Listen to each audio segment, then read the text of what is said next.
I heard your question. I'm answering your question.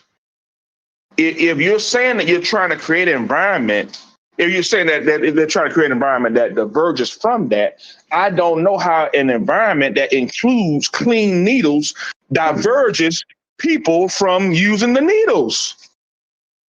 Okay, so the needles themselves, though, Thunder, are not something that is put in the community to prevent people from further using drugs. It is actually it's a risk element. You do cybersecurity, you know about risk. They're managing the risk. They're saying, okay, we know for a fact these people are hooked on drugs, right?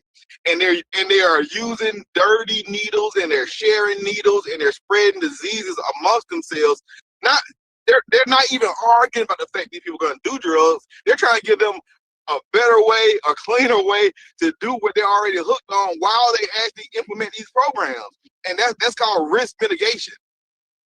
Yeah. They're trying to help these people by giving them the resource so that when they do get off drugs, if they ever do, now they can, at least they'll have their fucking health. They won't be dying of AIDS from sharing needles. You know what I'm saying? Like, I don't understand why that's so difficult. Like, why that's even an argument? Like, if they were passing out heroin, I'll be on your side. But they here saying, hey, man, if y'all gonna be out here using fucking drugs, my nigga, just get a fucking clean needle until we get you cleaned up. The same way they did for us. Because they couldn't stop us from fucking, they started passing out condoms. They pass them out. Man, look at the Olympics. They know the motherfuckers at the Olympics gonna be fucking. Right. They're gonna give you condoms and say, you know what I mean? Right. At least you're responsible about the shit. Because if all y'all, and they look at it like this, if all y'all do y'all fucking right now, nigga, next in the 4 years, it won't be no more fucking Olympics because all y'all will be fucking no more women's Olympics because all y'all fucking be raising y'all kids. That's a risk. That's risk assessment. Yeah, I, you know what? That's probably the best argument I've ever heard made on that, Kyle. You make some good points right there because I mean, I don't know what you would do if you were addicted to drugs and you didn't have the means to get a needle, but I'm pretty sure it'd be pretty nasty, you know. So I mean, it is what it is. I mean, and that's my whole thing too when it comes to the whole thing going back to my whole problem with what you're saying is you keep referring to them as consumers, right? I just don't see them. I don't see it the same way. You know, once you're addicted, I get what you're saying when you talk about, you know, maybe the choice to pick it up, this, that, and the other. But after that, bro, you're an addict. You know, like you're sick. I mean, the whole term "dope sick" that exists for a reason. Like it's not the same. You know, and Brother Malcolm, when you were making the iPhone analogy, it's not the same to me as you know, as wanting the product in that way. You know, these people they gotta have, like, you know, you're not gonna go sell your body for an iPhone or you know, rob somebody. You get what I'm saying? Like, these people are fucking sick. So I don't know. Yeah. That's my only thing. Yeah, you know. Yeah. I don't see them as consumers. You know, not in that way, Thunder. What you mean? Like, in other words, they can't help it. Like, you know, I get what you're saying. Like, but that goes back. Okay. Say that again. You said they can't help it? Yeah, I mean, like like we're talking about crack addicts and heroin addicts. I mean, we're not talking about, like, you know, weed smokers. These are people on hard drugs. This isn't something that you can just, you know, pick up and put down. You get what I'm saying? That's why it's kind of hard for me to get into the blaming the user. See what I'm saying? Like, they have to actually go through treatment programs and good. I think maybe we should pull up a definition of what substance abuse addiction is. And then, you know, maybe we'll have a better understanding of why I would find it kind of problematic to call them a consumer. Because when you think about a consumer, you're thinking about someone who is willing and able to make a choice, right? To go purchase something. These Miss drug Cecilia, addicts. But in the drug market, they would be considered consumers. Am I tripping? Miss Cecilia, do Well, you have yeah, children? you You you got are children, Miss Cecilia? yes.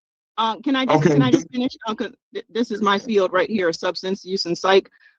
So what I'm saying is, if you want to think about it strictly in black and white, I guess you could label them consumers. But when you're talking about in the health setting, in the health field, an addict and a consumer is two different things. So they are an addict. And so if you're asking the question, which one is worse, the drug dealer or the addict? I think that's the name of this. That was the question posed here. So, I Miss, would say personally, it's the drug dealer, because once you are hooked on certain type of drugs, you are almost like you're like a zombie, and you're kind of like sometimes there's no coming back. So you don't really have a fighting chance. And I'm going to give you guys the stats later on about how many people actually are successful in getting off some of these type of drugs. so Miss Somebody Cecilia, was asking me a question. Yes.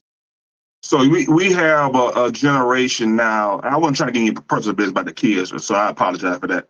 But That's okay. so let's take that off the table. So we have a new generation now.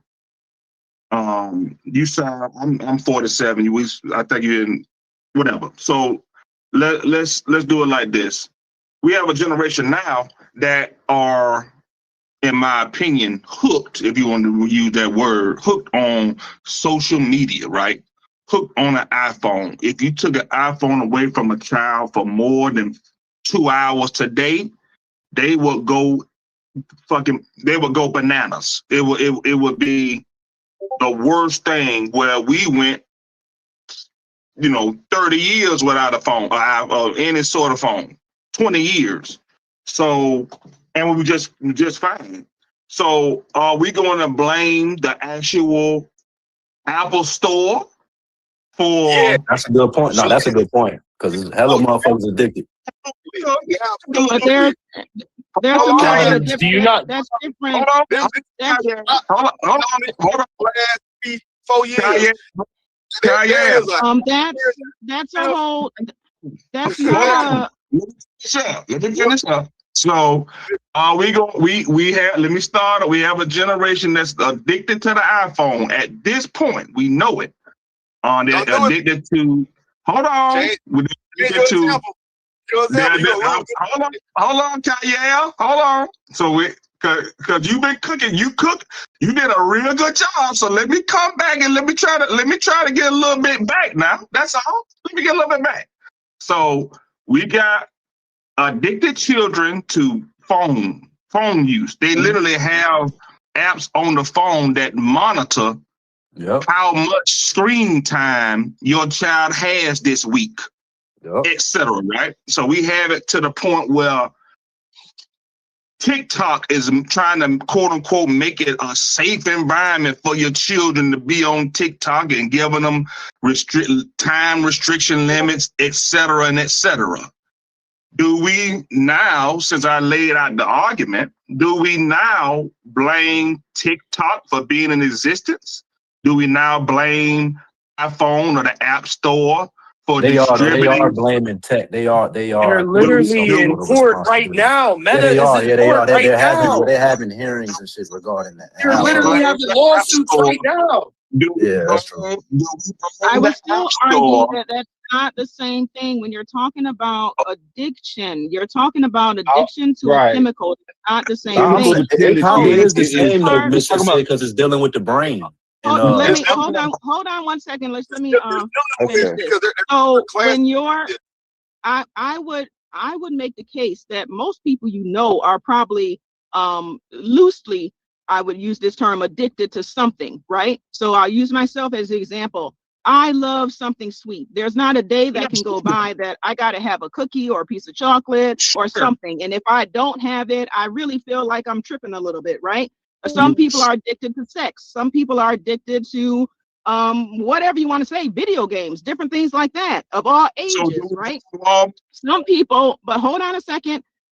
some people are addicted to social media. And me as an adult educator, I tell my students all the time, if you're in the classroom and you can't put your phone down, you got to look at it every 5 minutes, you are an addict. They be laughing at me, but I'd be serious. But it's not the same thing as being an addict to a drug. So let me explain to you, hold on, let me explain to you some of the differences. If you're addicted to sex, or if you're addicted to social media, I'm addicted to chocolate, I'm not going to possibly die if I'm going through withdrawals and I can't get it. It's not going to kill me if I can't get it. I'm not going to knock somebody over the head and take their purse if I can't get a piece of chocolate. You understand what I'm saying? So there's a difference. So I think maybe what we should do, like I said, is look up some definitions of what addiction means in the mental health setting, and then also maybe get some peer-reviewed literature to see what is the difference if you're comparing social media addiction to a crackhead. It's not the same thing. No, but okay, so like you want peer-reviewed sources. There's thousands upon thousands of them. So if you look at Stanford University, they actually did a study. They have a class about manipulative AI, manipulative IT, because what they do is they actually are, the tech companies are responsible because they're doing things to increase the dopamine levels that are supplied from the brain by doing certain gestures with the phone, like creating lights or notifications, things of that sort, that release higher levels of dopamine. Now, as far as self-harm and robbing people, stuff like that, you do also see how people are being so addicted to the dopamine releases that they're getting. They've been doing like things like body dysmorphia. They've been doing ridiculous amounts of plastic surgery. They've been doing self-harm videos because of the dopamine that they get in response to it. This is the same situation where the rats got the chemical in their system from eating the shit, and then the rats turned crazy and went and they got ate by the fucking the predators. They by the cats. It's the same exact thing. It's turning into a self-defeating prophecy. All of these things have been living over the last Kyle, are you saying that being addicted to social media and the feelings and stuff that you get from that, you feel the feelings that you get from the amount of likes that you have and the attention that you have and all of this sort of stuff, the social engagement that you have, are you saying that is similar to being a meth head or addicted to fentanyl or addicted to crack or addicted to alcohol? Is that what you're saying? Yes, I'm definitely saying that. And so, all I'm asking you to do, sis, is just look into what I'm saying, because like there's thousands of peer-reviewed papers that say the exact same thing. Even when I was in school, we took a class about the warnings of social media. Everybody that graduates out of this school, you gotta take the class if you even go into IT, because it teaches you how dangerous this shit is. It's very, very dangerous. That shit dealing with reward systems of the brain and social, that shit chemically, when you talk about the brain and all of that, it is as detrimental. I'm not saying that. Wait. I'm somewhere in the middle on this. I understand the whole part about addiction. Like but that still makes them a consumer, though. Even though you guys are everything you're speaking to is the psychological connection the two have. You can say they're comparable psychologically, but when we're talking about the physical damage, especially certain drugs do to the body that lead to swifter and quicker and more painful deaths, and right? And what social media does to the brain, that's genetic. Yeah, but the brain. You're like for someone to provide me a source, not saying that social media is addictive, but saying that you could place it.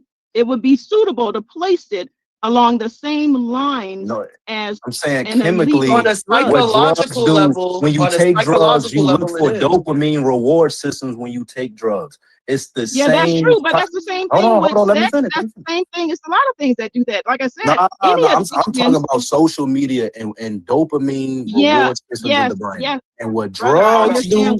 I understand what you're saying. I'm not. How come I can't finish though? How come I go? You gotta chill out, Shawty. Go ahead, Fetty. Okay, Miss Cecilia, this is from Stanford University, right? You want a source. Michigan State University, 2019, excessive social media use is compared. Matter of fact, let me show you the screen. Hold on a second, so y'all know I ain't capping. And this is straight off of Michigan State University's website. Hold on. All right, Michigan State University, as you see, that's the website. It mentions you today, January 10th, 2019. Excessive social media use is comparable to drug addiction by Carolyn Brooks, right? So everybody can look. This is just only one, and you wanted sources. Thank you, Kaya, for kind of steering us toward. There you go. Know, you see what I'm saying? So now, if you want me to read this aloud, I can. It ain't nothing but a couple of paragraphs, but if you want to read this, before you read what you read, I just have to, is what you're going to read going to point out how they're comparable physically and psychologically, or just psychologically? Truest. The fact that you have to move the goalposts. No, I'm asking my question. I'm asking my question. This is my question. This isn't her question. This is my question. Got it. But were we talking about anything physical before 2 minutes ago? Well, when you use the generalized term saying they're comparable, you're not specifying how they're comparable. You're just saying they're comparable. So I needed to be very clear that the way they're comparable is on a psychological level. But for us to act like they're comparable completely, when there's clear physical detriments to being on fentanyl, heroin, alcohol, etc., that don't exist with social media psychological addiction, I need that to be very clear to everyone listening. If you're on the opinion that people haven't committed suicide, listen. What you're doing, Truist, is making you're messing up. So what I'm asking you to do is, if you read your source, I'm gonna go get my source. Since you don't want to answer, read your source. I'll go get my source. Hey, just drop the link in the chat. I just dropped the link in the chat. I'm gonna cut from y'all. When you Truist come back with that source, bring it to StreamYard. I'm gonna set up, play some music for a little bit. Then I'm gonna move this to StreamYard. So I want to see sources on these conversations, because some of the stuff y'all saying, I don't know where we're going, but let's do it the correct way on this topic, because we talking about people affected by drugs. Let's bring sources on this. What you want us to do? If you got sources, just bring them so I can actually show them on StreamYard. I can't really show them in the Discord, so we're live. This show is live. I just dropped the link. So it's no different than being in Discord. Just click the link in StreamYard in the general chat. I got you. It's on Carnivorous. You on Carnivorous podcast, Brass? Oh, he gone. Okay, I get his. The link for StreamYard is in the general in here, though, Thunder.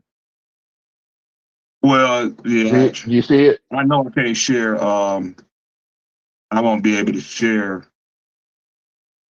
from StreamYard on my phone. Can I? I don't think so. I can't share it. I can share my screen on here, but as far as sharing to StreamYard, I'm not sure that's a thing. Oh, okay. I'm not. See, I'm not familiar with how that works either, though.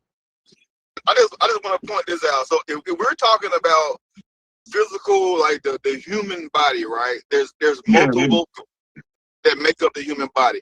So if you go to a hospital, they have different departments in each and every hospital. You got cardiology, you got pediatrics, you got whatever the foot people call orthopedics.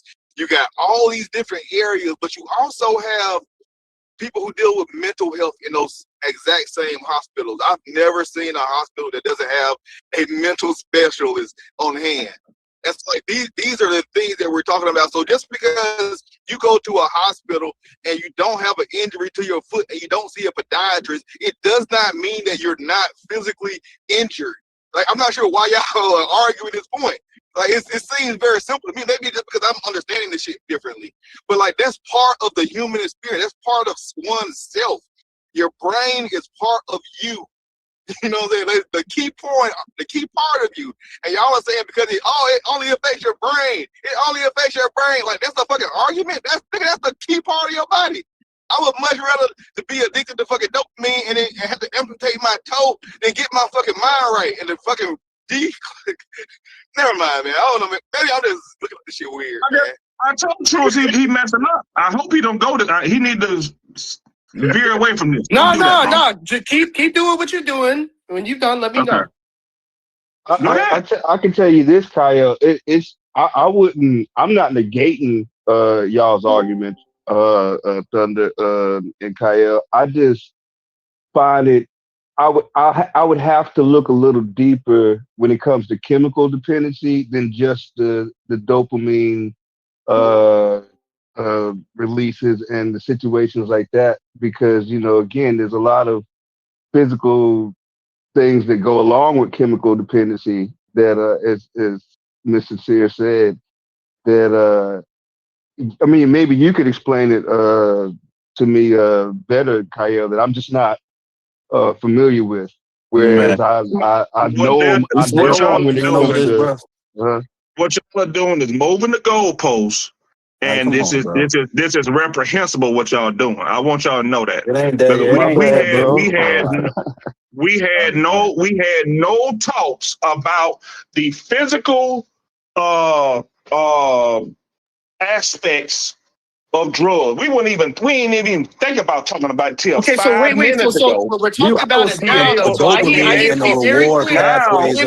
talking about it now. So I want to be clear on your position. Is your position that it is physical, or is your position it's not equal physical? I'm talking about dopamine and the reward systems of the brain. Yes, it's similar. Hold on. Now you saying equal?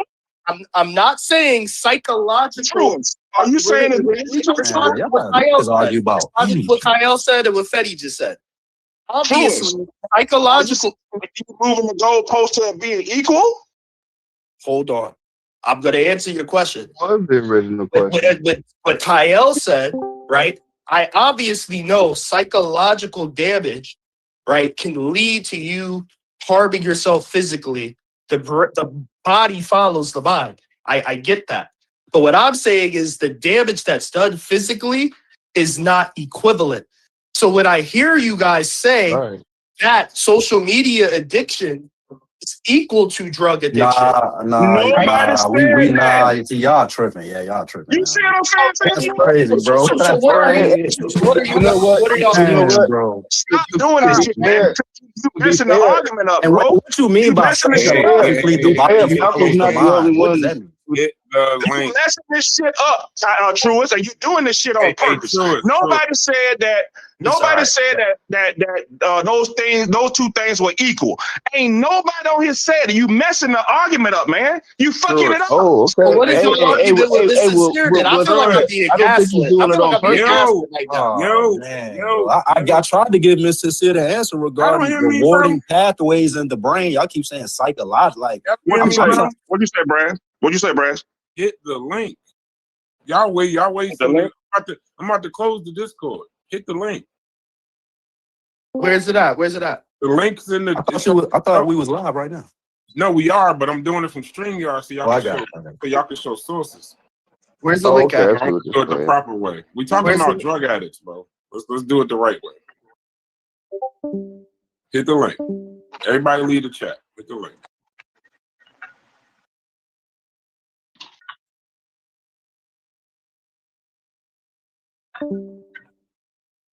Oh, I cannot hit the link.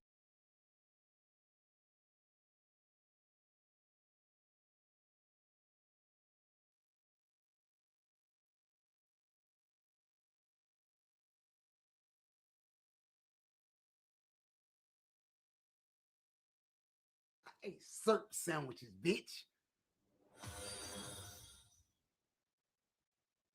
I ate noodles with no packet. Cereal with the canned milk. The powder milk. What? No milk.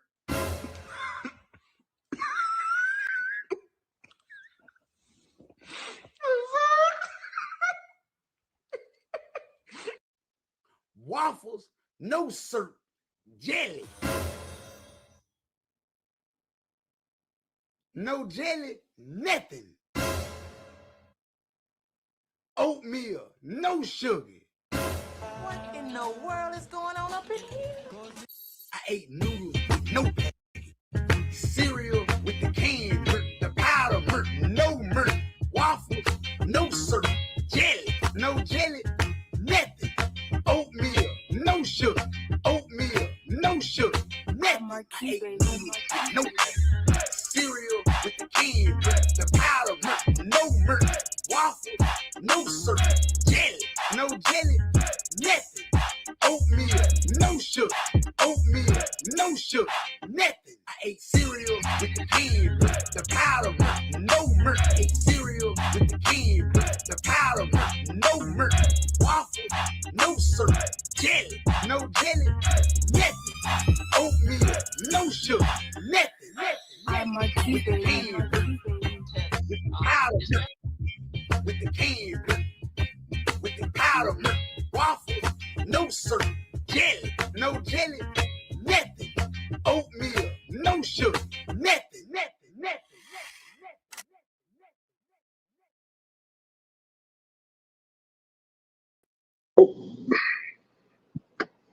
Peace to the chat. Put a 1 in the chat if you can hear me. I'm gonna do this a little different.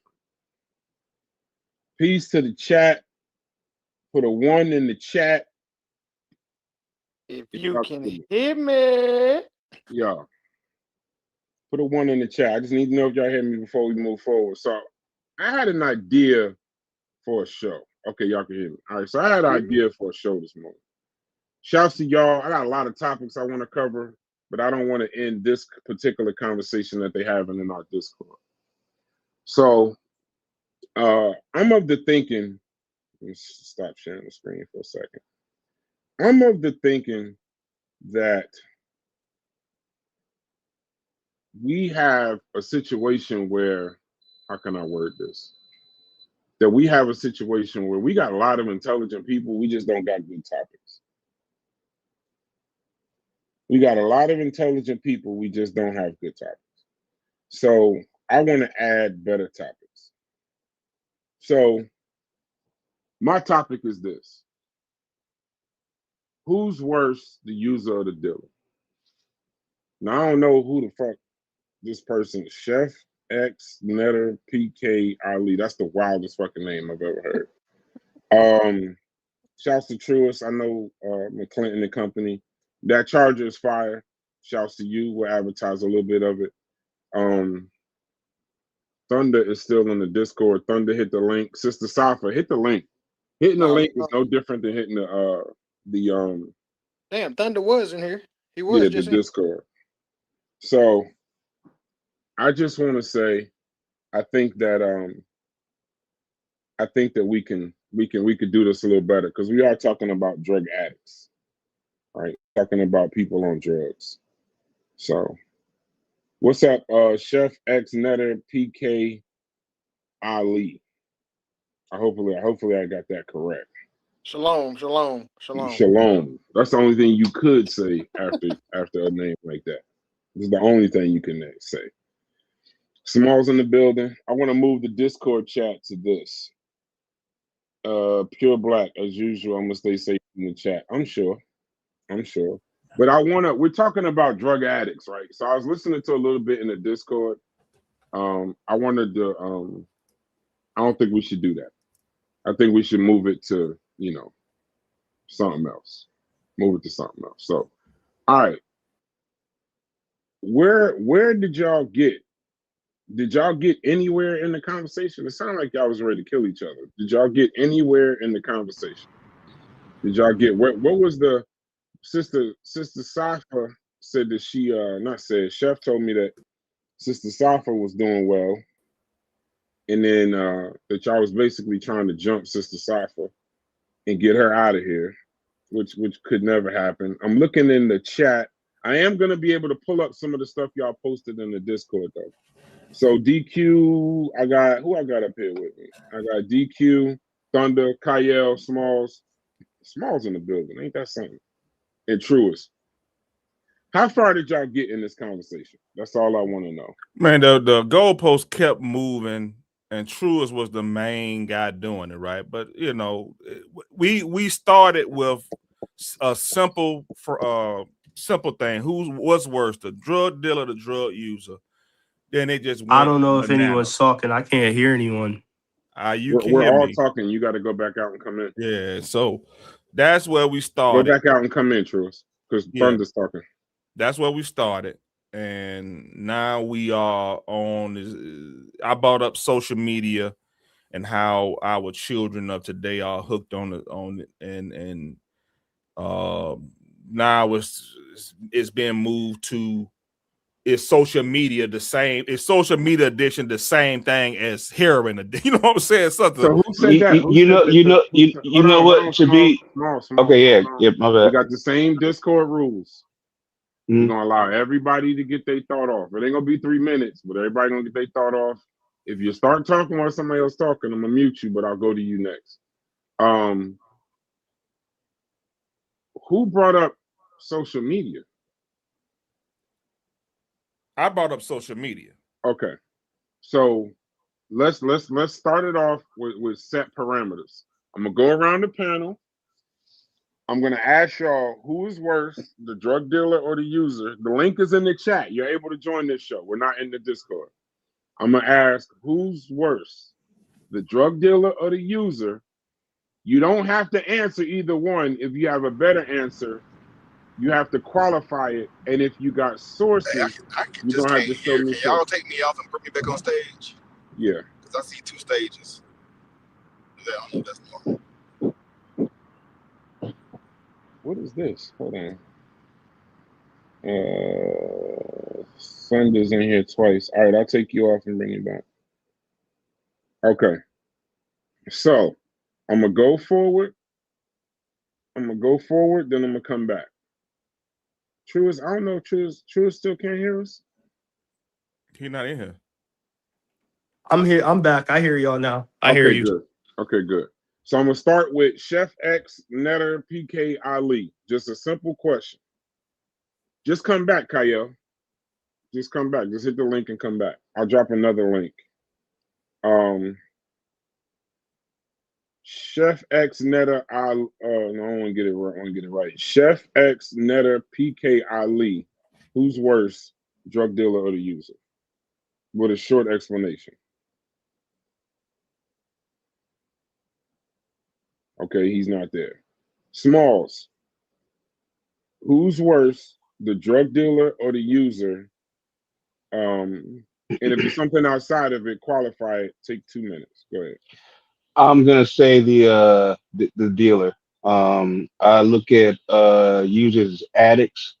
I don't think that they chemical dependency is a thing, you know. So once it gets to that point, you know, I think that the people supplying them, you know, would be worse in that situation, and I'll end there.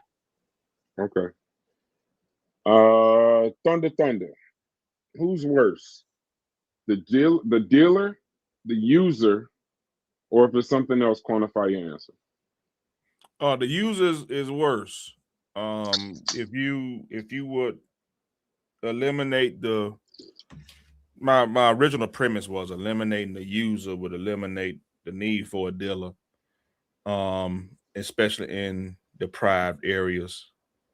And usually with the deletion of those 2 elements, you will relatively have a safer, better quality of life. So you could have 100 drug dealers, but if you had 1 user or 0 users, those drug dealers would be nothing without. They're nothing. The dealer's nothing without the user. Period. So that's mine. Okay, next question. Truist, you there? Yeah, I'm here. All right, Truist, state your case, gangster. Who's worse, the dealer, the user? Yeah, I definitely say the dealer's worse. I definitely understand that the user has a level of responsibility in the situation as well. And when I'm saying the dealer's worse, that doesn't mean the user isn't bad either. But the dealer is the person that puts something poisonous in front of the user's face. And whether the user decided to pick up the poison and consume the poison or not, the dealer did something wrong. And I think that's what everyone leaves out of this conversation. The dealer doesn't only become unethical when the person decides to pick the drug up. The dealer is unethical for simply put it in front of the person in the first place, whether the person uses it or not. So that's my position. Okay, what was the contention in the conversation then? It sounds like y'all just got different points of view. So what's the contention of the conversation? Where did y'all reach a point of contention? At some point in the conversation, Miss Sincere and Kyle and Vetty and Thunder, they got into talking about social media addiction and drug addiction. And I may have misheard. But I thought I heard there being a comparison between social media addiction and drug addiction to the point where people were saying that they are the same. And that's what Miss Sincere was pushing back against because she's a psychologist herself, she says. And I was saying, I agree it's comparable on a psychological level, but it's not comparable on a physical level. And that's kind of where you walked in, us arguing about that. Okay, all right. Then let's get it. What source was you going to go get? You went to go get a source. What was you going to go get? Yeah, so there's a number of them. Hold on, let me get one. And I'll let you go first. And StreamYard then acting so stupid on my Thunder, phone. what's your point? I can just if you drop it in the Discord, I can share it from there too. What's that? What was your thought? How did the point of contention come about? Oh, so I was talking to sister. I can't think of her last name. Sister Safa. Her name's Safa. Okay, I was talking to Sister Safa. I asked her, did she have children? That was close. That was inappropriate to ask, so I switched it up to my overall point was how we were talking about addiction, and she brought up how people are addicted to sugar and people are addicted to sweets, and that's a lot of stuff, sex, etc. And of course, so when she brought up sweets, I asked her, okay, well, if you're addicted to sweets, do you hold Walmart responsible for you? Who's worse, you or Walmart? You see what I'm saying? Do you hold Walmart responsible for you going in there paying $5 for a box of chocolate chip cookies and eating them in a day?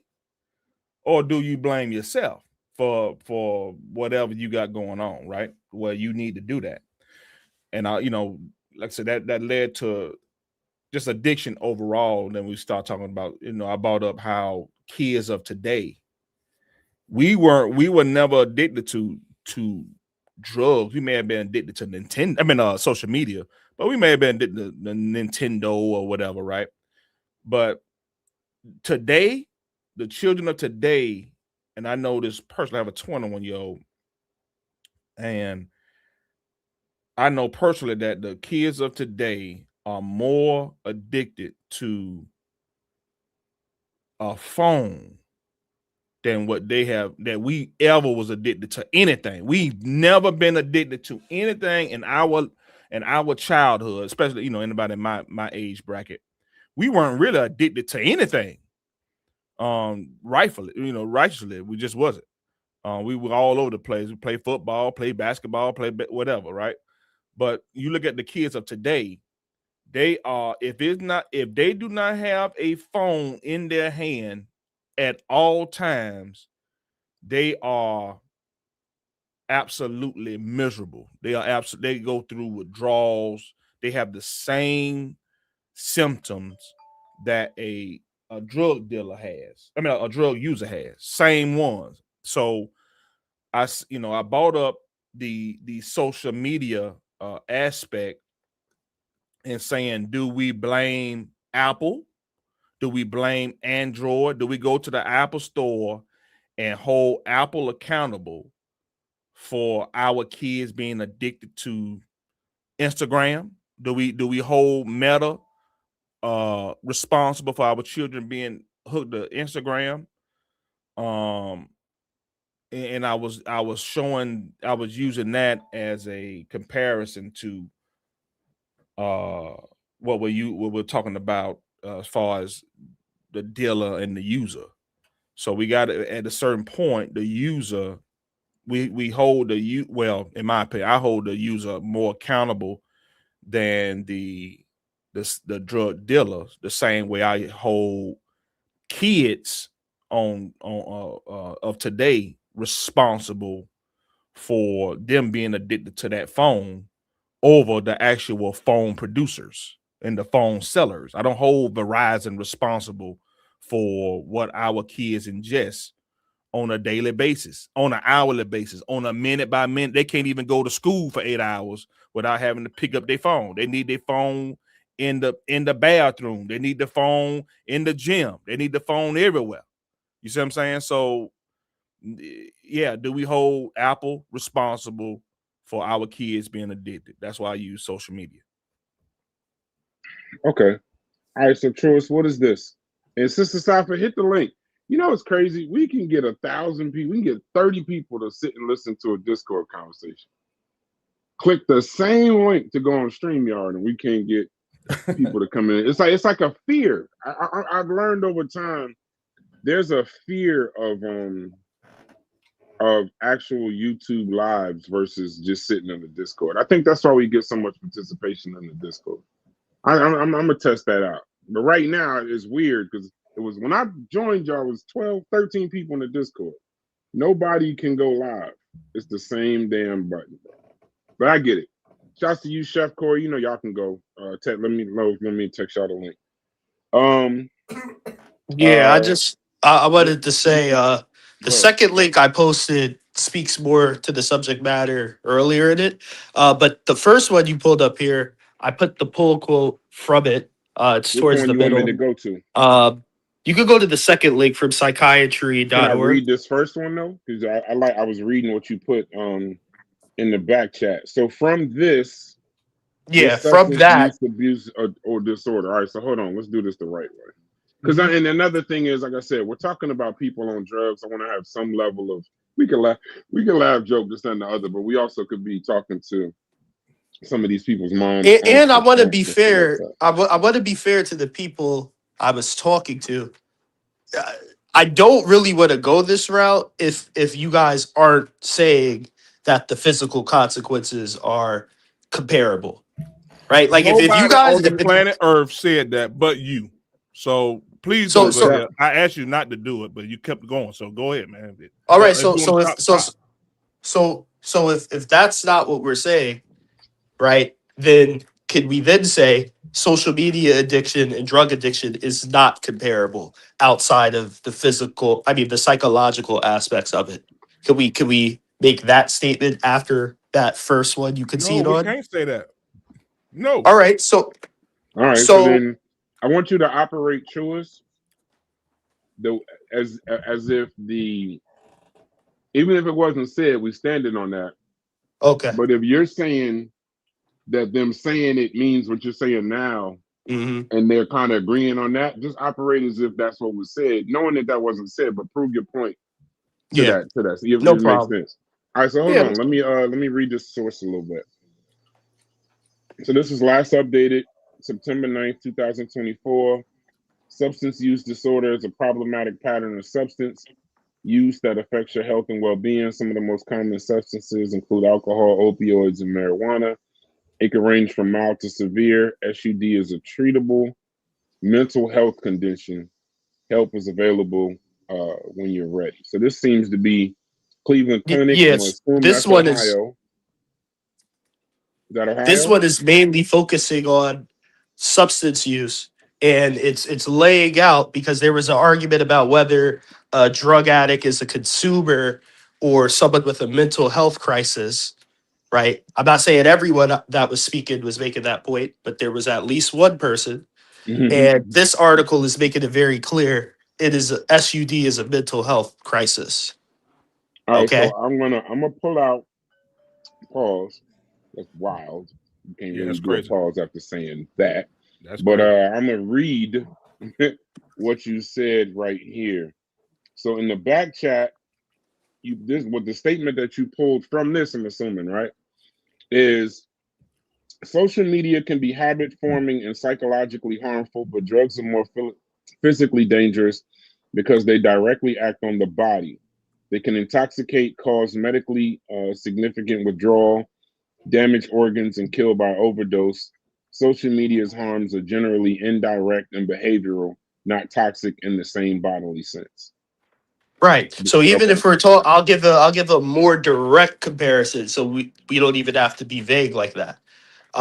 We can see when it comes to fentanyl related deaths a year, fentanyl alone is related to 50,000 deaths alone in a year, right? I do not believe that social media related suicide comes even close to that number. Okay. Man, this goalpost, man. We got to stop. All right, well that's what I'm saying. I didn't want to go down this road if you guys aren't arguing this. But if it's on the Now table, we're we talking can about how talk many about people the. that kill themselves. I mean, this is wild what you're doing, Truth. You're being so irresponsible. Well, you would argue that a fentanyl user killed himself because you believe they had a choice to take the fentanyl. Now we about to say, hold on. All right, He can got a we second. get He has a back? second Come on, source. He Brad. has a second source. I know we here. But he got a second source. I'm not gonna stop. Pull up You your source. wait. Thunder. You're blaming the user. You said the user is the person that's most responsible and in the wrong here. That's your stance. So if that's your stance, what happens to the user is their fault. It is. That is true. I am All gonna right. So say you think the something. 50,000 people that died of fentanyl died of their own action? They did. All right. So Stay I right didn't say there, anything Thunder. wrong. Stay right I'm there, saying that's Thunder. not the argument, Brad. No.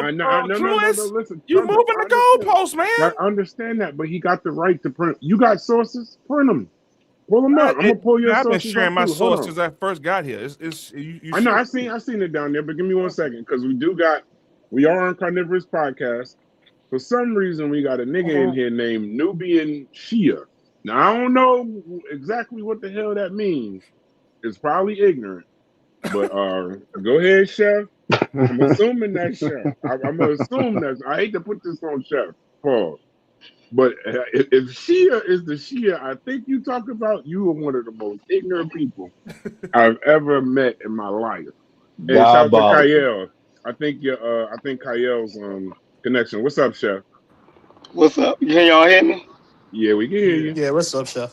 What's up? So What up? they Thunder, you and Kyle is the one that introduced the when y'all was on the Discord. Yeah. Y'all introduced the mental aspect into play when y'all start talking about social media and all of that, right? Yeah. If y'all was talking about addiction, substance abuse, right? Y'all shouldn't have brought that other wild shit up. You dig what I'm saying? So when y'all brought that up, now y'all can't fight Truist when he debunks y'all asses on that, right? If drug addiction, right, is classified, as a health issue, right? Then it ain't their fault. There is a substance abuse. They addicted. They don't have control of all of their faculties. But in the black community, we have a problem with what you call, we blame drug addicts, right? We got a real bad issue with drug addicts. We don't like them, right? We put all of the blame on them, and we take the blame away from the goddamn the drug pushers, right? we kind of praise the drug pushers and we demonize the drug addicts, right? When the drug addicts is actually the victim. They sick. They wouldn't, if they don't, and Miss Sincere brought this up, if they don't get that drug in their system, they get physically sick. They can fuck around and die. And y'all not even acknowledging that. You ever seen an addict go through withdrawals? Those pains and shit they be in? You ever give somebody money to go get drugs because you don't want to see them sick? You know they ain't in their right fucking state of mind. So us as black people and people in general need to stop demonizing the motherfucking victims of the drug epidemic. And I think we view that a little bit too much. Hey, Chef, this Kyle, bro. How you doing, man? What's up, Kyle? Yo, so I don't think you was privy to the entire conversation, and I think you may have unfortunately built the complete red herring and straw man. You did a combo on us because we actually addressed that. We were talking about the pain, and like nobody said that. What we were talking about. We were talking about drug use originally, right? And then we were saying what are some of the reasons for drug use, and then we were talking about how there's a lot of pain in the black community for being systematically oppressed and held down, and then how drugs were used as a coping mechanism to escape that pain. This is why the equation, like the comparison that we made, was completely valid, because we were talking about mental health. That's the conversation that we were having. And exactly. So when Truist then brings up drug use and then says, hey, let's remove the mental health that we have been talking about for 35 fucking minutes. No. That's not what I did, Kyle. That's not what Let him finish. Yo, Kyle, you had brought up that you took classes and all. When Brass hit the live button and y'all was in the Discord, I was here for that part of the conversation. When Miss Sincere was presenting, I was here. Y'all brought up the motherfucking social media and all that other old wild shit. You dig what I'm saying? So I was here for that. Now, I'm not talking about what can lead a person to using drugs, right? The different issues in the black community that can lead people to depression to make them want to use drugs. I'm saying once a person is addicted to the drug, that's the part we at. We're talking about the addict. So when they at the point of being an addict, that is a sickness. Do y'all agree? Yeah. And Kyle, hold on. So you're telling me before we got to even talking to Miss Sincere, when we was trying to convince Thunder of how unethical a drug dealer selling crack and heroin is, you were saying you were only talking about the mental damage crack does. You weren't speaking to the physical damage it does. You weren't speaking to the physical damage heroin does. Your whole conversation to Thunder before we spoke to Mrs. Here, it was completely mental. Because if that's what you were doing, that's not what I was doing. I was talking about the physical and mental damage that drugs cause in the community. Did you hear Kyle bring up pain? Hold on, Kyle. Did you hear Truist bring up pain and pain being the reason? There's no way you ain't fucking hear this shit, Truist. Why are you doing this, bro? Kyle just said that the whole conversation was strictly mental. That's what he said. I'm saying we were talking about the pain. He was saying that pain is physical and mental. Stop, Truist. He was talking about how black people in the hood resort to drug use because of the pain that they are going through and they're experiencing at that time. Whether it's but the physical withdrawals you go through once you're on the drugs. Wait. This is how you keep moving the goalposts. No, I'm not. And anybody that was listening to the fucking conversation. All you gotta do is be quiet and listen. I just said the man was talking about pain and how pain was the origins of the drug use in the 80s as far as crack being introduced into our community. People was using that stuff because of they were downtrodden. They were quote unquote oppressed. So they resorted to drug use, and the drug dealer supplied the demand for drugs by way of pain. That was the whole but I was ain't no speaking way to you ain't how, heard this. along with the dark psychology the drug dealer is using, he is physically harming the community. I stated that he's giving a person poison, physical poison, that's killing them and killing the community. And the fact that you guys are acting like the conversation was completely about the mental effects of drugs, that is so dishonest. If that's what Kyle was doing, that's not what I was doing. Because I understand that drug use has a physical effect with the mental effect. Hey, True, listen to me for a second, fam. Like, look, for real, I understand what you're saying. I'm not arguing that. I would be foolish to say that taking a physical drug that's addictive and it can't break down your body, cause physical pain. I'm not saying that. I agree with you. You know, like, no one even never argued that. What you did, though, you jumped into a conversation that was about the psychological effects or something, and then you introduced the physical effects. We were never talking about that. And that's why Thunder kept saying, why are you moving the goalposts? Because you kept talking about the physical. You was arguing the physical. And we was talking about the emotional and the psychological effects or something. Like that. Kyle, the reason I did that, and you could go back and listen, I did it for clarity. Because as you guys were speaking to Miss Sincere, you guys were simply saying that social media addiction and drug addiction are similar or comparable, right? And wait a second. And because you guys never made clear that you were only talking about the mental aspects being comparable, that's when I hopped in like, wait a second. Can we please let it be clear to everyone listening that when you guys say these two things are comparable, that we're speaking solely to the psychological damage they cause. Let's be clear that when you guys are making this comparison, it's not about the physical ramifications of the two. That's why I did that. Whose responsibility is it? Because like when you jump into a pre-existing conversation and everything was already established. Like we were going back and forth, conversing about it. We was in agreement. We were going back and forth.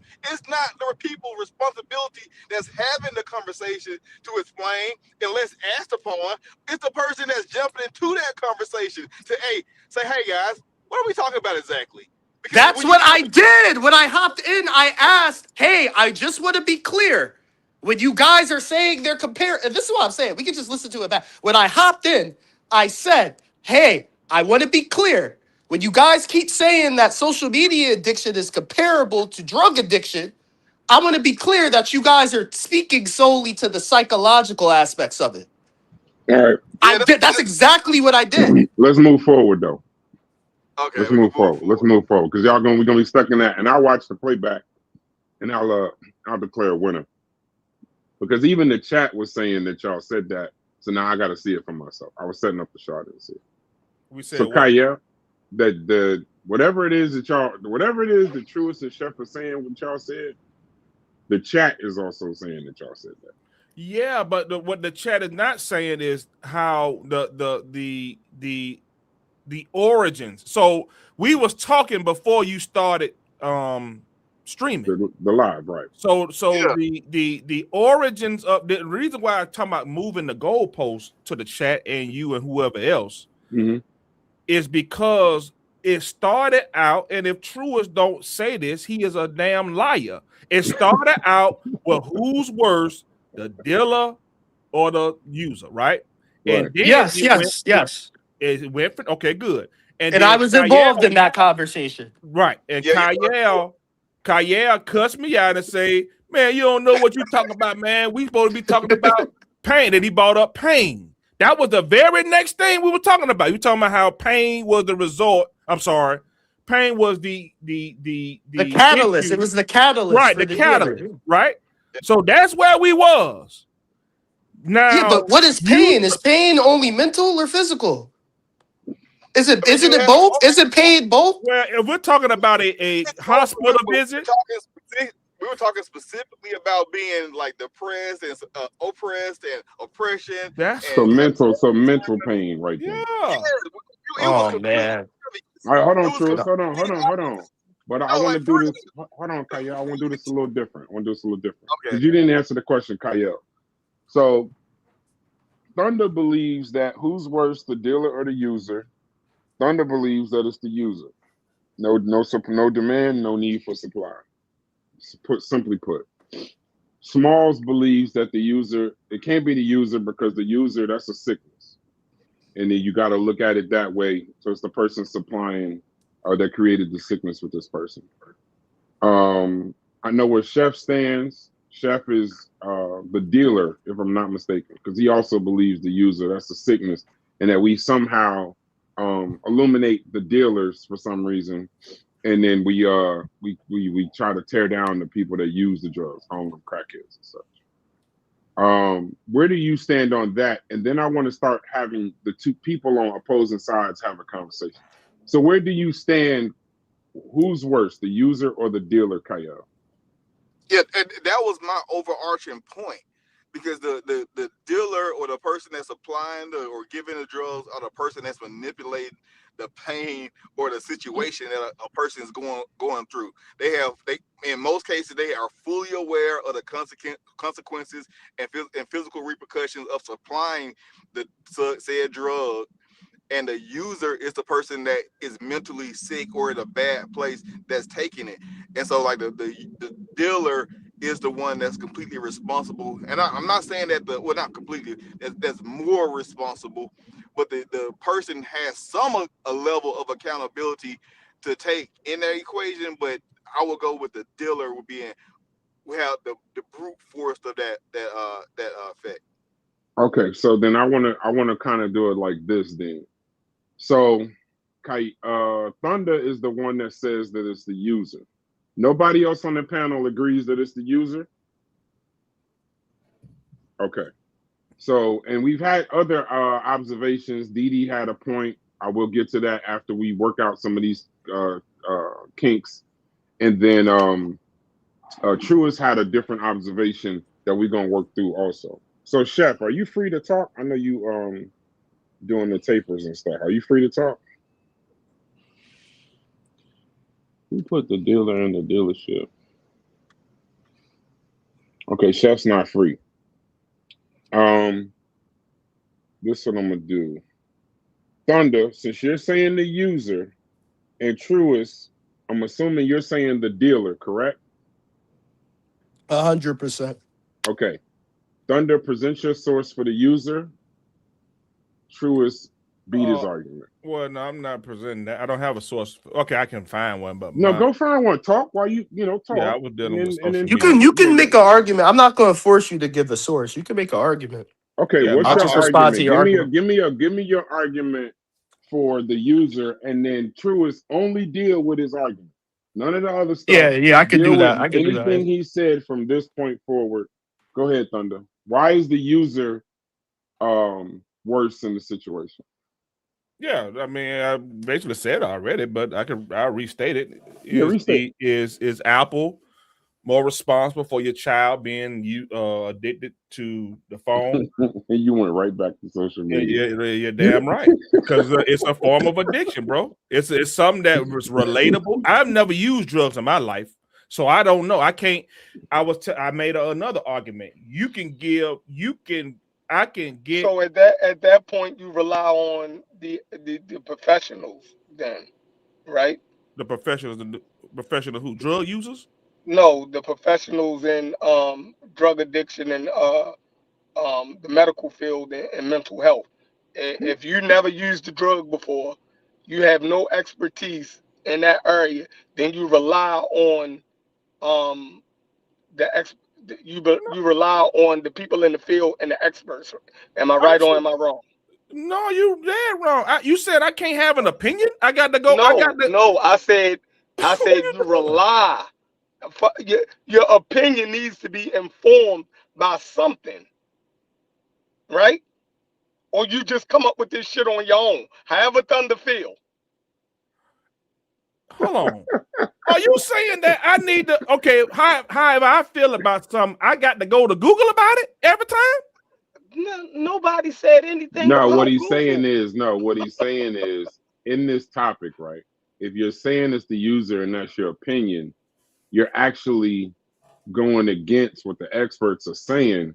So you're actually skipping what the people that are paid to, because everybody else is pretty much where the Right. experts is So at. you're I'm saying trying to figure because the out what. expert said Yeah. I got to agree with him. No, No, not that you gotta it should agree. inform your opinion in some way, because you said you don't have no idea about the user because you never used before. So how are you drawing this overwhelming conclusion when you don't have experience or information? Like What is making you say what he's saying is what is exactly. making you say, like, if you've never done drugs, what's making you, what is informing your opinion other than just like pulling it out of the sky? What is informing your Okay, y'all. opinion that it would be on the user's stance? All right, If that good. makes Yeah. sense. So good. You want my opinion? We back to square one? Yeah. Okay, But good. I'd be more curious to know, if you've never used drugs, why are you saying that? Like, it kind of expound on your opinion versus just saying Apple. If you've never known what it's like to be addicted to a drug or use drugs, why would your opinion automatically be the user? When science essentially says it's a sickness, it's something that can be treated, they don't treat it even like a crime. What informs your opinion to you? What inside of you, what experience you had to do that? Okay, good. Yeah. So let me restart. Okay. You can put a crystal meth lab in my living room, and I got a big one. You could put a crystal meth lab in my living room with 5 different meth dealers trying to sell it to me, and they would get a no. They would be wasting their time. I have no desire to use crystal meth or any other drug. Copy. I got you, Thunder. So, Thunder, you drink? Wait, Thunder, you drink? Let him get it. Let him get at least. Let him get at least. All right, actually, I'll wait. Let him get 2 minutes of his thought out before. All right, you just, Chef he got said, me one that's time. Now enough. you getting me? I mean, so how we gonna say? That's all I need, nigga. Go ahead. So what I'm gonna say? y'all are diabolical. Hey, that motherfucker said, "That's all I need, bro." So that's I'm gonna answer your question. So he drunk now. He drunk now.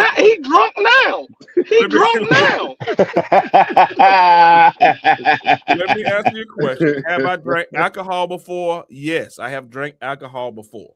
Have you drunk alcohol today? I have not drank alcohol. I haven't drank alcohol in years. Why they talking to you like you Denzel on Flight? Yo, listen, it's okay. It's okay. All right. I'm gonna try to finish up. I probably won't be able to. I'm gonna try to. You're gonna be able to finish. No, ahead, I doubt it, but I'm gonna try. I'm gonna give it a go. Go ahead, brother. So to answer your question, Truist, yes, I have drank alcohol before. I've drank wine before. Yes, I have, but I've never done any drug of any sort. Yeah, no problem. I'll let you finish. I'll get to where I was going. Crush grapes. Niggas say crush grapes, but that's it, nigga. All right, that's it. So, as far as what's worse, what I was speaking, in my opinion, what I was speaking on was the effect of the community, right? The effect on the surroundings. Everybody on the thing heard me say this. If you have 20 drug dealers in a neighborhood and there are no, what we used to call them junkies or J's, there are no J's around, those drug dealers won't be there probably maybe a day or two because they are wasting their time. They don't have anybody to sell their drugs to. It's not a thing. It makes no sense for them to be there.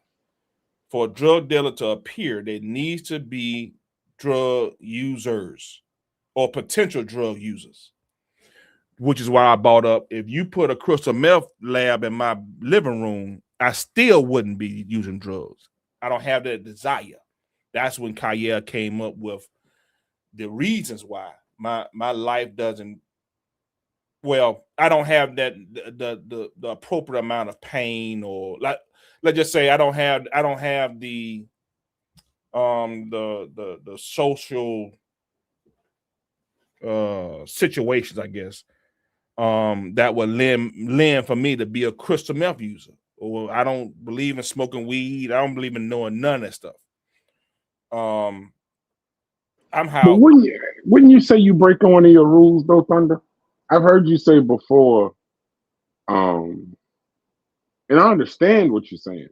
Go ahead. But I've heard you say before, using yourself as an example compared to society, because drug is a societal issue. People that don't use drugs, we see it as an ill of society, right? Right. That's what I'm leaning on. I'm leaning on Kyle, right? When Kyle brings up the pain aspect of why the crack epidemic exploded, I immediately accepted that. And since okay, good, chef. So I don't have experience, but I didn't go to the Cleveland clinic. I did resort. I did go to Kyle though, right? I did. Kyle made the argument of pain being associated with drug use or the need to even use drugs in the first place, right?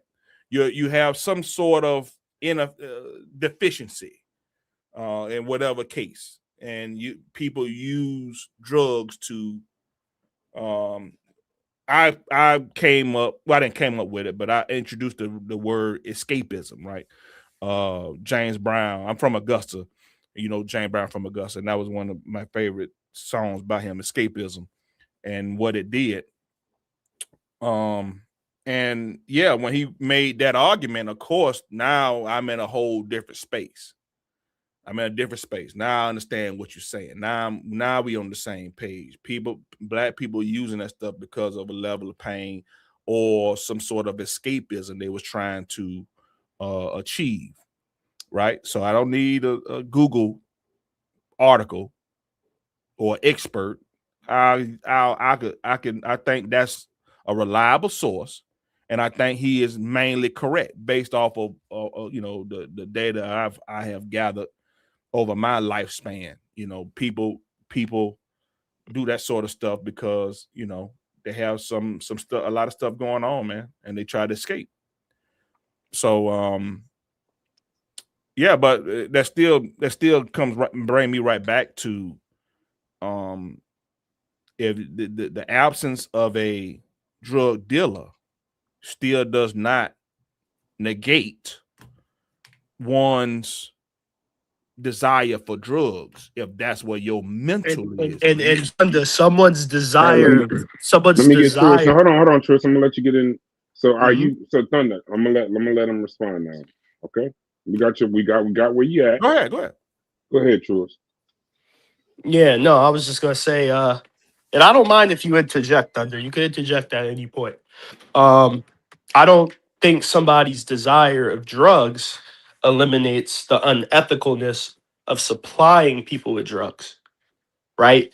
Whether or not you have a desire for drugs, whether or not you accept the drugs I put in front of you, just like whether or not you accept AK-47 I put in front of you, it doesn't eliminate me from being immoral for trying to supply you with something that is hazardous and deadly. And I just want to ask you, please answer this. So the 50,000 people that die of fentanyl every year, I cited for you. Do you feel like they were to blame for their own deaths? Yeah, ultimately, yeah. If you ingest fentanyl, you take on a risk of dying, bro. That's just okay. What we talking about. So wait. So do you think most people that ingest fentanyl know they're ingesting fentanyl? I don't know. I don't know the chemical makeup of those drugs, my brother. Nope. Do you know how fentanyl works? No.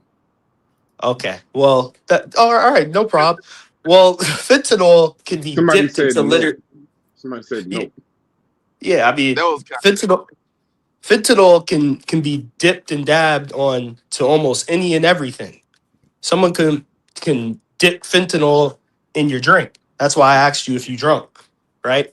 But most of the time it's put into like street drugs, like even like weed, street weed sometimes. And you could just be a person trying to buy a dime, and your dime could be laced with fentanyl. And it only takes a small amount to be deadly.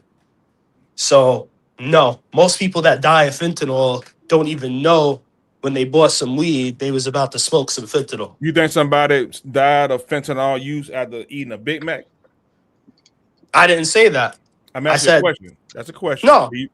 All right. So do you think that people, when they open up a bottle of E&J stuff and they just they may no, be but this is what I am saying. Hold on. Let me tell you. Wait a second. Let me tell you what I am saying. Let me tell you what I am saying. When is fentanyl going to be more likely introduced? How, in what form? How is it going to be most likely introduced? Did you not hear what I said? It's mostly a street drug. Wait. Street drugs. Wait. Hold on. And this is what I'm saying. Like I think you try to lead the witness. Everyone heard me say that it's mostly introduced to street drugs. Everyone heard that. So let me finish where I was going. Go ahead. What I'm saying is the person that went to buy that pack of weed that had a dip of fentanyl in it, yeah, he might have been buying some weed, which you disagree with, but he didn't know he was going to have a heart attack and die from the fentanyl that he didn't know was in that weed. But you know who did know that weed had fentanyl in it? Who you think knew had that weed had fentanyl in it? Who do you think knew that? The person who laced the weed with fentanyl. And who is that person?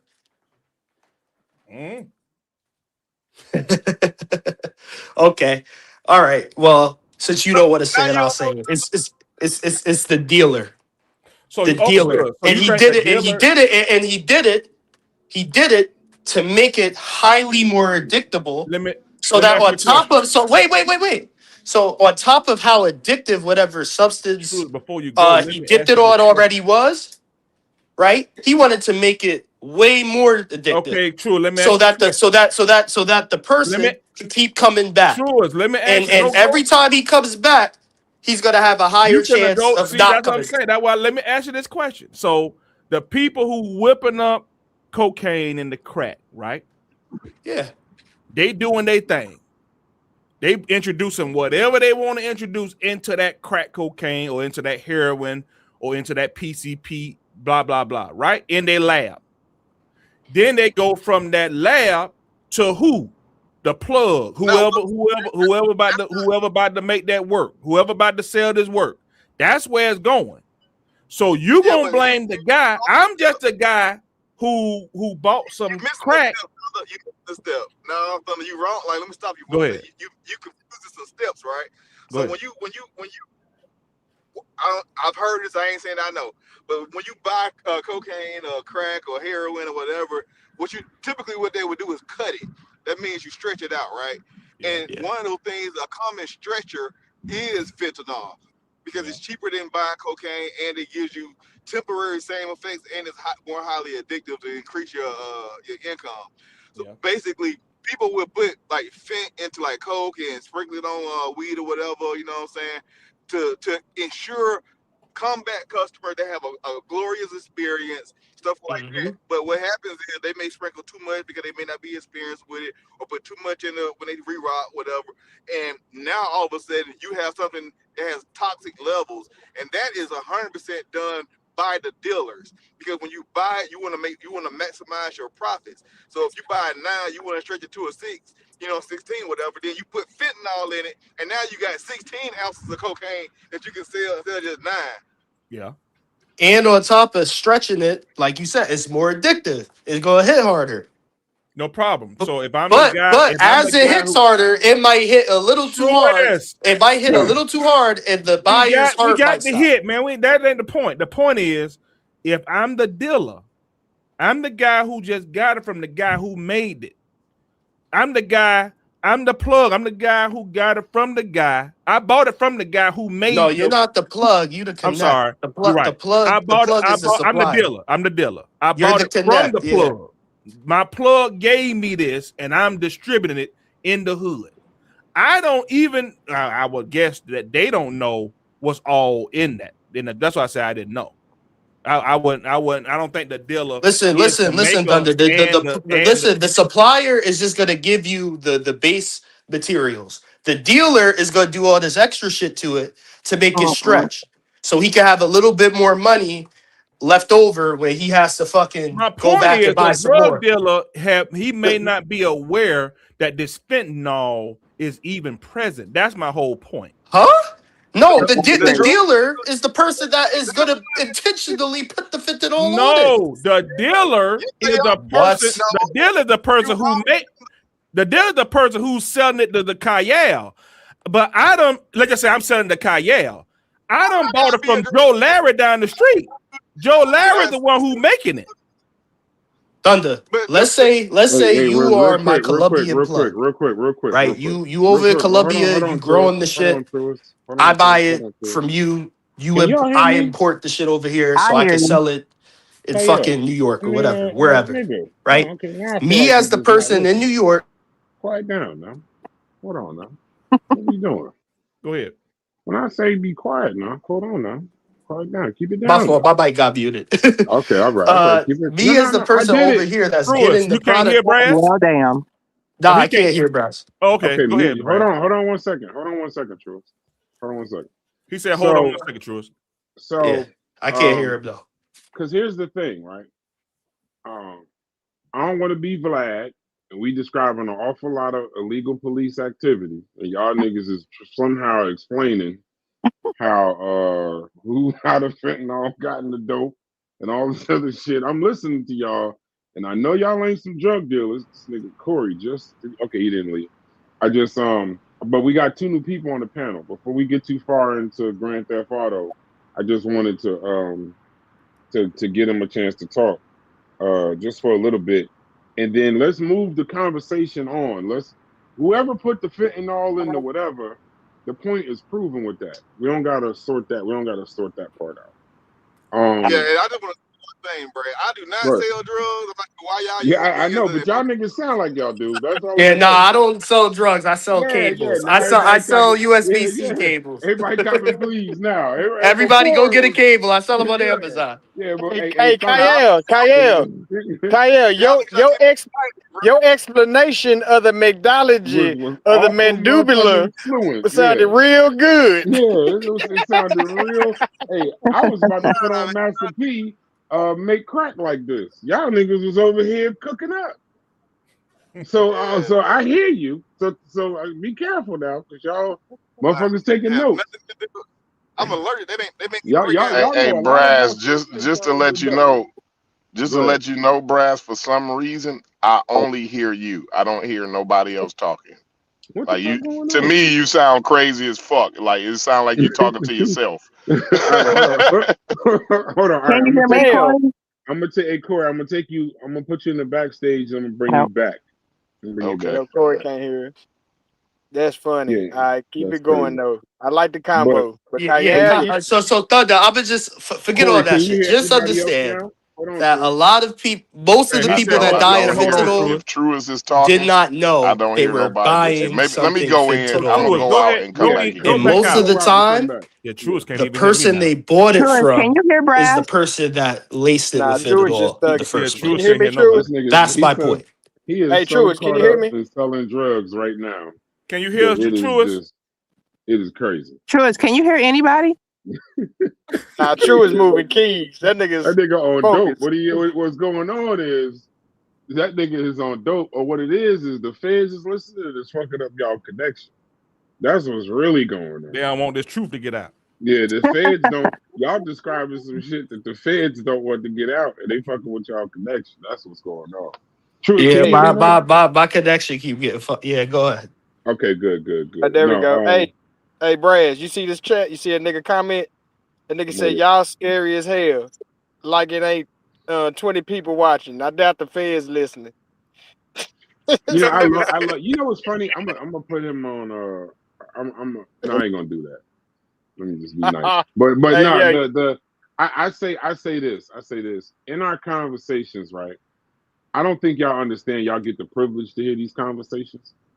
So I think when y'all kind of act like, we supposed to be asking y'all for money or somehow trying to get 1 million views or some shit like that. I mean, shouts to you, but yeah, we just giving y'all the privilege of joining us in conversation. So we appreciate you watching, whether you like it or don't. But I'm pretty sure the feds, I've seen videos of the feds busting in the room on a nigga with 5 people watching his Facebook Live. And I've seen that. Like, I literally have seen 5 motherfuckers watching a motherfucker rolling up on Facebook Live and the entire SWAT team bust in the room. I'm pretty sure if they want information, they go to social media to do it. I would be scared. I don't want to play no fair games. But I think if we are gonna play any fair games, if they listening, you should start with Kyle, go to Truist, because that nigga really know how that shit works. But leave me, Thunder, and Corey alone, because we really ain't got too much What the to fuck? How do about with me? what's going. Well, Say, Didi, leave me the somebody, fuck hey, alone. listen, hey, Didi, Stop. somebody gotta hold us down while we in jail. So right, so Didi, leave I Didi don't know out of it. what Didi driving that truck. I don't know what she got behind that Yeah, man. in that trailer. I don't know what she carrying in that trailer, y'all. She got 3 books. She got 3 books. Oh shit, that's too 3 funny. books, nigga. Hell no. But go ahead, Corey and Didi. Not everybody, offer some stuff on the topic, and then we gonna move it to some other topics also, because there was something interesting that happened with somebody in the conscious community yesterday. Thunder, Corey, everybody on the panel. I want to talk about some of the some topics, some other topics too, not just this. But go ahead, Didi. I'll probably let Corey go because I'm a little bit outside of the box. I'm the weirdo. So you want to go ahead, No, Corey? I want to hear that. I want to hear that point of view too, because some You people. talking about me? You talking about being outside the box? Now, come Nobody on. said I'm a little outside the box. So let's give it to Corey, Paul. Normally, a motherfucker say we outside the box. That's when Corey will start listening. When it's outside the box, because that's more what where he going. I'm curious though, right? Now we've gotten the parameters of who's scary is the dealer or the user. But on the thumbnail, the government's on that thumbnail, the cartels are on that thumbnail, the societal programs are on that thumbnail. Is it only the drug dealer and the user that we can blame? Now let's go a little bit further. Let's think outside the box.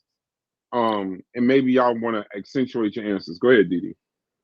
So this is my personal opinion. I think that the ultimate responsibility is the community. And I'll tell you why.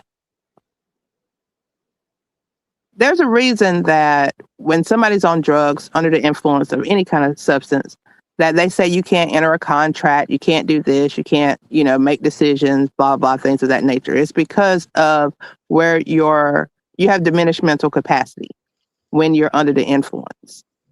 And I know people are gonna shoot me for this comparison, but it's kind of like a child. You really don't have what you need mentally to make certain decisions. The reason that I say blame the community is I feel that a lot of times once you take that first dose, you're no longer in control of yourself mentally because you get that addiction and then all you care about is getting that next fix. People wouldn't hurt their mamas under normal circumstances, but when it comes to getting that next fix, they'll steal from their mama. They'll do whatever they have to do. They'll lie to their mama to do whatever. Same thing with their daddy, same thing with their children, same thing with whoever else.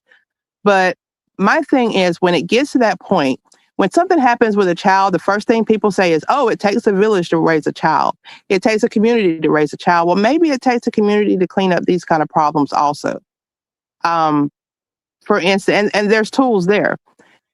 No matter what the reason is, if there's somebody using, you have a tool. You can go in, you can say, hey, this person has an issue, get them picked up, get them put in the hospital, get them that 72-hour mandatory hold, because that's going to give them that time to get something that they probably haven't had in forever, which is clarity, and give them a chance to make the decision that they don't want to do it anymore and to get them the help that they need and to get them on the right path. But as long as they're actively using, that's just not going to happen. Then when we talk about the dealer, a lot of times, I would say the dealers that I know, let's just say the ones that I am familiar with. Yeah, the ones that I'm familiar with, most of them, they're not users. They just deal. So I agree with Thunder when he says that they don't necessarily know what's in it. They're there to make their money because, I mean, that's the purpose of usually why they're doing it. But I have seen dealers that have compassion. You know, if they have somebody that maybe they grew up with that got caught up, maybe they had fentanyl laced weed and now they're addicted, but they consider that to be a good person, they're just under the influence. Maybe they sell to that person because they know that that person, once they're on a mission to get some more, they're going to get it no matter what. So maybe they give it to them so that they don't have to become a lady of the night or a man of the night. Not to, I don't want to be a gender person. Or so that they don't put themselves in dangerous situations. So they give it to them. And I guess kind of like when we were talking about the needles, is providing needles a bad thing to do? It's kind of like what did the guy say? Risk. Well, is it risk management, risk, something he said.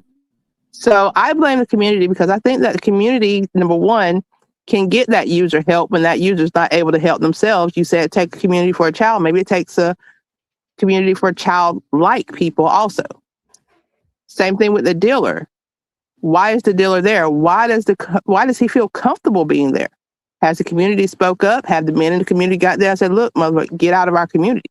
So I do think that it is a community problem, not necessarily always about is it the dealer or the user. I don't think one is worse than the other. I think it's a community issue and the community has to come together to take care of it. Okay, before we give any intake on that, I like that concept though. I gotta say I do. I got a little bit of a different concept, but I like it. It's kind of based off of that. Corey, what you got? Where you at with it? Drug dealer, No, yeah, I do. user, or her, or the community? I like what the sister said about the community because it's definitely it definitely is the community's responsibility once you see something like that come in, but that also has to be brought into the community, right, to initially, right. And so what I look at is I look at tobacco companies and beer companies, right, because we all know that the gateway drugs are tobacco and alcohol. Somebody might tell you it's marijuana, but before anybody want to smoke a marijuana cigarette, they'll smoke a regular cigarette, right? Or a tobacco cigarette, or drink, steal one of dad's beers. You know what I mean? And so you see a lot of the advertisement. I think the way we do sports, and you look at a football or basketball game, right? How many damn beer commercials or whiskey commercials come on with the girls and their titties is bopping out at the beach, and all the red they got the guys with the six pack and they playing sand volleyball and drinking Coronas or whatever it is, whatever the commercial is, or you got this sophisticated man and woman sitting at the bar and they drinking, Jack Daniels, or whatever you have, right? That's one part of it. It's very commercial. Drugs in America are very commercial, and advertisers do a great job advertising. I don't think nobody, as far as advertising goes, Anheuser-Busch has that department on lock. I don't know nobody who doing better commercials than Anheuser-Busch. right? Somebody need to mute out real quick. They playing, California Love in the background. But yeah, nobody does that better than Anheuser-Busch. But another thing, too, is we gotta face it, y'all. I don't think we telling the truth here. America loves drugs. Like the demand for drugs in America is insatiable, right? And also the amount of functioning. See, one thing about America, right? We do drugs good. That's why that's why when you're out here on crack and you're all wild out in the street, people look at that like you wow, right? Because in America, you're supposed to be a functioning addict, right? You're supposed to be a functioning alcoholic, right? Because in America, I don't know the America that y'all live in, right? But the America that I live in the middle America, right? The America that I live in, right? It's a badge of honor to come in to work in the morning and say, yeah, man, shit, after dinner, I down to 12 pack and still be functioning. You know what I'm saying? That's the badge of honor. Like, yo, I had man, we went to the bar last night. We got fucked up. We shut that motherfucker down. Then we went in and put 12 hours in and went back to the bar after we got done. See, that's America right there. That's what we ain't saying. That's what we ain't talking about, right? And then another aspect is that it don't start out, you don't start out being a crackhead. Like, I know a lot of people say, like, yo, once you get the first hit and then you're on your way, right? That may be, I don't know. I ain't never did crack, right? I don't know. But most of the time, the stories that I hear is like, yo, it was just a weekend thing. You was doing a line of coke in the club, and you kicked it and had fun, had a ball, and you took the girl back to the room, and you had the best sex of your life. You know what I'm saying? It starts out on the weekend. You know what I mean? And then next thing you know, you're doing it one time just to give yourself that boost on Wednesday. You find yourself feeling a little bad or crack. You need a little boost on Wednesday. It ain't gonna hurt nothing. You know what I'm saying? And then you doing it through the week after a while. Then you're missing work and losing your job and neglecting your kids, and it snowballs after that. But I don't think it gets to that. And a lot of people, that's again, it's some type of badge of honor in America, to go out and get trashed on the weekend and then do your thing during the week. You know what I'm saying? And college kids, this is where drugs, bro. Listen, at college is where the drugs is at, right? The college kids, they got the kegs.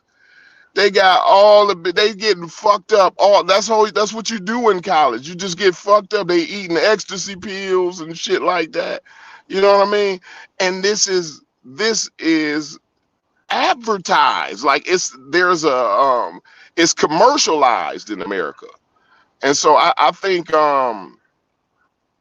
America, the commercial industry, is profitable to them. And I think a lot of that, I think it's their fault why people be addicted. I think they own 80% of it.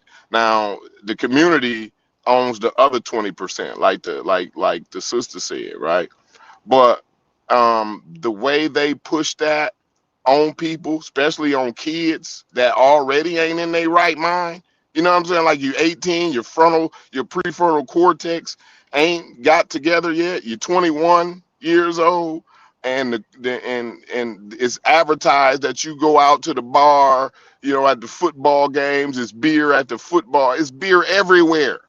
It's beer and alcohol everywhere, and those are the gateway. Once you get a shot of liquor in you, right?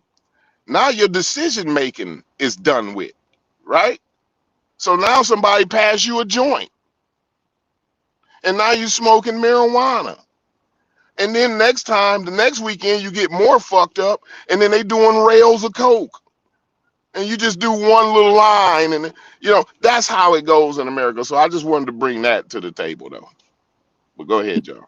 Yeah, but Corey, the thing that I think that's really being missed though, and the reason that I said it's a community problem is because the question is about drug dealer or user. And I think that automatically when people say drug dealer, they're like, yo, illicit. But the biggest drug dealer on this planet is Big Pharma. Absolutely. Big Pharma and Anheuser-Busch. See, they marketing it. So people don't realize that Anheuser-Busch is not just doing the marketing for the alcohol, for the beer. They doing it for the whole, for Big Pharma, for the marijuana industry, everybody, because they all go together. It all go together. The tobacco companies, it all go together. You know what I'm saying? So yeah, that I agree with you, sister. It definitely, but once they, what I'm saying is, once somebody got to mute out, bro. What is that? I don't hear anything, Corey.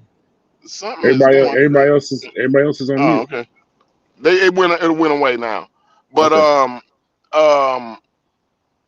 what the fuck was I gonna say? God fucked up your thought, didn't it? Oh, yeah, it did. Sound like they were going through a damn car wash, right? Oh yeah. What I'm saying is, but Anheuser-Busch does the marketing pretty much for everybody. It all pretty much goes together. But okay, what I was gonna say is, I definitely agree with the sister though. Once it comes into the community, it's up to the men and women in that community to get that out, to push that out, to educate the community on what's going on. Also, to help those people who fall victim, right? Don't demonize them, right? Make sure that they can get some clean needles somewhere. They know where to go get the clean needles if that's what they doing. And you know what I mean? You understand that, they kids may be being neglected. So somebody need to help that out. Some type of situation. We need to get a family member involved or something like that. Like, we do have to be more community oriented, especially when it comes to that kind of thing. That's the only thing that's gonna fix it. Now that we got it in the community, the only thing that's gonna fix it is the community now.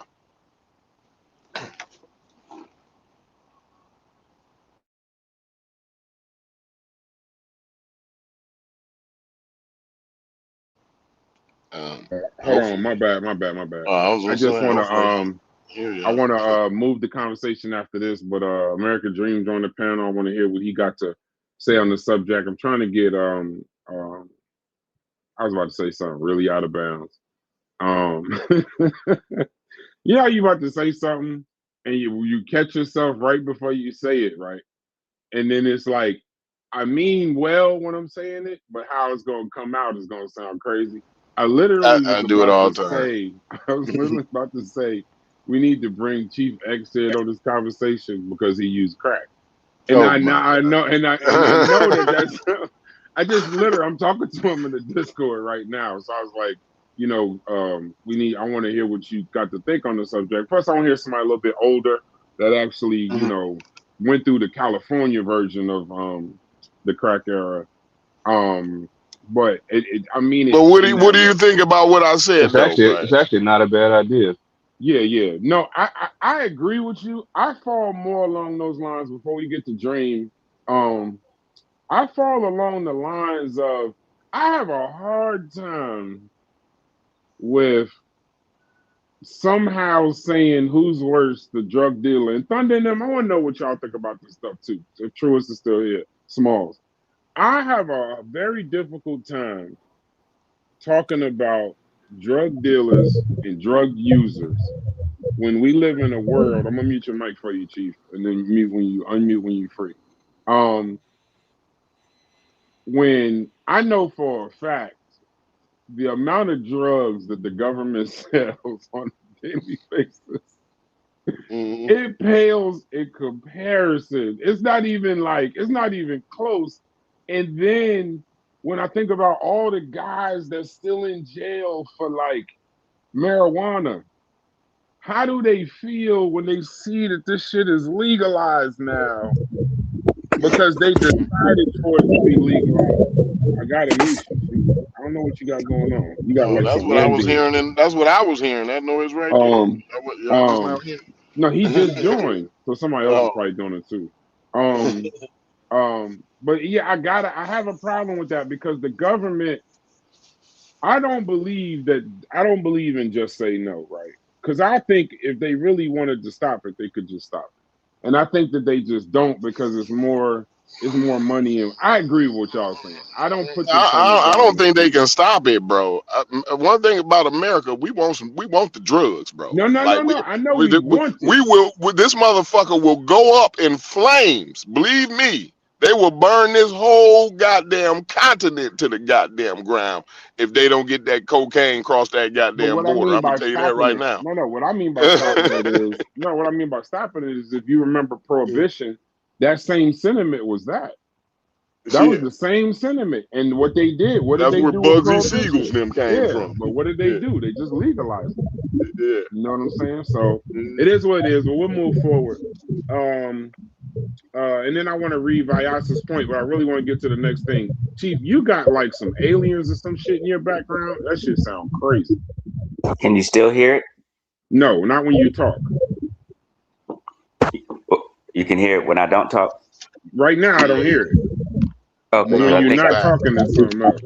And you'll be on. perfect for where I'm about to take this conversation. But Chief, just stay right there, mute your mic. I don't want to skip Dream. Dream, go ahead. Oh my bad, yeah. We was Dream. I forgot he was there.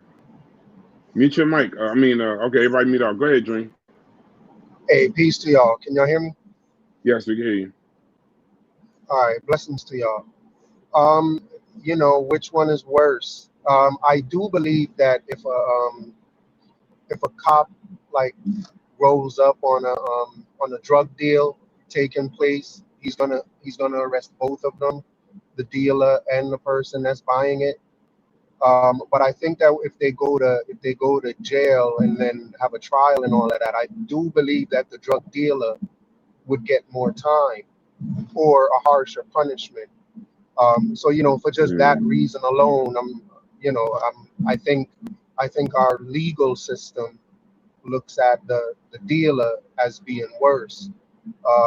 And I don't think I would want to change that legal system to where the person buying it would get the same amount of time. I don't think any of us would really want to do that. And for that reason, I think it's a pretty open and shut case that the dealer is worse simply because the legal system looks at him as being worse. And I think the legal system looks at him as being worse because where the user may just be doing damage to himself, to him or herself, the dealer is seen as doing more damage to the community, where the dealer is selling to more than just that one user. So for that reason alone, I think the legal system would agree that the dealer is worse than the user. Okay, I appreciate that answer. I appreciate that. If you could stay, we're gonna cover a couple of different topics before we get out of here. This is kind of like the beginning topic. Thunder and Truist was cooking. I think I'm gonna bring them back on a separate. I will stay under one condition. I don't. Okay, go ahead. Unblock me in the chat. I don't have you blocked. This is Chef's channel. I don't have you blocked. I'll check. Okay. That's carnivorous that got me blocked. Yeah, I don't have you blocked. You can't be blocked. We don't have anybody blocked on low key. I'll check it out. I'll check it out. Go ahead, Chief. You're right. I'll stick around. On that condition, I'll check it now. Stick around. Go ahead, Chief. Okay, tell me, and I'm just running into this. What's the topic y'all been talking about? Like, we're trying to figure out who is worse. Who's really worse? If we were trying to figure out worse as far as what's worse, who's worse, on a scale, would you consider the drug dealer or the drug user, which one would you Oh, consider worse? I know what it is, Chief X. So you got the sound so loud that it's giving reverb. Okay. You know what I mean? So you need to turn the volume down in your ears, Chief X. Or you got the YouTube. Somebody says you might have the Yeah, another YouTube opening. something's coming through. Something's bleeding through over there. Okay, let me get off. Because it only do it when Brass talk, like, so it's reverb. You know what I'm saying? Now I know you old and you gotta have the microphone. You gotta have the earphones up high, Actually, but it's coming through the microphone. he got them orthopedic headphones. That nigga got orthopedic. Don't take that shit, Chief X. And Chief X, you actually gonna be perfect for where I'm about to take this conversation, because something happened yesterday where all y'all in the conscious community got some explaining to do. Specifically you, because you introduced me to this dude, and he got it. He's famous. I don't know what he was before yesterday, but this nigga's famous today. But go ahead, Chief. I got it. So if I'm echoing, I got to get off my phone. I'm usually on my desktop. Okay, so do whatever you got to do to fix it, and then when you can come in. I'm about to get off here and go to my desktop. Okay, no problem. So yesterday, and wait, I got Thunder and them. Thunder and them, before I move this to a different conversation that I hope y'all stay for. I got a couple of conversations I want to have. Similar to our Discord conversations. Thunder and Truist, y'all got anything before I introduce something new? Because y'all know this next guy, and I need to know why y'all didn't tell me he likes to make fun of the disabled people. But go ahead. Anybody got anything before I move forward? Okay. So yesterday I was watching Gil's Arena. Now I didn't watch the whole thing, right? I didn't watch the whole thing. I gotta admit, I didn't watch the whole thing. But yesterday on Gil's Arena, Kenyon Martin came on. Are y'all familiar with Kenyon Martin? Y'all can unmute y'all mics if y'all don't have a lot of background. Yeah, man, I'm from New Jersey. Kenyon Martin. Yeah, New Jersey Nets and all of that, right? And I'm from Ohio, so he played for the Cincinnati Bearcats. I remember him. He was a National Player of the Year, but he broke his leg his senior year, right? So yesterday, on on Gil's Arena, and Corey, I think you know this guy too. So there's this guy, apparently, I'm gonna set the narrative. So Kenyon Martin was on Gil's Arena, and he was kind of like saying, I got something I want to say. He's making an announcement. So he starts describing a situation and a guy that he had over to his house for multiple Thanksgivings. He's had him around his son. He's had him around his wife. A guy like that works for them, but he's been like closer than just a work person. So somebody sent him a video. For those that don't know, Kenyon Martin is a power forward. He used to play for the Cincinnati Bearcats. He took the Nets with Jason Kidd to the finals a couple of times. He's had a long NBA career, but now he's famous for this podcast with Gil's Arena, right? Well, he has a stuttering problem. So I remember the first time somebody said that Kenyon Martin was doing a podcast with Gil's Arena. Anybody who knows Kenyon Martin, specifically from them Ohio days, it was like, how? Like, you know, like he has a bad speech. Great person, salt of the earth, man's man, pause. But he had a speech impediment. So I watched the show. I've never seen it come out. So apparently he's worked on it. Blessings to him and his family.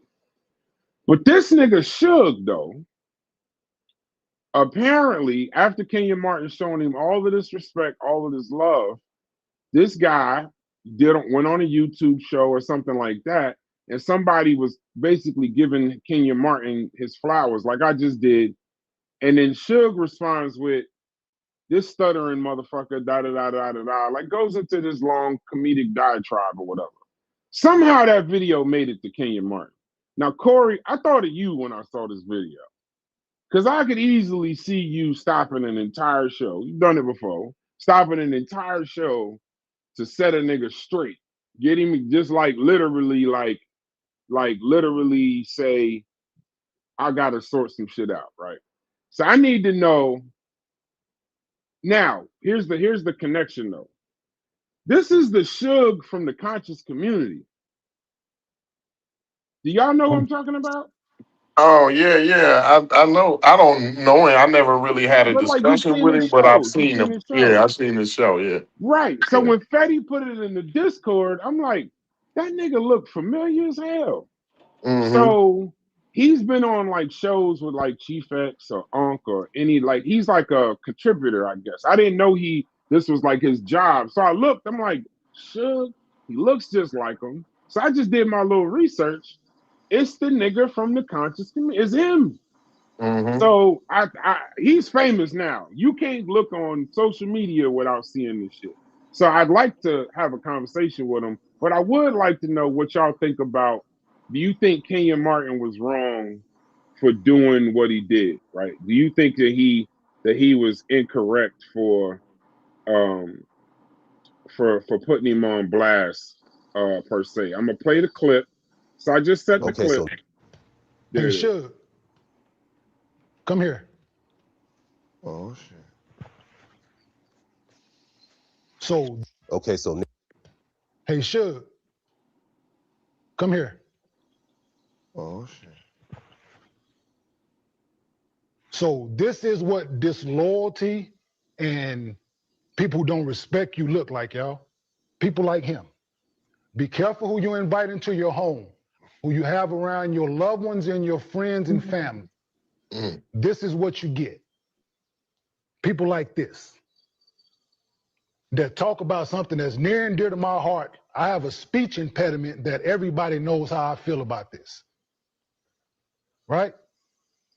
People that don't have a voice able to speak up for themselves, this is what this is about. You don't tease something of someone I have no control over and think it's okay. I don't want, no. Yes, this is, you did it in front of, did you not do it in front of people? Did you not do it in front of people? I apologize. Did you not do it in front of people is my question, George. Yes. So therefore you want me to do it in public? I mean, private? No, I said I was the same energy, brother. Same energy. So, same energy. That's gentlemen. Oh, I'm absolutely. You did it in front of people, I'm gonna do it in front of people. Point blank, period. I apologize. I don't want your apology. Once again, brother. Once again, I don't want your apology. So what you want from me? Nothing. Don't ever be in my presence ever so again. Get your ass out of here right now. Right? Not ever be in my presence ever again is what I want. So he got fired live. Now, I could play a longer clip, but essentially he goes on to explain. Where'd everybody go? Oh, okay. Man, what happened? Hold on. Okay, there we go. So he goes on to explain. Okay, y'all can hear me, right? Are you there, Bryce? Okay, y'all can hear me? I can hear you. Okay. So he goes on to explain. I didn't hear that though, but that was crazy. Yeah, it clicked for a second. That was definitely crazy. So I definitely could see me doing that. I don't know if we live still. What's going on with Brass? Can anybody hear me? Somebody tell Corey to jump off and jump back on. Hey, Corey, jump off and then pause. Go out and goddamn pause. Restart, bro. Can the chat hear me? Give me a one if y'all can hear me. Can you hear Brass, Corey? I don't think Corey can hear none of us, Brass. Okay. Can anybody unmute for a second? Can y'all hear me? Right. Yeah, we can hear you. I can hear you. I can hear you. Corey, Thunder, can you hear me? Dream, can you hear me? I can hear you. Yeah, I hear both of y'all. I hear everybody. Yeah. Okay. All right. So Kenyon Martin essentially got him in order because he did a video talking about his speech impediment, right? But now people are kind of giving him backlash. Chief X, are you familiar with what's going on? Yes, sir. Okay. So people are giving Kenyon Martin backlash for saying, Suge is an internet person. He's got a channel. He can do pretty much whatever he did, what he wanted to do. But this shit is blowing up all over the world right now. And I only know Suge from the conscious community, but this shit's blowing up all over the world because they're saying that Kenyon Martin shouldn't have publicly disrespected him, and essentially fired him live. That he spoke about his speech impediment, he could say what he want, it's basically his opinion, but that he shouldn't have done it live on the show, that was wrong. I want to know where y'all stand with that. Now, I don't know Suge. Y'all can incorporate maybe some of his history, but I do remember seeing him on a show with Chief X. That's the first thing I thought when Fetty sent me that clip. When he said Suge, I'm like, wait a fucking minute. And I'm looking at him like, all right, he light-skinned. And I didn't know he had tats on his arms. So I'm like, maybe that's not him. But yeah, it's been confirmed. That's the conscious community guy. Do y'all think Kenyon Martin was wrong, right, or otherwise? Man, I loved it. With that? I loved every second of that, bro. Yeah, he deserved every bit of that shit. I loved every second of that, man. Yeah. Like Corey, do you see what I meant when I said I could see you do some shit like that? Like, bro, what? Oh, man. Yeah, but at the same time, it was shocking though, right? Because I don't watch that podcast, but I understand like how many views those kind of podcasts get, and like what type of audience is in the live chat. If that was live, I don't know if they were actually live right there, or was that pre-recorded? They were live. Yeah. No, they were live. Yeah. So you talking? I know podcasts like that. You talking 10,000 people, 7,000 people? No. There was over 87,000 people watching that live. Yeah, I was trying to be concerned, man. Like I'm telling you, bro. I can't really hear who you're talking to, Brass. Whoever you're talking to, I only hear you now. Oh, he got to go out and come back in. You got to, whatever it is, something going on with StreamYard. When y'all have hearing things or whatever, y'all got to go out and come back and hit the link again. Something's wrong with StreamYard. You got to experience that, Brad. It's funny when it seems. It sounds crazy. The way y'all keep describing it sounds talking to yourself. Crazy. It sounds crazy. I was like, man, what's up with Brad's tripping? But then I realized like it's other people on the. This nigga answering his own questions and shit. Who's worse, Brass or the goddamn dealer? Right. No, but yeah, 80-something thousand. Yeah, it was 80-something thousand. But now think about it. It's gone viral. This is global now. They're talking about this on ESPN. They're talking about this on. They were talking about it on First Take. So now you're talking about millions. So that's why they're saying First Take had it on. First Take. Stephen A. Smith is talking about it on his show. What was Stephen? It's Kenyon Martin. What was Stephen Smith's opinion? Stephen, hold on, I'm trying to change the title on this. Was Steve saying that Kenyon Martin was wrong? No, what they're saying is that actually should be a private conversation. But I understand what Kenyon Martin is saying, that you didn't, when you was telling the whole world I had a fucking speech impediment after I invited you to my house for Thanksgiving 3 times. He said I've had you at my house for Thanksgiving with my wife and kids 2 times in a row. And you get on the internet and say some shit like this. So I feel like what I gotta say to you, I gotta say publicly. I feel like Kenyon Martin. What provoked? Go ahead, Chief. My bad. Hold on. Go ahead, Chief. Because Chief actually knows them, and then I'll get into what you got to say. Let me clarify the whole thing so people have clarity. Plus, there's been some nuances that came out today. I hate that word, by the way. I just want to let you know. Okay, good. Because I usually think y'all about to start trying to scam me when y'all do that nuance and concept. Right. Go ahead. I got you. So even Gil made a video. Wait, real quick. We got mute out. Dream, Real we can quick, hear you, Chief. Dream. No, he can hear you, Chief. He just want to Brass, do throw you have the something because video of I what actually, yeah, I'm gonna okay, play the real full video. Just remember, it's a copyright issue too, because it's somebody else's what's yeah, the I would name. like But to I'll play see the and whole hear video what after Shook the point. said. Okay. Yeah, it's all over the internet. No, hold on, Chief. Hey, Chief, do me a favor. I need you to humble out for 2 seconds. I actually want you to go last. Everybody else go quickly. If we're gonna get the clarity, I prefer you go last because you know the person. No. Well, it's clear that I'm gonna give that whatever they say may be off because they don't know the updates. Right, and I want them to. That's the point. I want it to be kind of because I'll give you the final say on it. Okay. Go ahead, Truist. Go ahead, Truist. Yeah, I wanted to just say, I agree 1,000,000% with Kenyon Martin's actions.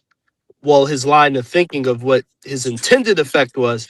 I just think it might end up backfiring from what he wanted because Uncle Suge is the kind of dude that takes any type of publicity as good publicity. Whether it's bad press, it in his eyes, bad press is good press. So this might not have the effect Kenyon Martin want. It might have been better to have it in private so there was no spotlight put on this idiot. Good point. That's a good point. Anybody else want to go before Chief? Because Chief is the person that actually wanted to have the subject, talk about the subject with. Because he's the only reason I even know who the dude is. Because I remember him being on Chief's panel before. Chef, you could Chef said Suge fucked up. Fetty said he got exactly what he deserved. He got sunned. He can't talk shit on the internet no more. Didi said, nah, he returned that energy. He did exactly what he was supposed to do. Go ahead, Chief. I'm gonna give you the floor. Go ahead, Chief. I think Truist was just talking, but regarding this spotlight, Truist, you saying a spotlight may be put on him and it may backfire, but not really because you'll notice that nobody's really saying his name. Suge's YouTube channels have been taken down, at least 4 or 5 of them over the years. So he has one YouTube channel now that's called Celebrity Suge, and he did a response to it, and only got this morning it was 1,900 views. It may have now, so nobody's really checking for him as far as a spotlight because nobody's really said his names in all the clips. Now people said the name Suge, but since his YouTube page has been taken down, they can't find him. Or they said his name George, but they didn't say his last name. So nobody's really checking for him per se. They just talking about the incident. Now, for clarity about the whole thing, you have to understand how Suge got the job on Gil Arenas' show. Gil Arenas and Kwame Brown has been beefing the last several years, hardcore, just clowning each other. But Suge, nobody in America clowns Kwame Brown more than Suge or Uncle Suge, or now he's called Celebrity Suge. So Gilbert likes the fact that Suge was clowning Kwame crazily. So Gil hired and sent for Suge to come to California, and he became a producer because he's pretty good at editing and clowning on YouTube, right? So that's how he got the job. Now, they really didn't look into the cat because he has horrible character. If they knew his character, they would have never hired him to be a so-called producer on their show now, right? Suge has horrible character. He's a predator, right? Now, but them NBA players didn't know his history in the conscious community. They didn't know his history about him having 2 different babies by impregnating girls who are 14 and 15 years old, right? When he was 19 years old. He admits this. That's what happened. So they don't know all this drama. But let me get back to how I feel about it. So I feel Kenyon Martin was right in doing that in public. Suge does everybody like that in public on a major level, right?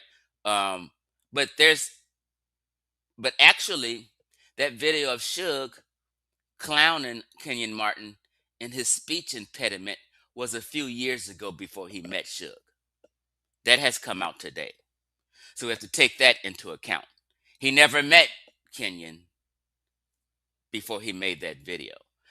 Come a few years later, now this video comes up with him talking crazy a few years ago. Now, everybody on the panel of Gil's Arena, all the NBA panels, even Gil and Kenyon, didn't know it was a few years ago. There's been a change and an update. So people feeling that Suge is going to be fired, which I think eventually he may be, because people are going to start digging into his character now, and they're going to eventually see his character. But Gil today in an interview said, I don't know, because Gil hired him as an employee for his company.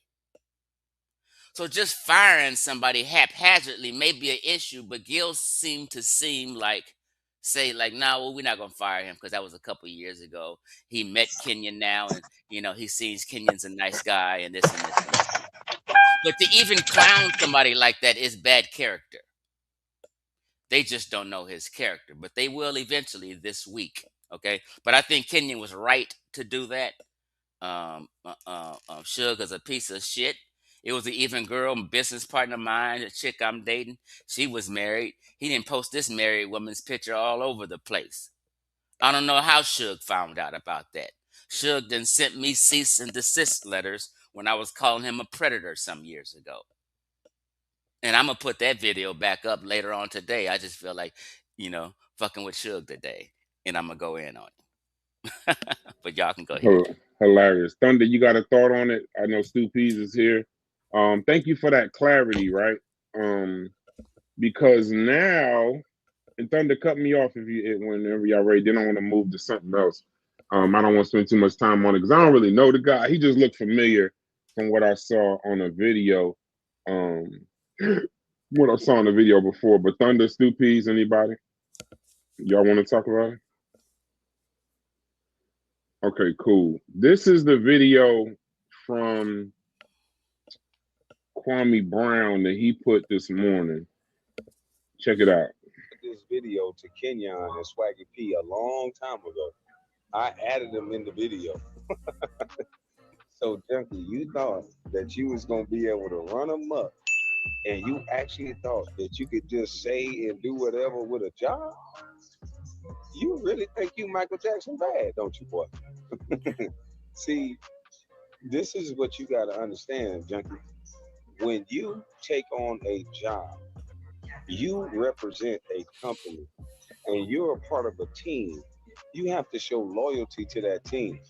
This guy, Gilbert Arenas, hired this guy from Cleveland because he disrespected my mother, he disrespected me, he disrespected my family. Cino sent this video to me. We sent it to Kenyon. I don't know if Kenyon saw it before. He said he only saw it 2 weeks ago. And so now Kenyon has finally seen the video and got rid of this junkie. I sent this video to Kenyon and Swaggy P a long time ago. I added them in the video. So, Junkie, you thought that you was going to be able to run them up, and you actually thought that you could just say... Oh, my bad. All right. So, anybody got any thoughts on that before I move on? We live, but I'm gonna do this more along the lines of a Discord kind of thing where we cover a couple of topics, and I want y'all opinions. Trust me, I do want to hear what y'all think. Notice he keeps calling him Junkie because Suge is an ex-dope fiend also, but he tries to hide it. He also has convictions for drug possession and felonies and stuff for drug possession. So that's why he calls him Junkie all the time. And that's the only reason why Gil hired him, is because he comes for Kwame. So they had that in common. And, Gil sometimes be immature like that. And really didn't check his character before he hired him. Okay. All right. So on the panel, can everybody hear me? I'm gonna move to a topic. I hope it's not sensitive, but this is what the world is talking about. We should be able to talk about it also. So I want to move to politics. Is this going to be uncomfortable to have as a conversation? Thunder, are you there? Because you ain't said nothing in a while. I just want to make sure your connection is still right. You might not be there. Let me move you off. For a second. Okay. Thunder might not be there. All right. So, Chief, while I set up the next video, so who's worse, the dealer or the user? So the dealer is way worse than the user. The user, usually in general, is an individual who develop an addiction. They have no intent to harm anyone else or what have you. Um, they don't mean no harm. They're just supporting their addiction. They get their drugs and they go in the house and do their thing, and nobody see them again until they finished all their drugs. Then they go back out to get more. The dope dealer has a combination of things going on with him. He may be a gangbanger. He may be thuggish. He don't give a goddamn. He's just trying to sell and make some money. He don't care if 10 pregnant women came up to him to buy drugs. He gonna sell to all 10 pregnant women. It's a moral issue involved, more so with the dealer than the user. The dealer is way more immoral and will lie, cheat, and steal to make money. He'll rob other dealers. I mean, now the drug user, sometimes he may commit a crime to make some money so he can get some more drugs. But that's just a craving that drives him to do that crime. It's not really in him like that normally if he wasn't on drugs. Right? You know what I mean? So it's but I just think that the drug dealer has way more immoral behavior. Let's put it that way. Okay. Anybody want to comment on that while I set up the next video? Now, the next conversation is going to be political. I'm telling y'all, this is because it's actually big news, huge news. Corey, you there? Because I like to have these conversations with Corey too. Are you just if y'all can unmute yourselves, let me know because I can't have this conversation by myself. Not this particular one. So Stu Pease. Yeah, but I wasn't going to say anything because it irks me to agree with Chief X. Irks me to the soul, but Chief X is 100% right. I consider drug dealers as worse than pedophiles. I consider that. I said that in a conversation on pseudo killers one day, and somebody was saying, no, they don't believe it. Because drug dealers has no remorse. I've never seen a remorseful drug dealer. Like, even after they lose all the money, I've known multi-millionaire drug dealers who lose all the money and come back home. And they've always speak gloriously at the high times. I've never heard them mention the thousands of people who stole their grandmother TV for the high. It was all about, if I knew what I knew, I would invest in XYZ, but the money was so good at the time. No remorse for what they do to the community. It's some of the most selfish people that exist that will sell out their mother, the best friend ever. There's nothing beneath them that they wouldn't do for that dollar. Yeah, them worse than pimps. Them only second to pimps to me, right? Because pimps only have a limited amount of girls that him leech off of, but drug dealers leech off the whole community. And we romanticize them. And they come around and they act like they're special. Always known. If you live long enough, the same drug dealer who was special today coming back down to ground. But it is what it is. But I agree with Chief X. You agree with Chief X. That's gonna let you know I'm gonna clip that. I'm gonna hold on. I'm gonna hold on to that clip, and I'm gonna use it at my discretion. You know what else I say, Brass? What? Damn,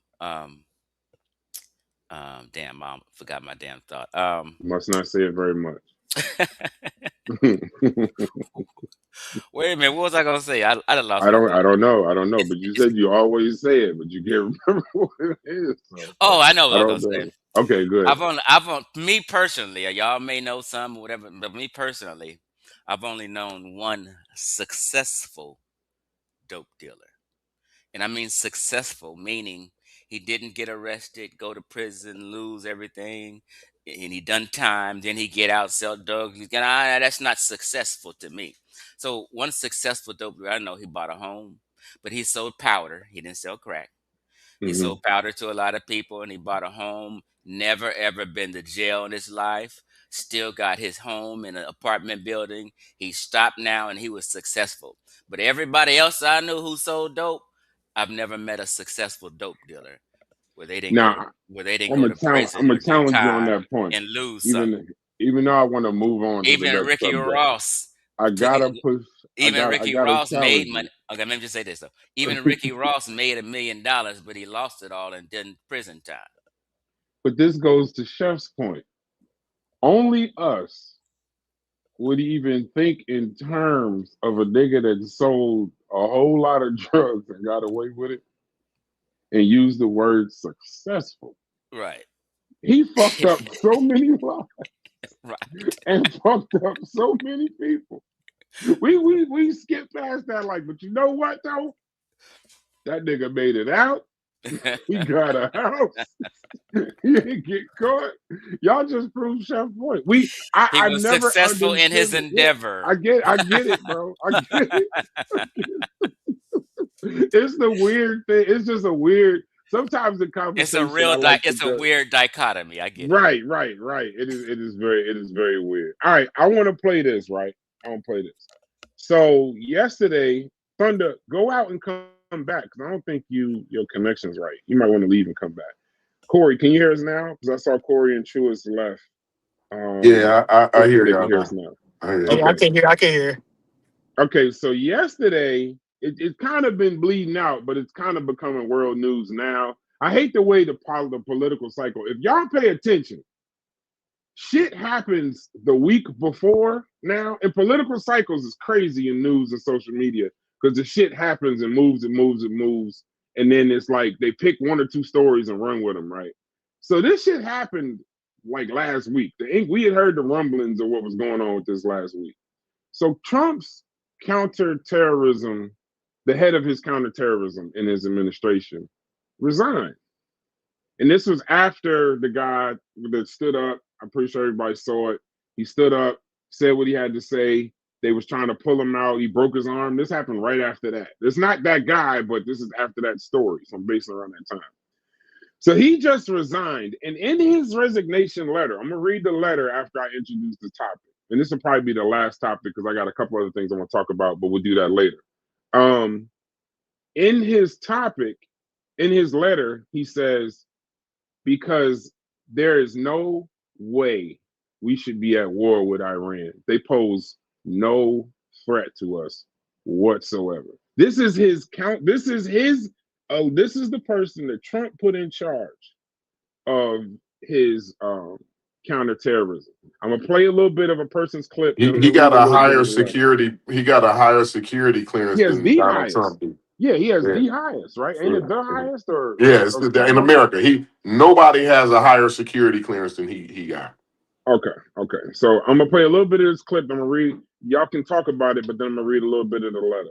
So just resigned and said that the Iran war is based on a lie. Right? Joe Kent ran the National Counterterrorism Center. He's a Green Beret with 11 combat tours, a Gold Star husband, and a Trump ride or die who got confirmed on a party line vote. And he just said that Iran posed no imminent threat to the United States and that Israel pressured us into this war using the same playbook that got us into Iran. Saying specifically, it is clear that we started this war due to pressure from Israel and its powerful American lobby. And then where it gets spicy is you had Speaker Mike Johnson contradicting that, saying that Kent is wrong and that there was clearly an imminent threat based on classified briefings. So Democrats who were in those same exact briefings say that's just not true. And so the American public once again has to ask, who's lying? And as far as Trump's response, he said, I always thought he was a nice guy, but I always thought he was weak on security. It's a good thing that he's out. A lot of MAGA has chosen really not to address what Ken has said and instead have just called him kind of a crazed egomaniac who is going to get fired anyway. Because Ken's been clashing with other top officials over conspiracy theories, like when he tried to get access to FBI databases to see whether there was foreign involvement in Charlie Kirk's assassination. But for now, with 13 American soldiers dead, many more injured, and seemingly no end in sight for Trump's Iran war, follow to stay in the loop. Trump's own counterterrorism director just resigned and said that the Iran war is What do y'all think about that before I read a little bit of this letter? What do y'all? And I'm sure the viewers will go down, but this is a conversation that I've been wanting to have, but I wanted to be able to pull sources. So all of y'all come off mute. Let's have a good conversation about it. I don't know if Dream is still here or whoever. Y'all can hear all each other. Y'all pretty much take the conversation. Whoever wants to go first while I go look this up. Yeah, I was just gonna say, you know, a big part of this conversation, a lot of things are getting mixed together. Like I saw there was a CNN poll by Pew Research where they asked most Americans how they felt about Iran and whether they felt there should be a regime change, right?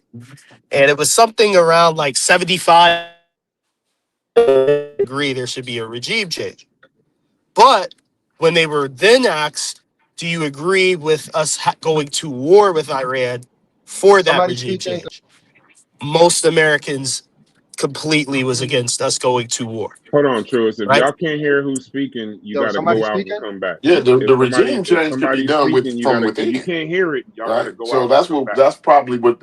So a lot of So, times it's how it's the way they ask those poll questions. But right, my I only was, I thing with was, go ahead. Yeah. I was just want to say really American quick, like Dream, go out and come back.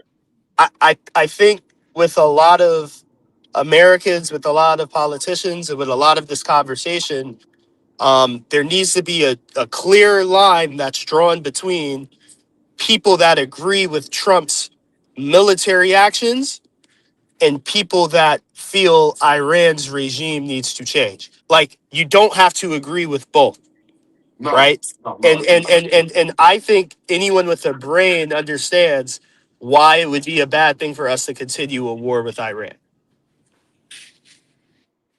Okay, go ahead, Corey. And the way we going, we losing 6 a week. We're losing 6 American soldiers a week if they're telling the truth about the body count. But what I see is, man, it's it's pretty disappointing when you see the president kind of talk shit about a two-tour combat veteran for one, and also he's a gold star husband. He lost his wife in the. Am I still there? Can y'all still hear me? Yeah, we can hear you. Go ahead. Yeah, here you go, brother. We hear you. God damn it! Oh, he can't I, hear us. I Corey, gotta you go out good. and We come hear back you. We in. hear I you. go out and Corey, come go back ahead. in. We hear you, Corey. We hear you. Oh, man. Something's wrong with StreamYard today. I'm gonna assume there's something wrong with StreamYard. Stu P's Thunder. Yeah, I miss out on this because when I was listening to it online, I don't know how far behind I am. I had to take a call. But I was Okay. listening to talking Yeah, I'll about be honest. I haven't really looked too much into this particular was I person's speaking? statements and his beliefs and stuff. So I can't really speak Was I directly to can you that. hear me? I've been looking more Yeah, about I can hear stuff. you. I can hear you, Stu. I can hear you, Stu. Yeah, but the dude just jumped in and cut me like, whoa, when you come Well, I No, on. can't I hear don't I know if Stu. he can't can, believe but it. I don't He know if he probably can. can't But the hear you, issue Steve. I might move this to Discord in a second. I might Yeah, move this yeah, to I forgot the Discord. But Discord. matter of Jump fact, y'all move to Discord because I can bring up the Discord. If y'all yeah, can move to the Discord, I'm gonna yeah, read the letter jump because they can still hear us, and then I'll just bring the yeah, Discord into the show if y'all don't mind. So y'all leave out right. and go to Discord. Y'all leave out and go to Discord. Somebody set up a chat. Truest, if you could set up a chat, and then I'm gonna read this letter live, and then I'll bring the Discord into the conversation. Because I'm assuming that everybody can still hear us, but I don't think Thunder can hear us at all. Smooth Smalls to the chat. Something wrong with StreamYard today. So this letter basically says, let me read this letter. President Trump, after much reflection, I've decided to resign from my position as director of the National Counterterrorism Center effective today. I cannot, in good conscience, support the ongoing war. Let me make this a little bigger. Okay, I cannot, in good conscience, support the ongoing war in Iran. Iran posed no imminent threat to our nation, and it is clear that we started this war due to pressure from Israel and its powerful American lobby. I support the values and the foreign policies that you campaigned on in 2016, 20, and 24, which you enacted in your first term. Until June of 2025, you understood that the wars in the Middle East were a trap that robbed America of the precious lives of our patriots and depleted the wealth and prosperity of our nation. In your first administration, you understood better than any modern president how to decisively apply military power without getting us drawn into never-ending wars. You demonstrated this by killing Qasem Soleimani and by defeating ISIS. Early in this administration, high-ranking Israeli officials and influential members of the American media deployed a misinformation campaign that wholly undermined your America First platform and sowed pro-war sentiments to encourage a war with Iran. This echo chamber was used to deceive you into believing that Iran posed an imminent threat to the United States and that you should strike now. There was a clear path to a swift victory. And that should you strike now, there was a clear path to a swift victory. This is a lie and is the same tactic that the Israelis used to draw us into the disastrous Iraq war that cost our nation the lives of thousands of our best men and women. We cannot make this mistake again. As a veteran who deployed to combat 11 times and as a Gold Star husband who lost my beloved wife Shannon in a war manufactured by Israel, I cannot support sending the next generation off to fight and die in a war that serves no benefit to the American people, nor justifies the cost of American lives. I pray that you will reflect upon what we are doing in Iran, who we doing and who we are doing it for. The time for bold action is now. You can reverse course and chart a new path for our nation, or you can allow us to slip further toward decline and chaos. You hold the cards. It was an honor to serve in your administration and to serve our great nation. Joseph Kent, Director of the National Counterterrorism Center. So I'm going to open up the Discord. Give me a second. I'm going to open up the Discord. Give me 1 second. Chef, stop critiquing me in the chat. I am not interested in your critiques of what's going on in this show. Give me 1 second. I'm going to open up the Discord in the show. Give me 1 second.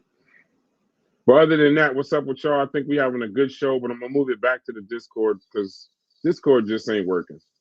And I'm tired of trying. It's messing up my train of thought and the people that I'm trying to have good conversations with. I think Trump's the left. And then on the left, I think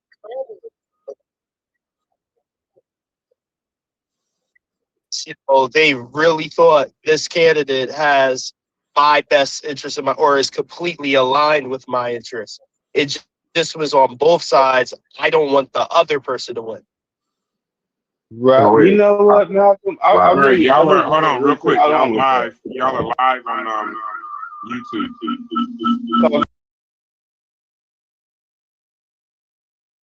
Yeah, and I'm about to leave out the YouTube real quick. Thunder, go to the Discord. Dream, go to the Discord.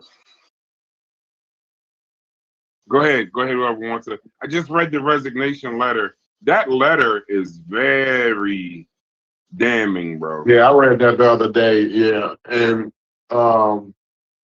again, he kind of emphasized like, it ain't no reason for us. Like they don't pose no threat to the United States. Like when you got, the guy, counterintelligence head guy, telling you, these people, these people ain't posing no threat. Donald Trump does that a lot, though. Like he goes against his own intelligence a lot, and what it is not only the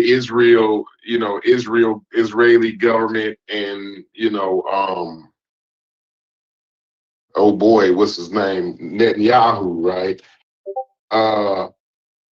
But it's the people in his cabinet. The people in his cabinet are crazy. Like these people are highly religious people. You know what I'm saying? And this is what you get when you get these end times type biblical, you know what I mean? This literal biblical shit. Like, this is what they doing. You know what I'm saying? Like Pete said, Pete Hegseth is a crazy, drunk, religious fool. You know what I'm saying? And you know, like, you got these people, and it's nuts. We got the goddamn help. We got, what's his name? JFK Jr. You know what I mean? Like, this guy, it's a wild position that we in with this cabinet. You know what I mean? And they got a bunch of crazy people behind them, all these evangelical nut job Christian. It's too much. It's too much, y'all. It's too much for me to bear. Somebody, go ahead. Somebody. I think it's crazy though, Corey, when we that now for some reason, right? I had said last week, and I thought I was making a stretch of saying I don't agree with the war simply because of, I think it has too much to do with Israel bringing us into it, similar to the Iraq war. Now, none of this was never confirmed. These are just my personal thoughts, just paying attention to reading the tea leaves, how they say. And I never like saying that publicly, that we're moving because Israel said so, that we're making movements in our country because Israel somehow is kind of like puppeting us, right? But here's the crazy part, Corey. When the head of counterterrorism for the Trump administration essentially says to me, because I like to believe, right? I like to live in this world, this fantasy world, that what I'm saying is a damn conspiracy, but what's actually going on ain't that easy to figure out, if that makes sense. You know what I'm saying? Like, I like to be in my own little bubble and have a little bit of conspiracy, but when the way I'm putting it here in New Jersey is the same way that the person with the highest security clearance in the United States of America, when he's saying exactly what I'm saying, that makes me uncomfortable. Because now I gotta start thinking, when Cuban is telling me like the shit is simple, or you telling me the shit is simple, and I'm like, well, I'm sure it's above our pay grade, and there's got to be some nuance, right? I'm about to start scamming y'all and shit. There's some context that we don't have, some information we don't have. And the damn head of counterterrorism says that Israel led us into the Iraq war. They leading us into this war. And I refuse to send American citizens behind Israel, basically leading us like puppets. That kind of shit makes me very uncomfortable.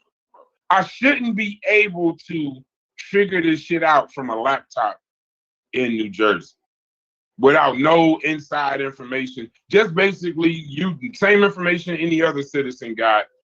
And I'm yelling, no, we can't be that silly. That Israel finally convinced a president after what happened in Iraq to go to war in Iran. And it literally happened exactly like that. That's scary. And then the fool's response was, yeah, he a decent guy, but like, as far as intelligence, man, I don't think he good. It's like, what? Coming from you, bro? Get the fuck out of here, bro. And the crazy part is, coming from him, it's wild as hell. But shit, if you thought this shit, that you always thought he was fucking weak and this and other, that's the motherfucker that you picked for counterterrorism? That's the person you give the highest security clearance in the United States? See, I don't know. It made me uncomfortable, but even if I end up losing in this particular conversation, this is something that I got to give a win to. I was hoping Thunder was in on this conversation, but I got to give a win to y'all, you, Cuban, and Stu P specifically, that this is where I can say the fact that it's this simple to figure out is very problematic. This is probably the lowest. This is the lowest I felt about. Ain't none of us winning. Be very clear, Brass. Ain't none of us winning in this situation. I know. Hey, But go ahead, Brad. Stu. I mean, after Smalls, go ahead, Stu. No, I was just gonna say before you came in, I literally asked Malcolm the same question. Wasn't he a fucking presidential pick? I was gonna go into all the different shit that people voted for him for. I'm just saying though, like yeah, I literally just asked that question. Go ahead, Steve. No, Corey and I would like to laugh, but it's not funny. It is not funny.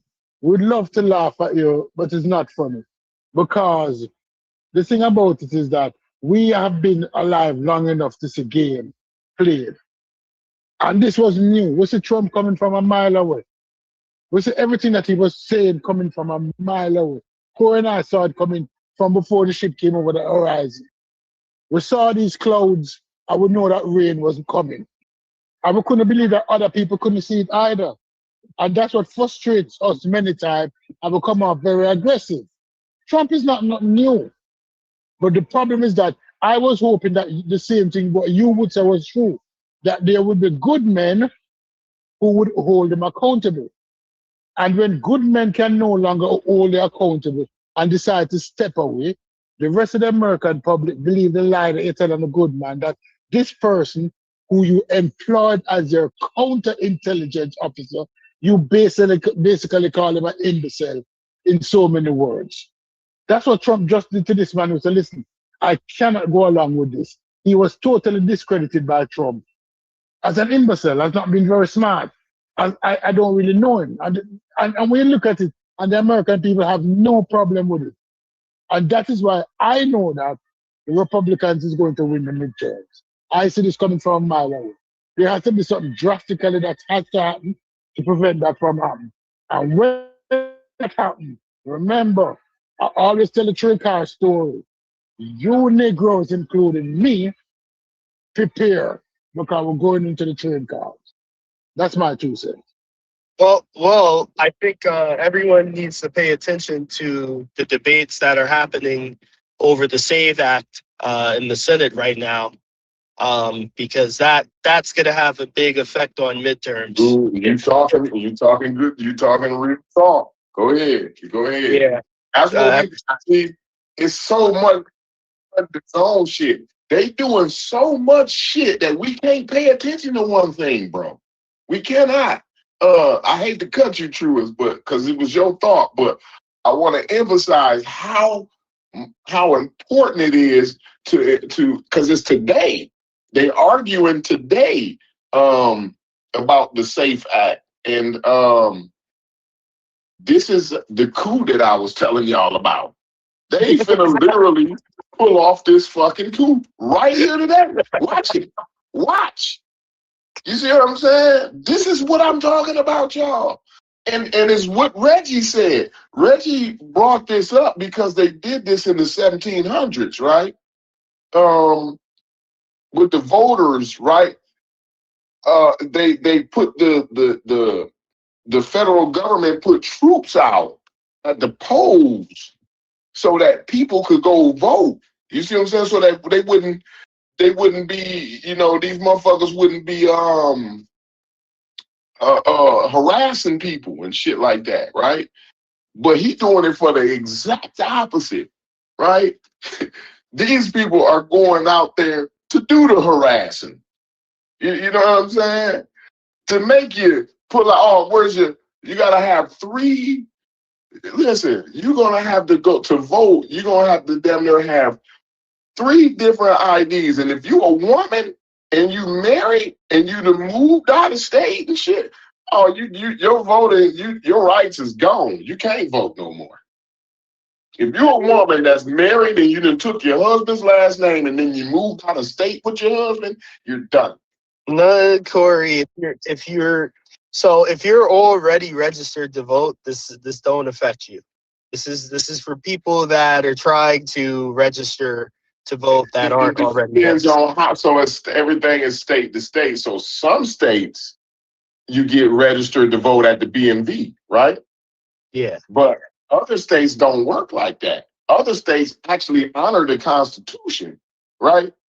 And when you go down there to vote as an American citizen, you just go down there to vote. You don't have to be Well, this have a bill, credential on your license. You know what I'm saying? but Corey, the bill is is federal, so it's going to sweep across the states with just two things. First, to register to vote. To register to vote, you're going to have to show proof of citizenship. You can't. You can no longer just sign that says I profess under the binds of perjury that I am a citizen. No. You don't get to just sign a checkbox attesting you're a citizen. You're gonna have to show a birth certificate, or you're gonna have to show a passport, proof of citizenship. Now, once you're registered to vote, when you go vote, now you can show a photo ID. Now you can show a photo ID when you go to vote. But the main thing is, nobody that's registered to vote, like I'm sure all of us on this panel are, none of us are going to have to re-register to vote because of this bill. Well, it depends now, because this is the part of the data that they get. It depends on if you gave the proper identification when you were. This is retroactive. You understand that, right? No. When I looked at it, it does not affect people that are already registered to vote. This is for people that want to register to vote moving forward. But if you're already registered, there's nothing that will take your registry away. Everybody pause. I just want to give the clarity. Yeah. In this particular case, Corey is correct. And that's one of the Democratic issues that they're arguing. I've been watching this while we was having this drug dealer conversation when Truist and Thunder and Kyle was proving to me that they sold drugs at some point in their life. I'm staying on that. Because y'all niggas was talking too clear about how the drugs and the fentanyl get in and shit. So I'm going back. They gave a one-on-one course. Yeah. I'm gonna make crack. There was a song called with TRU. Called Make Crack Like This. You niggas should make the sequel. Here's the second one. Under the SAVE Act, though, Truist, this is what they're arguing. Now, what you're saying makes sense. But under the SAVE Act, what they're arguing is, and this is why the Democrats are fighting it so much. Well, Brass, I know that's their argument. No. Listen. In the Act. I'm telling you what's in the Act. You may have to states may be required to re-verify those voter rolls and remove people who can't confirm citizenship. So you might need to see. I'm gonna need to see that in the bill, because when I looked at the bill, remember, this. Hold on. What they voted for today is just so they could begin the debate. So it's not. We're not at the policy stage. This is just. Is this even worth discussing on the floor? But they presented the act, right? They put it on the floor and they're debating it, right? But I'm saying what was presented does not state that people that are registered currently are going to possibly have their registration removed. Now, that's part of the argument the left is consider, like, is that a possibility, right? Could this act create that situation? But I'm saying that so we gotta be more proactive than that. So what? Let me explain. Let's read what it's saying. I understand what you're saying, Truist, and you ain't out of bounds in no kind of way. Don't think that I'm trying to say that. But what the Democrats is basically telling y'all is, just like they talked about it. You got to go back to the hearings.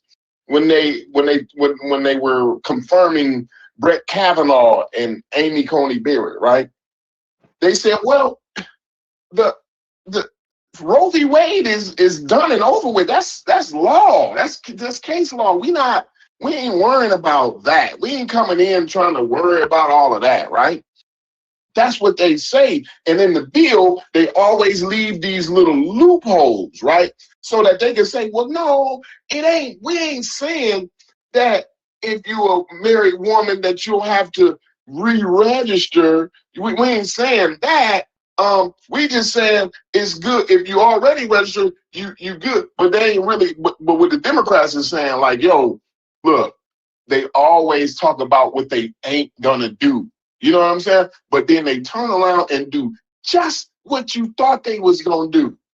I know that's exactly what they're doing, and I'm saying like I don't like that kind of shit because the way they're talking, they talking like granddad is gonna have to go dig up his birth certificate to re-register. And you might have to. That might. See, the thing is, you're saying, oh, it's not in the bill, but if the language is written. See, we talking about legalese here, right? The way the language is written in the bill, right?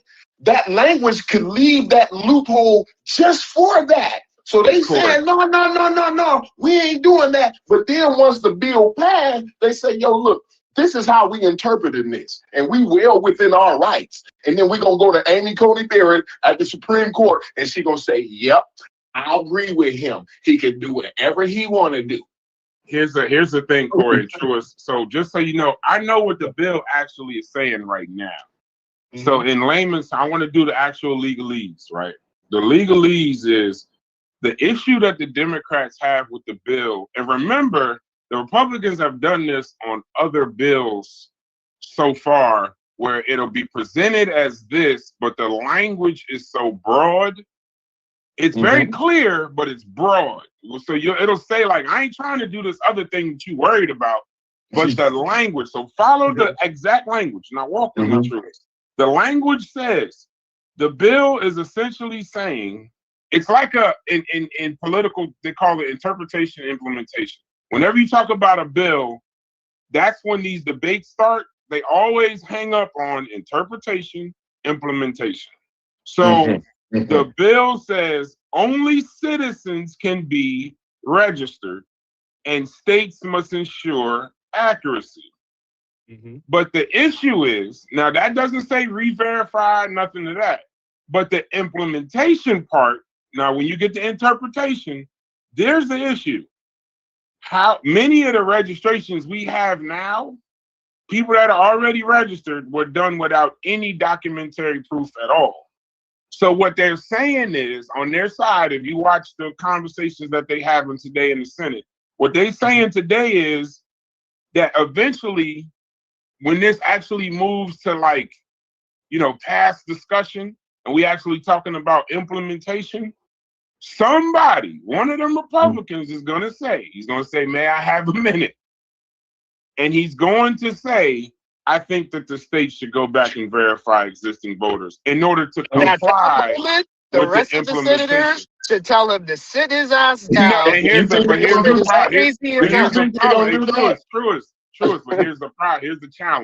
challenge. It's a two-part challenge.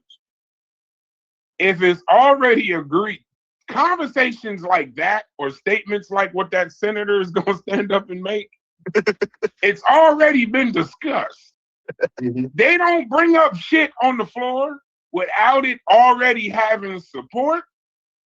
And right now, before the midterm, if they do this before, then what you're going to have is a situation of it's already going to be like, I agree. And then it's going to be voted on. They already got the support for it. And then even if they take it to the Supreme Court, based on the original language, even like a Democrats are basically saying, even if it don't say it directly, the states will end up rechecking people. And then some actual voters are going to get cut off. So even though it don't explicitly say that, but it does require states to make sure that only citizens are on the rolls, it could lead to re-verification. Now, based on that original language, we having basically a high level political legalese language conversation on how it gets passed. But this is what I do with the union. This is what I gotta understand. This is what I do in my union. I'm gonna land my plane right now. Based on the legalese of the original language, even though you're 100% right, it don't say it now. If that language gets to the Supreme Court of the United States, and it says that, and I'm gonna stay right on what it says right now. Only citizens can be registered, and states must ensure accuracy. The Supreme Court is going to rule based on those 2 points when this gets debated. You motherfucking states are gonna have to go back under these standards and re-verify, and that's going to throw the election system into a motherfucking shitstorm. Because here's the challenge. Most people walking around today do not have passports. A lot of people do not have passports. Mm-hmm. A lot of people, specifically elderly, that dealt with midwives in the 60s and shit like that, they don't even have fucking birth certificates. Yeah. The process, I think the issue's truest is that what the Republican Party is going to do, and this ain't just MAGA, this is Republicans, because they're running also. The Republican Party is going to do this because they understand there's not a problem with the citizenship in the country. They know that by forcing, they know that we do not have a DMV, a passport center, or a documentary center nowhere in these states of these United States that can verify that many motherfuckers that fast. If you order your birth certificate, you might not get that shit for a month. Mm-hmm. You might, by the time you get it, the elections will be over. So just understand, we're not having a literal political. And again, most people ain't even on this info. They're not gonna know it until they get to the fucking voting booth.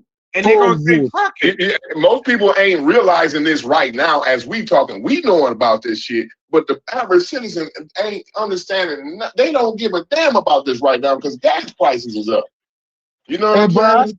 But hold on, let me say so Brad, wait, before you go, let him respond, and then Stupies will go to you. Go ahead, True.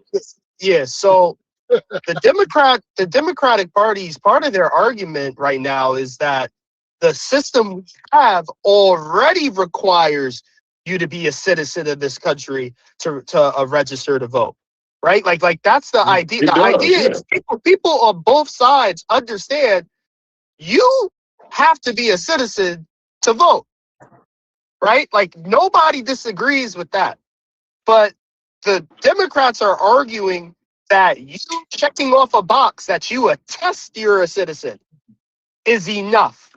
Our voter system has been working for 200 years, bro. No. I'm not arguing. And now this guy comes along. We got one guy. But there's a difference between checking a box. Corey, I'm not arguing either side. I'm just presenting the arguments on both sides. No, but the Democratic issue, even if you present an argument, there's a piece in it, pause, and we go right to Stupies after this. The issue is, yes, we already require people to do it. The people to be citizens to vote.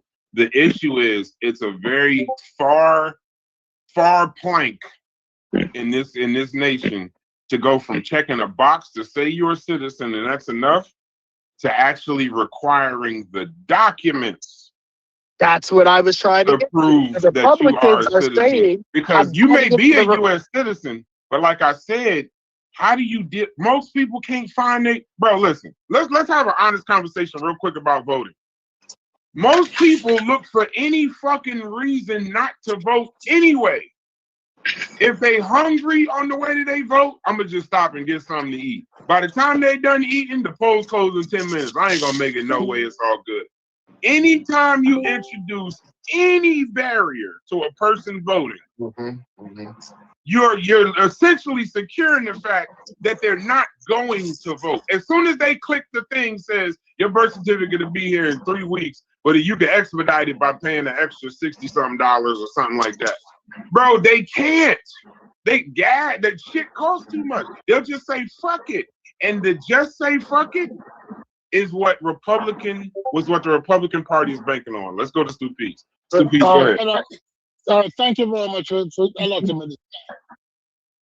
Voter registration fraud. When you look at it per million is that one person per million committing voter registration fraud. So it's not really even a crime. Imagine if you have 1 per million deaths in the United States per year. That would be about 450 people dying in the States every year. You'd consider that a miracle. You'd say, that's no problem. That's no problem. 1 voter per fraud for every 4 years that you have election. So that even would have been lower than 1 per annum. So people making a big deal out of this bullshit, and then we compare the Republican argument to the Democratic argument. There was no argument in the first place. The Republican is making this an argument because there was never an issue with non-citizens voting in the United States. They are making it an issue.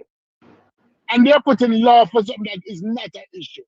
So they're spending money to verify something that is not an issue, which is stupid. And people They're reintroducing a poll tax. Wait, hold on. Yes, it's voting. It's voting. Wait, it's voting. Hold on. Stu Peas, were you done? Because if not, I'm gonna No, let you. I'm not done. I'm not. Okay, I'm not done. Right? I'm not done.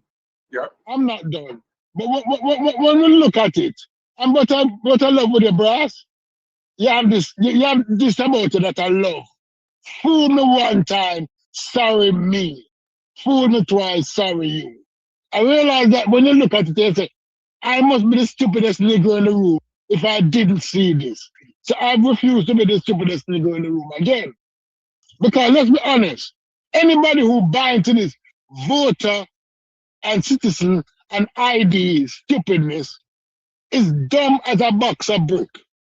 Because there's no issue. Because the first thing I'll ask anybody, why do we need it? Is there an issue with voter registration fraud? Can you identify how many persons vote illegally in the last election? Oh, it was 2. So I mean, out of 165 million Americans who voted in the 2024 election, you identified 2 that were non-citizens? And you got to understand, Stu Peas, not to cut you real quick. You got to understand that, to the people who, the one person who does voter fraud, you got to understand, Stu Peas, he's got to go down to the DMV and be fraudulently getting registered first. You know what I'm saying? Yeah. Like, that's a whole task that nobody's, like, who's got time to do that? Most of, and I hate to say this, I hate to say it, I wasn't going to say it, right? But it got to be said, Stu Peas, if we telling the truth here, right? The overwhelming majority of those little one times every 4 years, the overwhelming majority of them, they're Republicans. And that's what's the wild part of it. They're Republicans. It's not It's ridiculous to me, the 2 people that they found voted. The 2 people that they found voted Republican. Yeah, but for me, this isn't about stopping one party from being able to vote. Like, this is something I feel as though, voting is a constitutional right, just like bearing arms is a constitutional. We have a lot of constitutional rights as American citizens here that I really don't understand the issue with verifying you're a citizen to exercise these rights. I had to verify I was a citizen to get my pistol license, right? If you go to any, if you go to grandma, you don't have to have a conversation with grandma. Granny gonna tell you. I'm telling you. Granny will sit you down and she'll explain that to you. For real. This dude came on and is telling lies. I live in Florida. And long before I had a citizenship, I had an AK-47, I had a Bearing semi-automatic shotgun, I had 2 Glocks, I had an AR-15, and I am competent in all of those bullshit. You had it legally? Did you have it legally? Legally! I went to wait, were you licensed? Were you licensed? Of course I was. Okay, did you have to verify your citizenship to get licensed? No! I just have to verify that I was a resident, that I had a green card. It has nothing to do with citizenship. So over to that bullshit. So you didn't verify you were a citizen before you bought AR in Florida? The driver's license and 48 hours background check. 48 hours. Was a part of that background check verifying that you were a citizen? I could not take home the gun the same day. The first gun I bought was a Gen 3 Glock 19. And then I cut the slide in order to put a red dot scope on it. And I had the light under the bottom, and I didn't like it. When the Glock 5 came with the slides cut I got one of those. I changed the sides to higher sides that when it's up on the red dot, the sight was high enough that you could see the sights in case the red dots were on. Then And you were I bought the licensed shotgun. and you were licensed to do all of that without verifying you were an American citizen. I was not. You don't need American citizenship to have a gun license, dude. You don't need it. We understand. I'm not gonna dispute that because I'm not familiar with the laws of Florida. But what I will say is, voting is an American citizen's privilege to exercise. Yes, but you don't need. Wait a second. It is a privilege we have as citizens of this nation to exercise our political power here as a citizen. Now, when me and my wife went to Trinidad, if we decided to stay there, I don't know if they offer work visas or green card or whatever there, right? Or Belize, we would not be able to participate in the political process of a lot of the countries that we may go to until we become a citizen there as well, right? And verify that we're a citizen there. So I don't really see the problem with people in the age of technology in 2026. We're not talking about the 70s, the 60s, the 50s, where I understand even if you don't have the documents, today it is a lot easier. It is a lot easier. Wait a second, because I listened to you. I listened to you. Let me finish. It is a lot easier in 2026, in the age of technology, for us to attain a document proving our citizenship, some kind of document. All right. So what I'm saying is, voting is a privilege. Voting is a 3 times. Let me ask you the question. Yeah, and I heard you. Is there an issue? I heard you. Is there an issue with voter fraud? Currently, Jewish, is there an issue with voter fraud in the United States of America? No, but I don't think just because there's no issue with because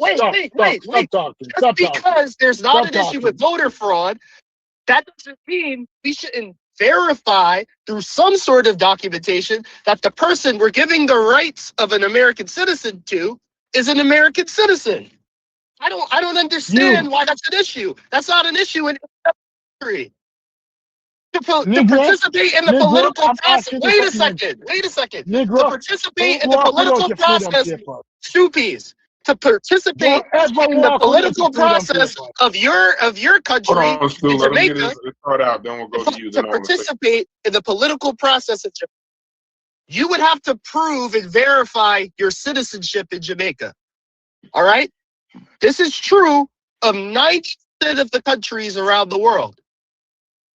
I'm saying, even if there isn't an issue with voting fraud, I don't understand why in 2026, I get the argument if it was the 70s, the 60s, the 50s, where it's hard to obtain the documents you would need. But in 2026, in the age of technology, I don't understand why it is such an issue to ask people to require proof of citizenship when they register. Okay. But when they finish talking, let me talk. Because I have more experience on 90%. To what he's saying, Stu. Can I say one thing? Right, go ahead. I just want to say one thing and don't forget your thought. The only issue with that, Truist, and you'd have to agree, because the voter fraud, now I look at it somewhat like airport security.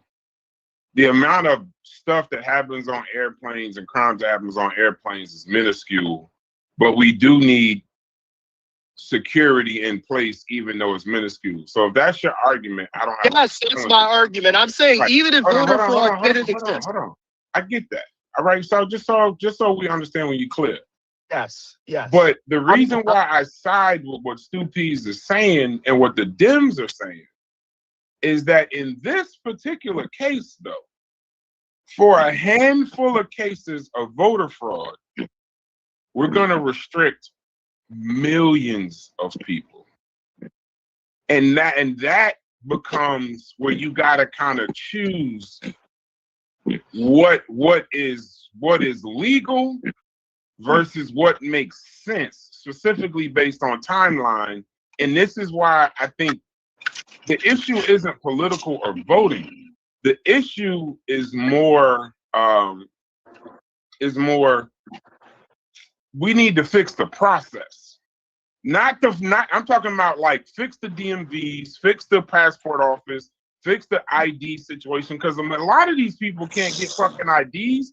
Because if you've seen the real ID process, most people in the United States cannot get their hands on those documents, legal or not. Like you need like 7 different forms of this kind of, you got to have a bank, it does. So when you're talking about the reason, what Supies is trying to say to you is he understands, yes, you can have restrictions for something that's rare.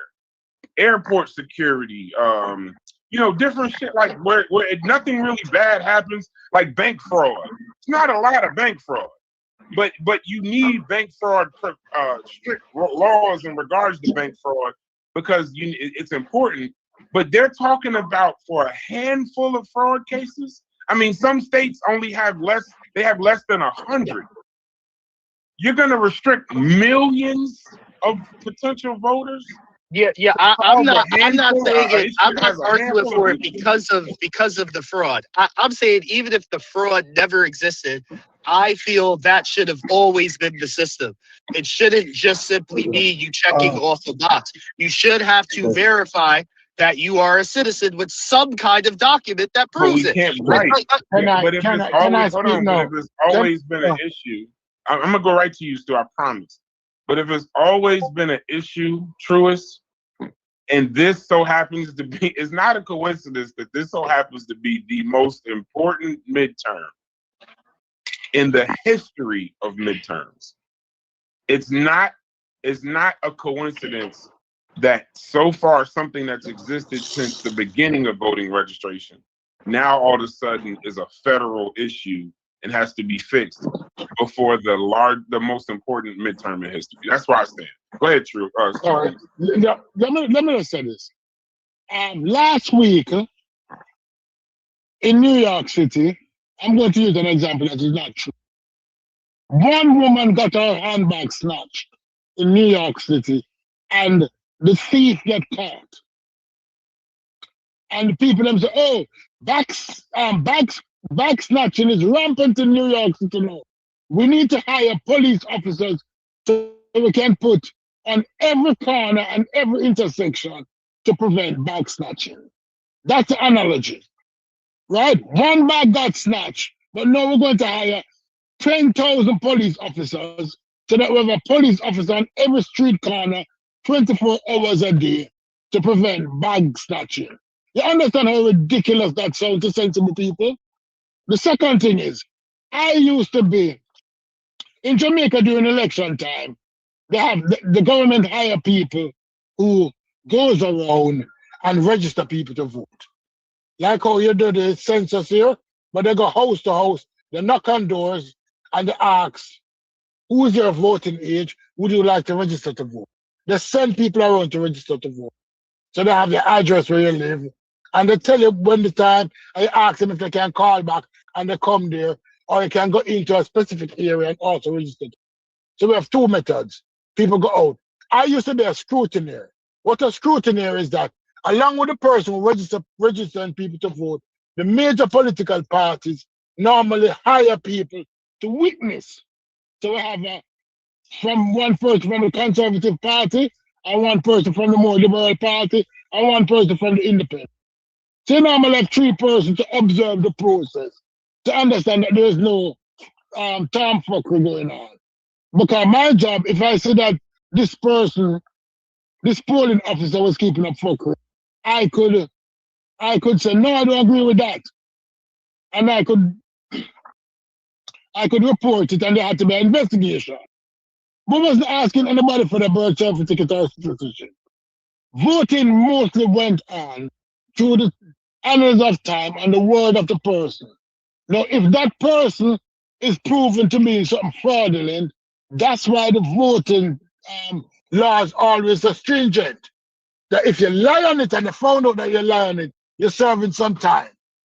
And there's nothing you can do about it. Right? That's why voting laws are so strict. Because it goes after the honor system. That a citizen is honorable enough not to lie. Why are you lying? You can't vote, you just can't vote. Right? And that's what always has been. Now this person now fermenting distrust. This law is first to ferment distrust. Now listen, these people are not like us. They are not one of us. You know that people are not one of us, and they're not like us. So therefore, we have to find them, and we have to root them out, and to make sure that they prove that you're one of us. Your word don't mean anything anymore. Your character don't mean anything anymore. Since the formation of the United States, a man's word was his word. Only a Negro had to be walking up and down with his freedom papers. And that still exists today, where the black man, aka the Negro, cannot walk freely in America without his freedom papers.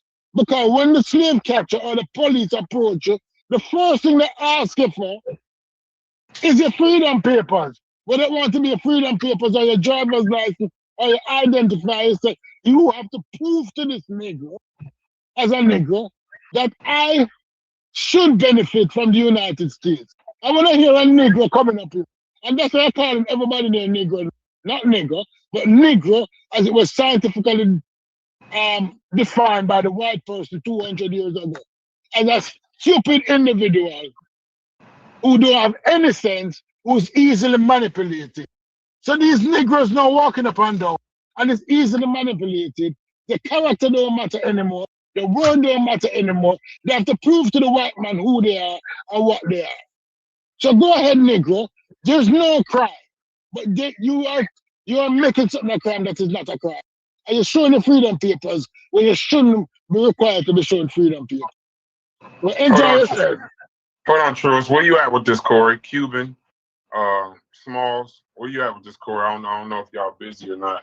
I mean, I'm more than welcome to let them go back and forth, but before it gets too far gone, I want to open it to everybody else. This is still in regards to the voting thing you guys were talking about. Correct. They're discussing in Senate right now, debating now. They're at that stage. They approved it to debate if whether or not citizens should have to show or prove documentary proof that they are citizens in order to be able to or at least even to register. Yeah, I think it's wild that we're instilling a because you got to understand the thing that always separated the United States from everybody else was our voting system. You'll have to understand that that's a cornerstone to the foundation of the United States. We're not just talking about some willy-nilly thing here. This is this is foundational to the United States. So when we start to allow to bleed in this distrust, right, amongst our voting system, that's how you start to tear down the country. That's the first thing you do when you want to start to tear, especially the United States. If you want to tear the United States down, put distrust in the vote, in the democratic system. You know what I'm saying? And so now it's all of this distrust. And we need to verify, we need to see, and next thing you know, we're gonna need a blood test or whatever. I don't know where, that's a little hyperbolic, but I don't know where it ends at, right? Where does it end at, right? We can't trust nobody. We can't trust the documents no more. The documents is fraudulent, and this and that and the other, and this name don't match because you was married in this state and that state don't match. It's all it's doing is putting a bunch of confusion, and then when you put the confusion in, now it's a bunch of distrust. And if you got distrust, you can't have any cohesion. And without cohesion, you can't even run a chess club, let alone a country. One of the main, you know what I'm saying? So that's what I think. One of the main, stay right there though. One of the main parts of democracy, I'm cooking for my son. One of the main parts of democracy, god damn, is is trust, and some of it is blind trust. And the fact that Truist, I understand what you're saying when you say you feel like every person that's a citizen should have to vote. I don't think any of us disagree with you. The challenge that we having though is that now all of a sudden, to introduce this now, I hate to say it, Truist, I can no longer just be like, just based on America, we just gonna do the right thing and it's gonna end up making sense and we gotta do checks and balances. In this particular case, we talking about the midterms. I don't think we have the time to force millions of voters of the country to do that. I get that. But my point is, regardless of administration, this could have been 10 years ago under the Obama administration. If his administration pushed for this act, I'd be supportive of it. Because I think for me, I have trust that 99% of citizens that in this country, even if they don't have their citizenship papers or documents readily available to them at their house or at their mama's house, that in 2026, in the age of technology, they have so many resources that can get them those papers. And if they're proactive enough to do it in a time for a specific election they want to participate in, they can get it done in a timely manner. Now, again, big on proactive enough, because I do think voting, it is a privilege. It's a privilege that American citizens are given. And if you want to exercise that privilege and you really take voting serious, that shouldn't be a big. Voting is not a privilege. Voting is a right. It's not a privilege. It is a right. It is a privilege. It's a right and a privilege. But even if you want to say it's a right, fine. Even if you want to say it, because no, evil. Even if you want to say it's a right, hold on. Even if you want to say it's a right, even if you want to say it's a right, no. Even if you want to say it's a right, Ross, we're not moving on. We're not moving on until people can concede to facts. We're not moving on unless people. Okay. For your ego. Wait, Stoopies. For your ego, it's a right. It's a right. It's a right. Hold on. I wasn't done. It's a right.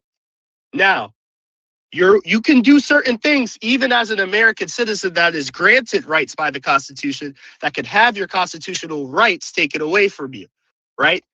I'm saying in this specific case of this right, if you take this right serious, if voting is something very serious and imperative for you, especially to do at an upcoming election in particular, there are resources that you have accessible to 2026 that could get you what you need to verify that you're a citizen. Now, we're talking about trust. I have trust that American citizens have the ability to do just that.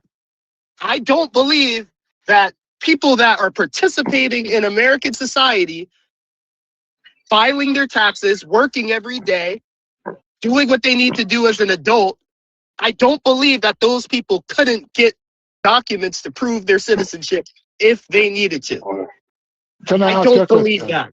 Well, let me ask you one more question. Hold on, Brass, don't come. Let me ask you my question. Let me ask the whole panel a question. Let me ask you, Brass, I'm walking down the street and a policeman stopped me and said, give me your ID.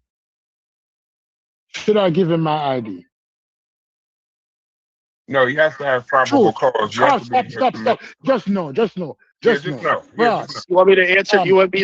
Yeah, answer the question. I'm walking on the street and a policeman stopped me. And him say, I look suspicious. Give me your ID. Should I give him my ID? Yes, and please let me answer. Yes. The reason being is you don't play. Wait a second. I'll never talk to you again. I'll never talk to you again. I don't need you to. You're the biggest spoon on the planet. I don't need you to. This panel now. I don't need you. I don't need you to. I don't need you to. You don't do anything for me. Anyways, the reason you should do it is because you don't play court. You don't play court. You don't play court on the sidewalk. True.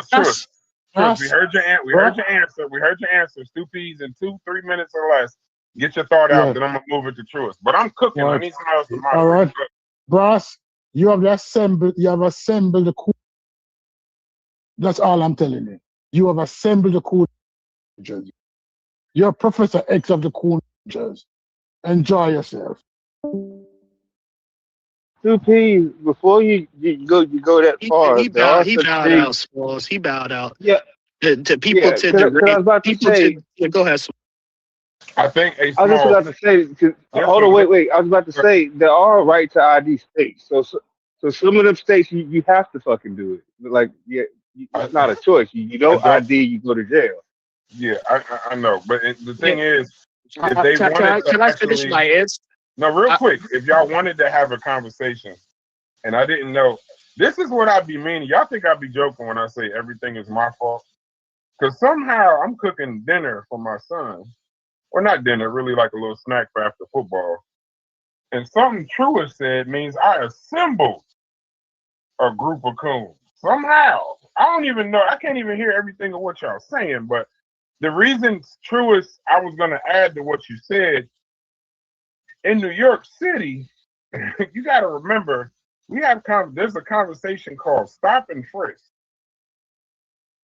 There are some laws that aren't followed in y'all states that are a little different from what's followed out here. Thank you. And he wouldn't even give me time to and explain the thing myself. is, he didn't give you a chance to kind of say it because He y'all didn't was in give the me middle of the time room. to explain myself. Yeah. But go ahead, say what you're saying. And then other people get involved, please.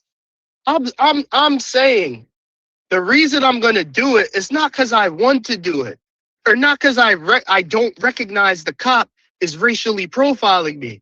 But one thing my parents always raised me to understand is you don't play court on the sidewalk. You play court in the courtroom. Get home, and then we will litigate it out in the courtroom if he violated your rights. But I'm not going to try to figure out whether or not he's lawfully asking me for my ID. Because yes, we have things like stop and frisk out here. Who knows? There might be some sort of investigation that going on, and I might look like a suspect to him. I don't fucking know, and I'm not trying to figure it out. Yes, the thing that's at the front of my mind is he's doing this because I'm a black male that's 6'2", and I look like a threat to him. Obviously, that's what's at the front of my mind. But I'm not going to try to play court out in the street with NYPD or with Newark PD or with Piscataway PD. I'm not going to do that. I'm going to make it home. And if I got to sue his ass, I'm going to sue his ass. In Stu P's defense, though, because he's not here to say his argument, and I know how he gets when he get upset, so I ain't going to take none of this personal. In Stu P's defense. I to jump up by that call. No. In Stu P, let me finish defending you for a second. So I said, in Stu P's defense, I'm not going to take it personal. I know what he means, so I know the heart of what he's saying. When you bring up that other administrations should have done it, Truist, in the same argument, the other administrations understood that the shit was so minuscule, it wasn't worth, this has come up before, it wasn't worth all of this because it's such a minuscule act. See, what we're really having a conversation goes back to what Corey is talking about. Really, mute your mic, Stu. What we're really having a conversation about is what Corey is talking about. We wouldn't even be having this conversation if the doubt wasn't sowed in the elections in the first place. See, like that's what. So when we bring up Obama and past administrations and this, that, and the other, they didn't never fight the shit. Because it wasn't a big issue, like it's not a big issue right now.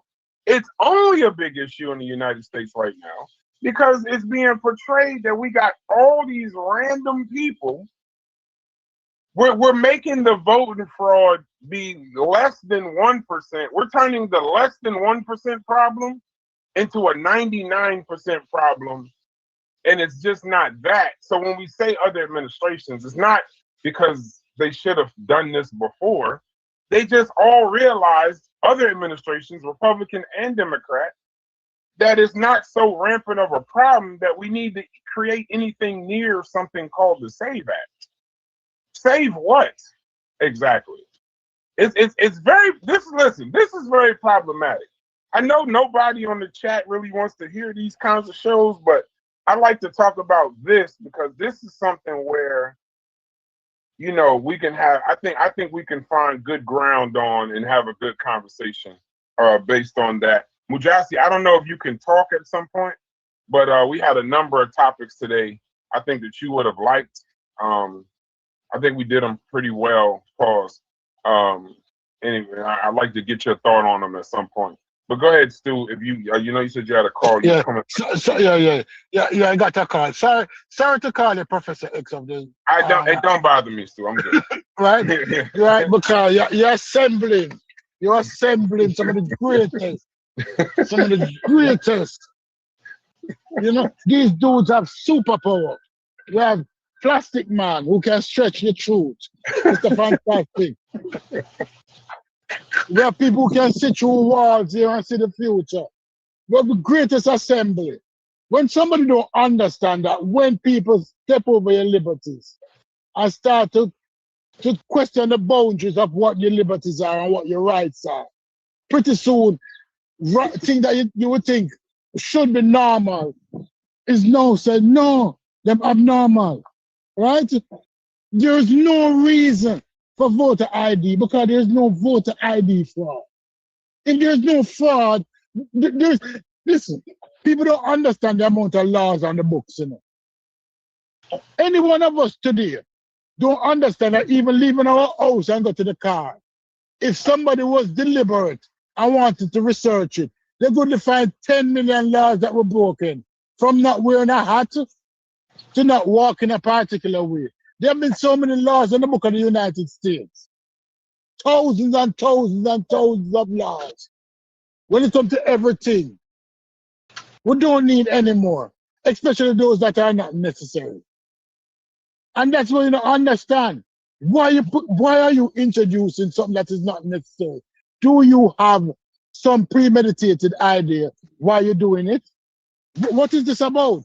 But no, Negro said, I didn't have any problem showing the slave catcher my freedom papers, and I don't have any problem if a police walk up to me and show me and ask me for my driver's license and ask me as a black man, do you have any warrants?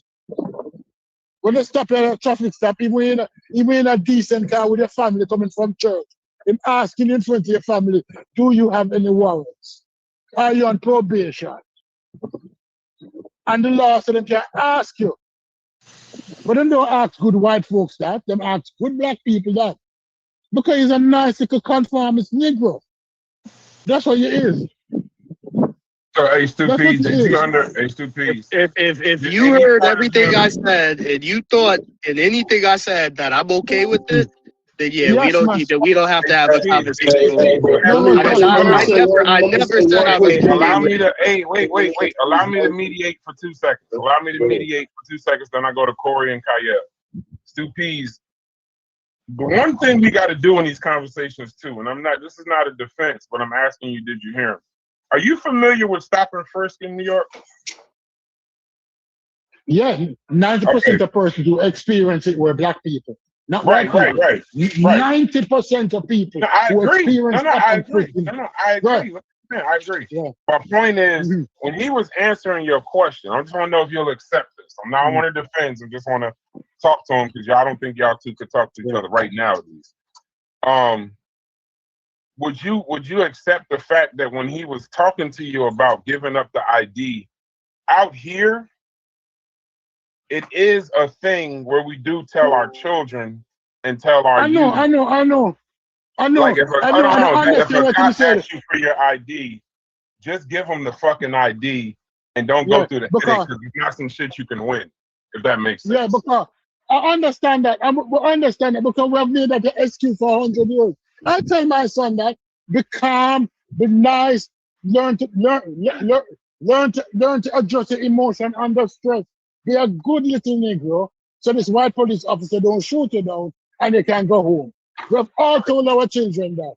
And I tell him that be a good little Negro and I don't beat around the bush. because I want you home. And I'm going to be a good little Negro that I can come home to you, that I can pay for you to go to college.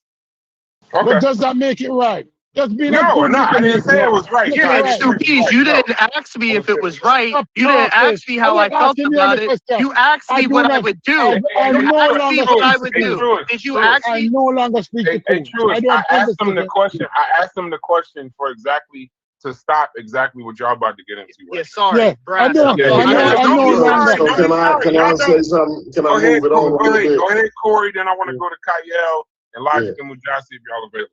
Go ahead. All right.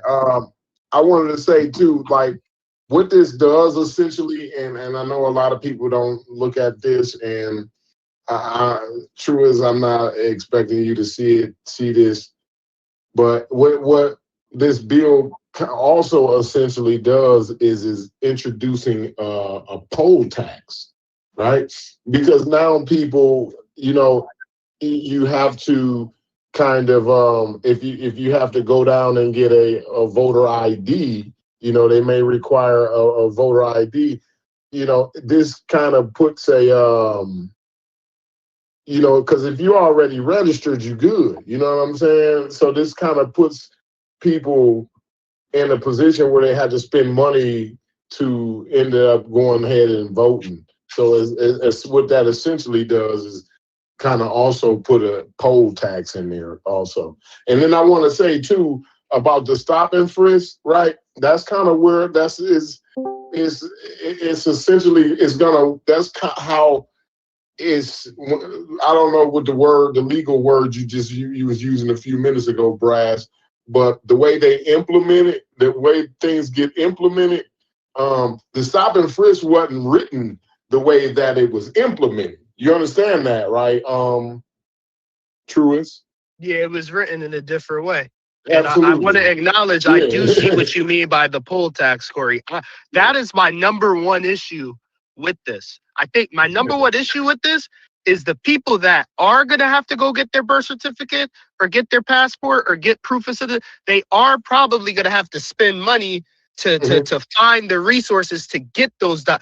That's the issue, because there are a lot of low-income individuals that might not necessarily have the money. That's who's going to affect. Right. That's exactly That's the one side of it. I completely see and understand. I think there needs to be social programs, though, to help fund those people get those documents. Yeah, That's but we my always position. in the most important election. Before, see, we're enforcing something that we haven't had the mitigation tactics to implement. You understand what I'm saying? So you got to understand that the impact, what the impact is, right? Before you can enforce some type of law or introduce some type of law in the middle of a very important And Corey, that's what I'm saying. I don't even really care if it passes now. It could pass in 5-10 years.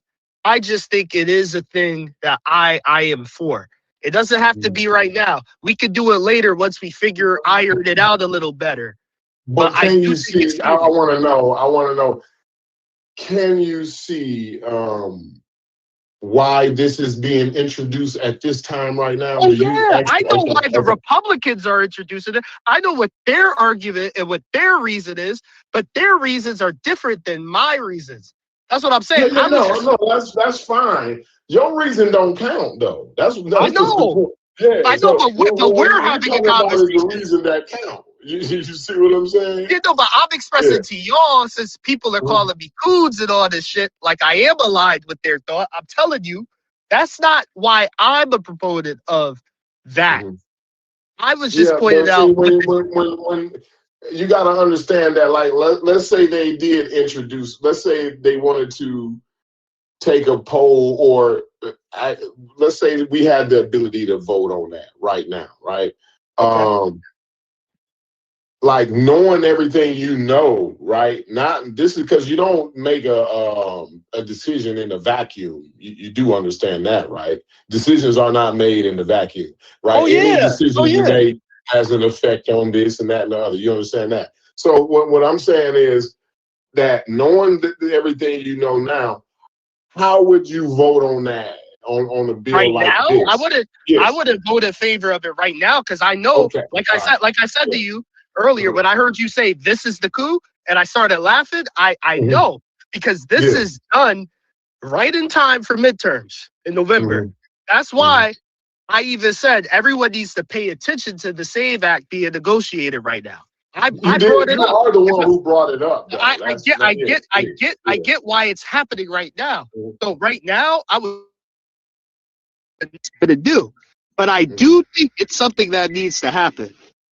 I think now you and Stu Pease can be better. I think now you and Stu Pease can level out a little bit now. You know what I'm saying? That might have leveled y'all out. Once Coon gets introduced, they're done. So once we get to Coon, that there is no leveling out. It's like trying to apologize after Hiroshima and Nagasaki. No, I'm good. Me and Stu Pease is cool. Me and Stu Pease, we're cool. We're cool. This isn't the first time. It won't be the last time, but I'm all right. Sometimes it's just a little misunderstanding in there, and then we can get back on the But we gotta stop using Coon. We gotta stop using the word Coon as a volley. Like we gotta realize, like that's the nuclear option. We gotta stop starting off at Coon. Let's finish, a couple of hours from now at Coon. But no, it's called interpretation and implementation. Anytime you're talking about a policy, anytime a policy is brought up, it's interpretation, implementation. So anytime a policy is brought up, you can never talk about, well, this is what it says right now in debate. Because this bill is going to look so far different in implementation. You got to deal with the interpretation to get the shit out the way. Similar, I'll give you a better example. One of the things that's going forth now is the discussion of removing minorities from bills that are to affect Black people. Removing the term minorities.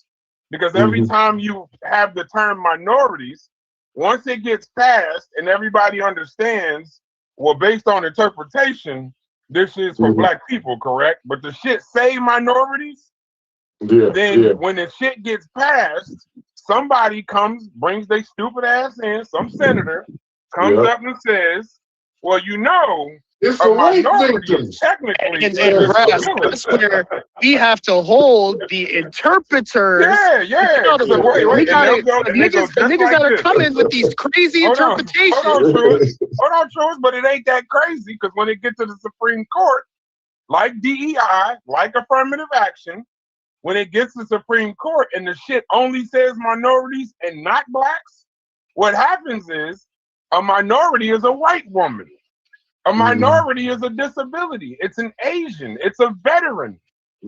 So now, why can't they get the same benefits? This bill don't say Black people.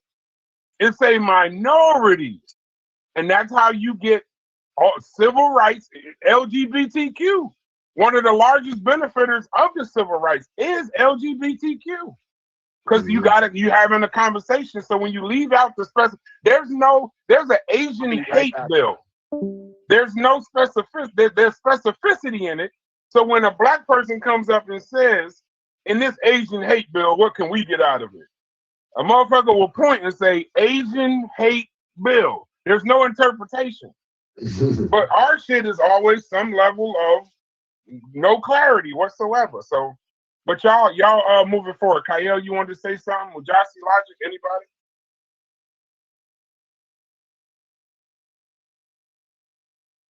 All right, y'all move the conversation. I'm actually kind of busy right now. If y'all can move it to something else or move it down the line.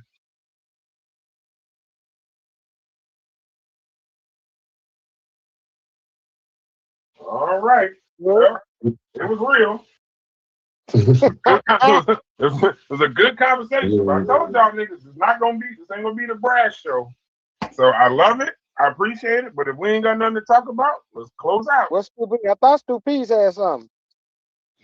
What was y'all talking about? Jesus Christ. Yeah. After all that. Jesus Christ. No, it sounded like y'all was saying. Yeah, it sounded like y'all was saying the civil rights bill. Matter of fact, like they need a bill specifically for Black people that can't be misinterpreted by politicians or law people. Well, that's kind of the end. That was just a sidebar kind of. Yeah. We were actually talking about the bill that's the Save Back bill that's being debated in Congress right now. So we were actually talking about the way it would kind of be implemented. But Corey, let's be honest, Corey. Let's say was alive in the 60s. There'd been niggas in the street by the thousand, by the hundred of thousands, saying no to the same house. Absolutely. Listen, we don't care. We don't care now. None of us care. None of us. We're in a burning building. You know what we are now? We're the frogs in the boiling water. I look around and realize that we're the frogs in the You don't boiling got water. time to care, Stu Peas. You got to understand that the way things are right now, you gotta have the time and means to care, right? People don't even know. You gotta understand, most people don't even know this bill is being passed. They have no idea.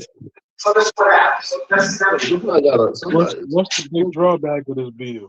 I don't know if that's Logic or Stu Peas. One of y'all got y'all back. Me. That's you, Stu. When you're not talking, you gotta. No, I was saying, what's the big drawback to the bill? Like, what's so damn? So essentially, it's called the Save Act, and right now they passed the ability for them to debate this, to begin discussions on the bill being passed. And what the bill will do, y'all look it up. But what the bill will essentially do is it'll essentially enforce a poll tax on the United States voter. What they wanted to do is they want every state to go into their voter. We're not going to their voter rolls. What they're saying is that the vote is basically compromised right now, and that we need documentary proof for every new registering voter. They're going to have to present documentary proof, i.e. a birth certificate, i.e. something along those lines, a real ID. You hear that a lot on the news right now. And what's going on is that's the bill. It's for new voters. And I don't think a lot of people have an issue necessarily with that part, because it leaves out people like you and me who are already voting. And as long as it does that and stays doing that, then I don't think people have an issue. So that's what the Republicans are presenting, the Republican Party. The challenge, though, and the issue is that the Democrats have been falling for interpretation and implementation issues for too long with this particular administration. Meaning, a bill will start off meaning one thing, and then by the time they've argued it down or added this in, added this out, the Democrats are of the belief, and some Republicans are of the belief, that this bill is actually to get the states to not just try to approve new registered voters, but to go into the voting rolls and try to make the argument that we should recertify the existing voters. And the challenge with that is while it is very altruistic to want it to be an issue, it's speaking to an issue that for all intents and purposes don't exist in regards to voting fraud. Voting fraud in the United States is 0.003 cases of voting fraud based on how many voters we have. So it essentially doesn't exist. Their argument is, well, even one act of voting fraud is too much. Now, I agree.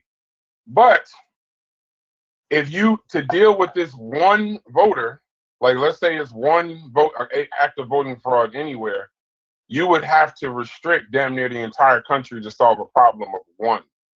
So the Democrats are realizing that this is roughly the coup that Corey's talking about, that they're going to essentially try to adjust the voting system right before midterms and throw everything into a tizzy to where we may not even have the midterms while they're sorting the shit out.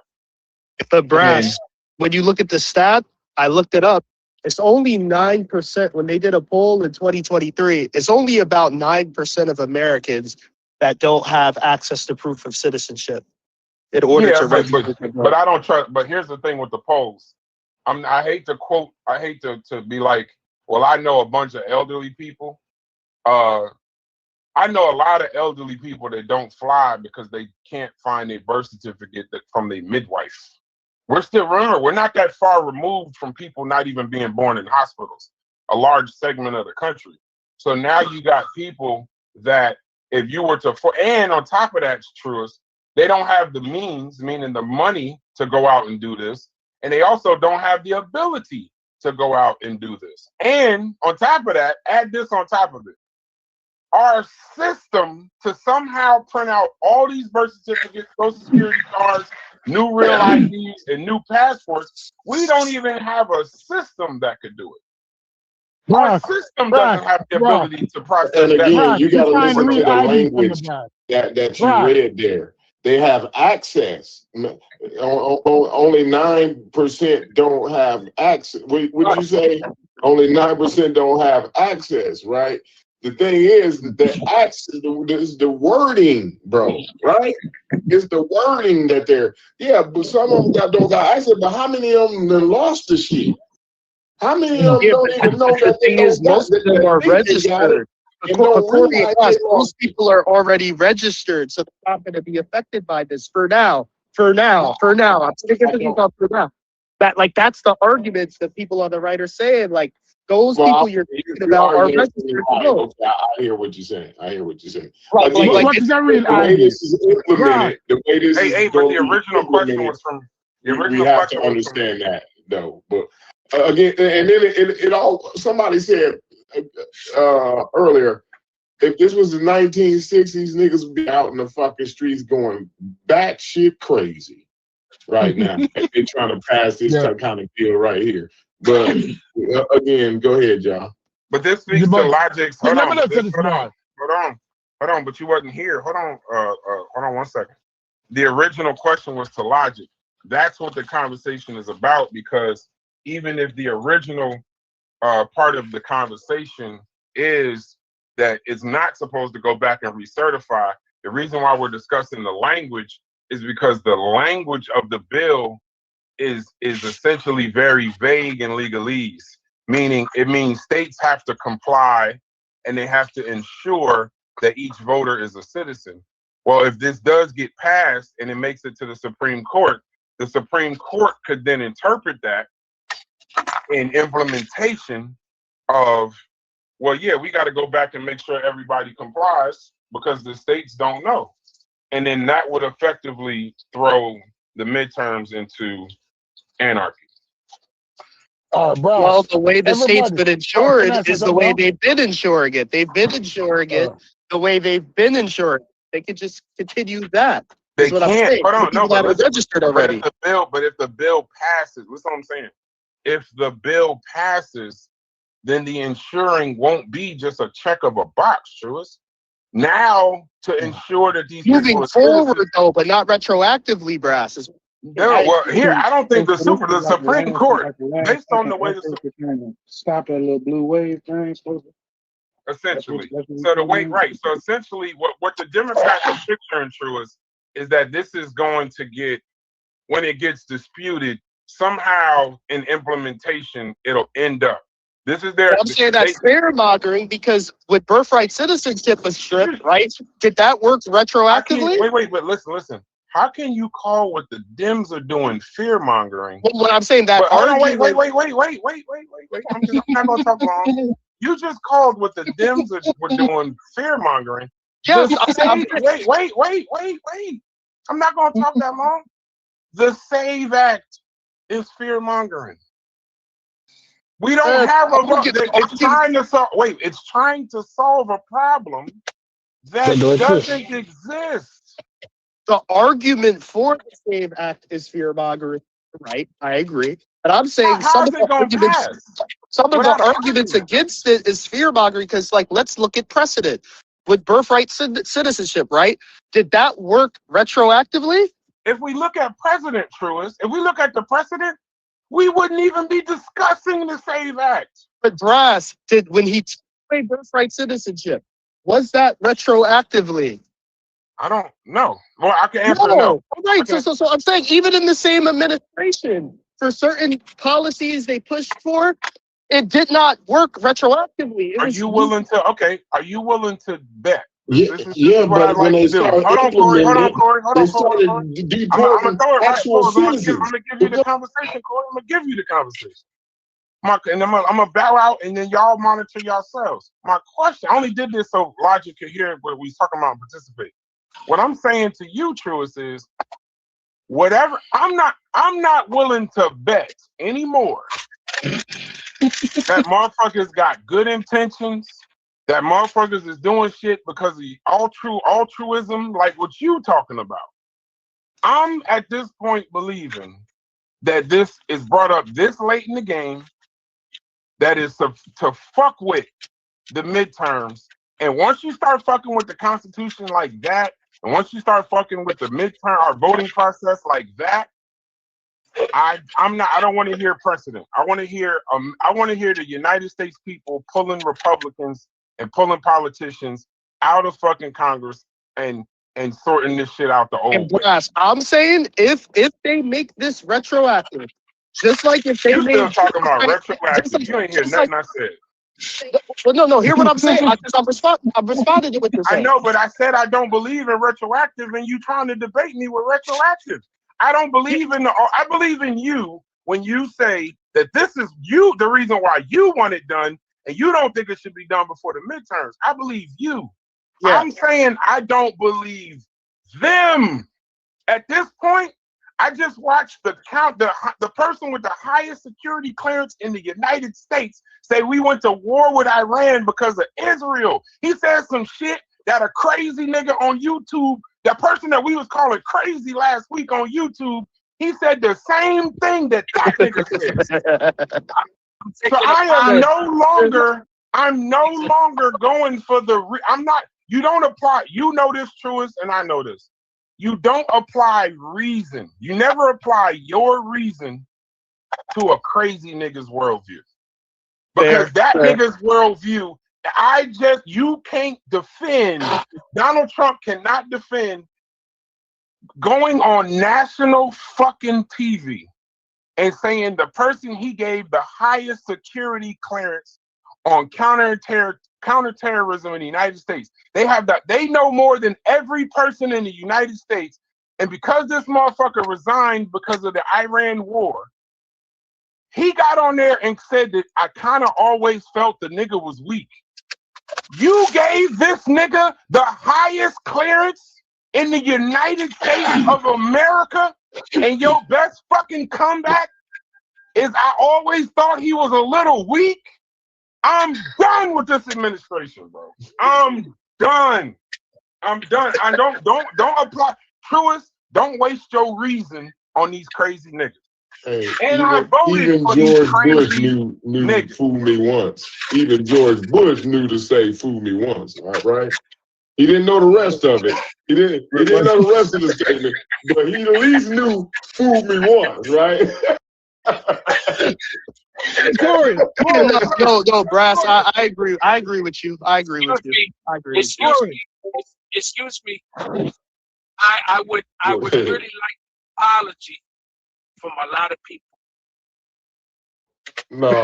Sorry, Cuban. No, I'm sorry, Brad. I'm sorry, Corey. I'm sorry, Supies. Y'all niggas were right. Y'all were right. Now, let me tell you why someone like myself is going to apologize. The man with the highest level of national security of the greatest nation on the planet Earth since macaroni and cheese. And he's telling you that they did this because Israel bent them over and said, do as I say. Yes, Master Israel, I shall. Now, this is not the fucking first time them goddamn Zionist swine bastards have done it. They have been doing this. So now the question arises that if you think that this is one fucking time, this is the case of the man who got caught cheating on his wife and he says, oh, baby, I only did it once. No, you've done it several fucking times. But you just got caught right fucking now, red-handed. Now, every fucking time that piece of shit fucking nation gets involved and wants to pull people from here into their problems, and we give them money. We fucking do this. We fucking do that. We kiss their ass. We want to say, oh, you can't say anything about Zionism because you're talking about Jews. And only a dumb motherfucker would say that because there's a difference between a Jew and a Zionist. That's two different things. But they want to propagate that you can't talk about them. And this is why they got away with what they fucking got away with. Because everybody wants to be nice, and everybody wants to feel bad, and everybody wants to think about fucking Schindler's List and shit, and say, oh my God, Helen Keller, we can't, because this is horrible. No, this is not a case of the Holocaust. This is a case of some goddamn Zionist piece of shit, satanic fucking group of people that fucking do what they do on this planet, and America fucking begs at their will. And this is the proof, and this is why I say the fuck I say, and that's why I say I don't trust no fucking politician. Because y'all do that shit. I disagree with you. Hey, the Zionists and the Israeli government are the two most anti-Semitic groups on the planet. It's because of them it's because of Netanyahu and his regime, right? And the Zionists is why exactly why anti-Semitism is on the rise. And they the ones, they the cause of this. You see what I'm saying? Absolutely. I agree with that, Cuban. I agree with you. But Corey, I disagree with you on Cuba. Now, I'm going to tell you why. I'm going to tell you why. The average Jew in Israel agreed with Netanyahu when he attacked Iran. The average Jew in America, I'm not talking those Jews in New York, tassel, who don't believe in Israel. Because you have some tassel wearing Jews in New York who don't believe in the country of Israel. I'm not talking about those. I'm talking about the average Jew that gets up and go to work, agreed that Iran was a big risk that needed to be dealt with. And how it was dealt with, they agreed with it. And they celebrated the death or the assassination of Khomeini. They did. So when we try to separate them, Like, if you ask the average white person, would they be black? They tell you no, right? If you ask them if black people get treated less than white people, they tell you yes. But you ask them, will you help me change the system? And the system will require that you give up something. They will tell you, hell no. So when we primarily blame the Zionists, no, bro. It's bigger than the Zionists alone. The average Jew agreed with it. Just like how the average white American agree with black people being treated like shit. I wouldn't do anything about it. They had no problem voting for Trump when Trump had a lot of dog whistle for black people, especially black immigrants. So all of a sudden, we were eating dogs and cats. We were less than. We came from shithole countries. And I heard black Americans repeating what Trump is saying word for word. So don't try now to say it's only the racist one agreed with Trump. Hell no, Brass not racist. But Brass agreed with Trump and I'm only point things them say. And he was able to overlook some of the shitty things Trump said for his own benefit. I love Brass like my brother. Because Brass realized that he fucked up. And we no one have to remind him that he fucked up. That in the future, you're not going to catch Brass like that again. Brass tell you in so many words that Negro, you Caucasian, Asian, you fuckers not catching me like this again. My antennas are forever up. I know that. I laugh when I see him now. Because all I say to him, welcome to the antennas forever up club. Because Corey walk around with the antennas forever up. I walk around with my antennas forever. So you know being a bright little nigga and you should know decide that I'm going to walk with my antennas up. And you're going to tell your son to walk with his antenna up. So although you failed us one time, I'm glad I know that you're not going to fail us again. Because your antennas are forever up and you cannot put them back. The genie cannot go back in the bottle. Pandora's box cannot be unopened. And once your eyes shine bright and it open, you realize that, oh God. So when you look at somebody coming here and telling now that I don't have any problem with producing freedom papers so I can vote. You must have a problem with that. As a black person, you must have a problem with that. Because you realize that the only person that were forced to produce freedom papers were black people. They wasn't asking white people during the time of slavery to produce freedom papers.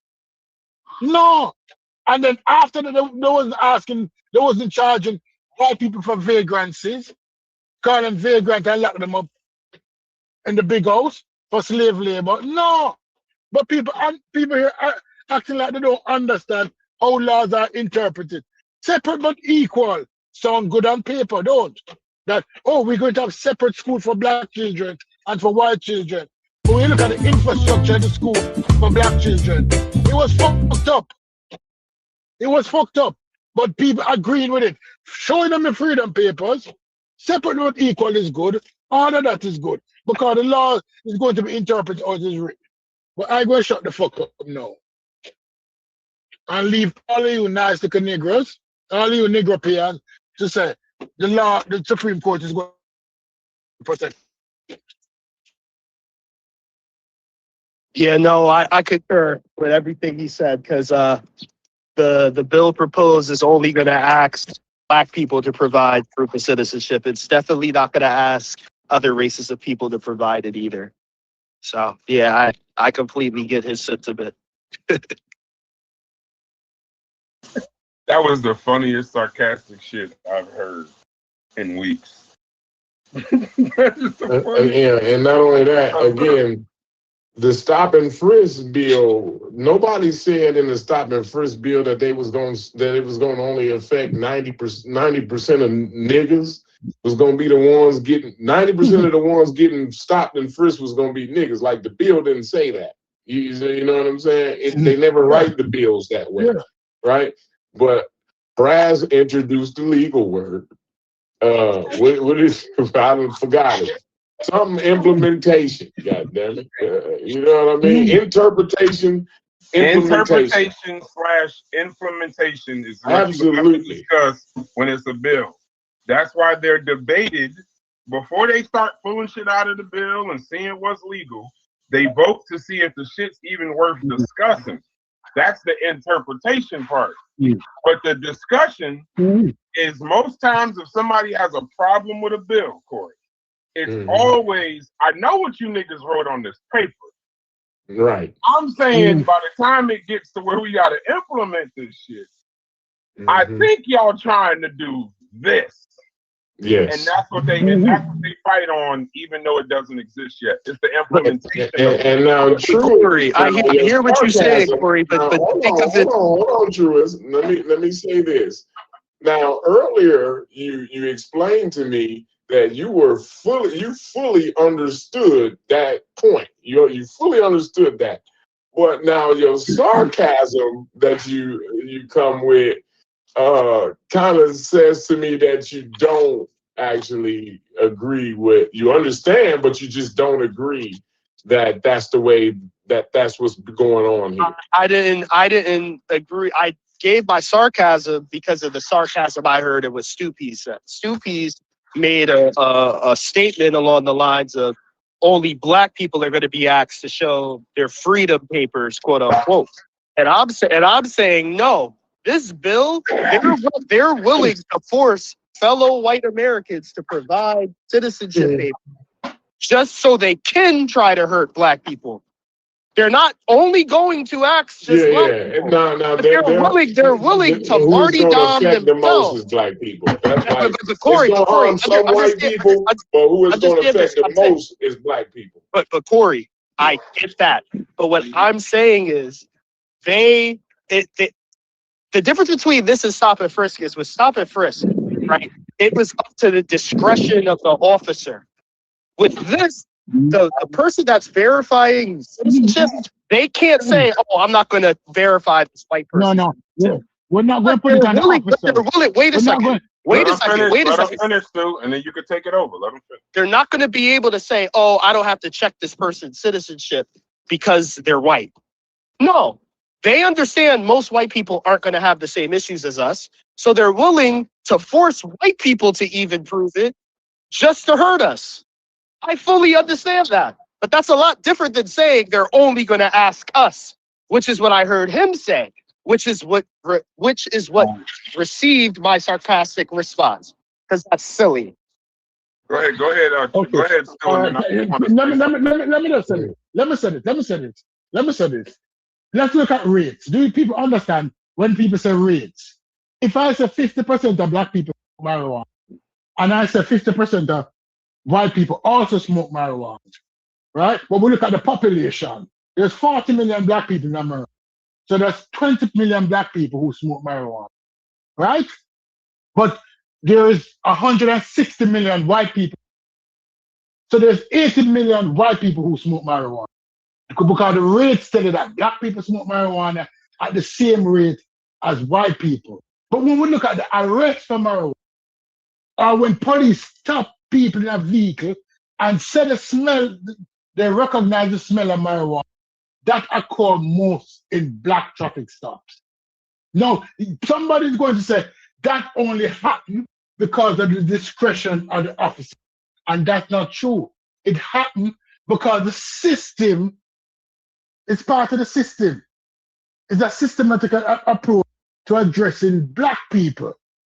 Now, somebody come in here and tell you that, oh, the laws will equally affect black people as well as it affects white people. But when we look at marijuana arrest and people going to prison for marijuana, or people getting tickets for marijuana, especially in those states that it's still illegal, something wrong. The law not working with reality. Shouldn't there be more white people in prison for marijuana just based on the population index? But no, there's more black people that is a minority that was arrested for marijuana than white people. But somebody's going to come up here and tell you that when Stu P said black people will be affected and non-white people, he does not understand what I'm saying to him. He's acting like what I'm saying is bullshit, as Cole would put it. But it's Negroes like these who are going to affect Negro like me. Because he's going to stand up and say, the law affects both peoples. And I can show incidents of the law working. No, the law has always affected us as black people more, especially when it comes to prosecution and persecution. And it's not as simple as saying these officers are a single officer discretion. It's a system-wide approach. But Negroes, remember I'm telling them, 4 years from now, Corey, don't say a fucking word to me. Just stand up beside me and nod, smile and nod. Hey, because these Negroes will put you there. Again, stay off mute. Hold on, True. Stay off mute. Both of y'all stay off mute. Can I say to both of y'all, I think y'all both kind of missing the point.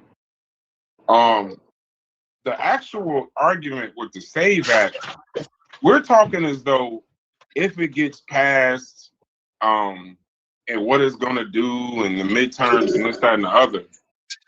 If what I'm saying is correct, that this is going to end up in the Supreme Court and argued based on legalese within inside of that bill, then I got a question. Y'all do understand that this means this literally would effectively, Supees, you got to mute your mic. This would effectively mean, I'm not arguing this from the point of how difficult this would be. Y'all keep hearing me say, I'm going to say it real slow. Not that y'all slow, but I want to just understand the point. We don't have the ability. They're going to pass an act that we don't have the ability to complete. In 5 years, last November, the undertaking, bro, do you know in the state of New Jersey, they damn near gave up on Real ID because they realized the implementation. They was warning us for 10 years damn near about Real ID, 5 to 6 years about Real ID. They realized in New Jersey, we don't even have the fucking DMVs nor updated clerk's office everybody went out trying to go get the information. And most people found out it was easier just to go get your fucking passport. But your passport, in most cases, takes weeks, sometimes months. And if they can't figure like out some $100 and shit, something dollars. I and don't know. I had mine there's a 10 years barrier, ago, right? but There's it's a like, financial barrier. It's damn near yeah. $175. So here's the issue that what I'm saying, and I think this is what Corey is actually saying, and this is where the coup comes in. The coup comes in. I don't know why I say coup like that, but the coup comes in when you have a situation where you pass a law or you pass a bill that we don't even have the infrastructure to complete in time for the midterms in November. And why? And the process of it even making it to the Supreme Court is not some shit that we could do before November. So what then will be asked is let's hold off on the midterms, being that we already passed the bill or passed the law. We don't fuck all this black. Why are we so caught up in what it's going to do to black people? What it's going to do to white people? What is it going to do to the vote? The actual election. That's all people in the United States that are registered to vote. A motherfucker like me that don't got a concern about it, like most people, because voter fraud is minuscule. What the fuck is this going to do to the actual election that's got to take place? So you can kind of forecast. Once you find a dumb motherfucker, I learned this a long time ago. I learned my plane right here. A dumb motherfucker is actually the easiest nigga to read in the room. A smart motherfucker, you don't know what they're going to do. They always conniving and trying to figure shit out. But a dumb motherfucker, you could pretty much trace his steps. Like you can look at a dumb motherfucker in your life right now. With about 80% accuracy, you could tell me where this dumb motherfucker gonna be in 5 years. You already know, like he fucking around. You know he ain't using condoms. He gonna have multiple kids. He over there fucking with counterfeit money, this, that, and the other. He gonna be in there. You can pretty much forecast that. This administration is so fucking dumb, but open with their ignorance and open with their unintelligence, that you can look at the press conferences and already see that motherfucking, they gonna push this act, get it passed, because it's gonna get passed, because they got the power to do it before the midterms. Get this shit passed, and then immediately the Democrats, I know what them dumb motherfuckers is gonna do. This particular class, not all Democrats, but this particular class, Schumer gonna capitulate, Booker gonna try to do a fucking filibuster, but whatever his ass is gonna do. And it's going to end up in a situation where they're going to say, well, we'll just hold off on the midterms until we sort it out. And that's the actual issue. This ain't black or white. It's the vote, our election integrity, the shit that our Constitution is built on. Shit, it's our country the built vote on. that's going to be fucked with. The integrity is already out the window, which that's been cool forever, apparently since Putin and Clinton. All of a sudden, he sent a tweet. And now all of a sudden, we don't believe in the election process that's been going on forever. That's how you judge a country, by the fucking way. How they change government is one of the highest tells of the safety and stability of a country. Can they peacefully transition from one administration to the other? Ask Jamaica about elections. Ask other countries with coups and Ibrahim, he could just go get the military and just take over the whole fucking place. So when you judge a country, you judge them based on the transition of power. That's why January 6th was such a big fucking deal. To y'all, it was just some shit on TV. To a nigga that follows the Constitution, that looks at the Constitution, studies this shit, studies the government, the real threat was more, it wasn't black or white. It was, goddamn, are we now Venezuela? Are we now Burkina Faso? I know we fucking up, but now we can't like elect another motherfucker to fix some shit. So that's my little political rant. I'm gonna back out and let y'all have a conversation, but y'all keep talking about black and white. No. Y'all, I agree with you. Forget the black and white. That was a good. Ross, You hit it. You killed it. Ross, I 100% agree with you. I 100% agree with you. What is happening? I went to the end of the road before I talk about the vote, because this kind of vote is going to severely affect minorities more than white people in the long run. That's why I make it a black and white issue. That vote, I would like to think that everybody understand how important the vote is and why this is necessary. Because I went to the brass tacks at the end. That listen, if this happens, we will be more affected than anybody else. And there's no denying that bullshit. No denying it. So I understand why you're rallying for, because you're going into that. No. You're I think approaching it the, from the a system systematic when You're you're making making approach. comments like, look, they weren't the asking no thing. white man for freedom papers, Oh my like, God. and you apply that logic to this. That's where I'm saying you're going too far, because white men are absolutely going to be asked to verify their citizenship if this bill passes. Y'all. Look, this entire conversation, y'all are making it about race. This is about power. Like this is what Brad is trying to explain to y'all. Like y'all are talking about, oh, it's a race based. It has nothing. The moves that's being made right now, especially with this saying that this is about removing any type of political power from the lower classes, the people who are in.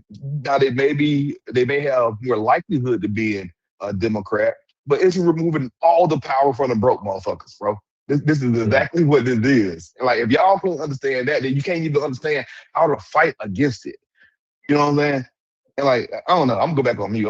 I'm just listening, y'all. This is crazy. No, I but agree with what that, you're saying Kyle. is absolutely right. And I, like I said, like Braz kind of alluded, I've been saying like, yo, they gonna try to pull a coup in the midterms. You know what I'm saying? This is what's gonna happen. Like the wild part is like they never. Like I guess, and too, Brass was right again. Like a dumb motherfucker. Like you know what he gonna do. Like this guy, like says it on. He goes on TV and says everything like out loud. He don't. You know what I'm saying? Like I don't know if he accidentally doing it or whatever. Like, but like he have a hard time like hiding shit. You know what I'm saying? Like he just comes right out and says what he gonna do. You know, and. So yeah, this is essentially what this is doing is again another kind of it's going with the, like Kyle said, the power. It's the redistribution. It's more redistribution of control and consent and the trust. You know what I'm saying? So like nobody can trust anybody. We can't trust each other no more.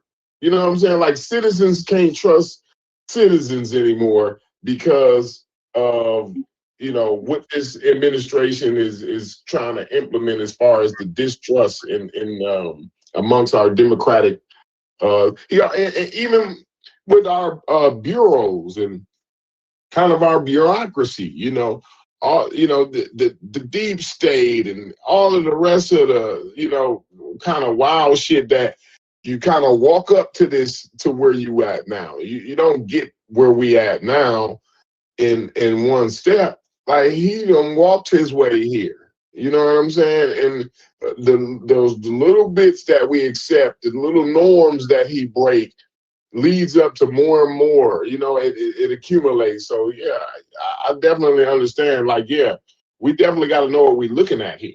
We're not, this definitely ain't a black and white thing. And again, I always say that myself, you know what I'm saying? This is a class thing. This is a thing where I always say again, we have to start recognizing how to organize within our workplace. Because when you got the when you can make some money, when you can get the means, right? You can make the time. When you got the time, you think better. You think more clear. You see what I'm saying? And then you understand how to go about making decisions and actually be more responsible and participating in democracy. You'll have time to listen to this legislation. You know why this legislation is going to get passed? The biggest reason why this legislation is going to get passed is because the representatives are not going to be held accountable. Why? Why ain't the representatives going to be held accountable? It's not that people agree with this.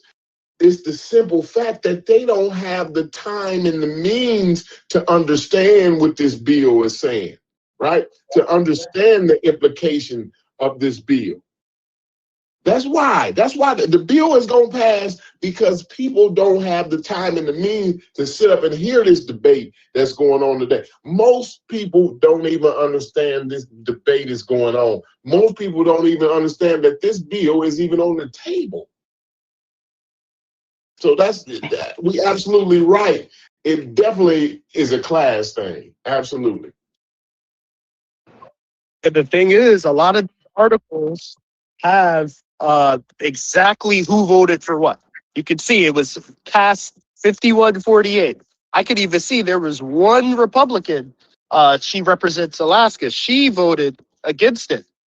Right? So you can hold these people accountable. If you just look, you can see who voted which way. I'm not saying that there's not the information there, bro. I don't think you understand. No, I agree with you, Corey. No.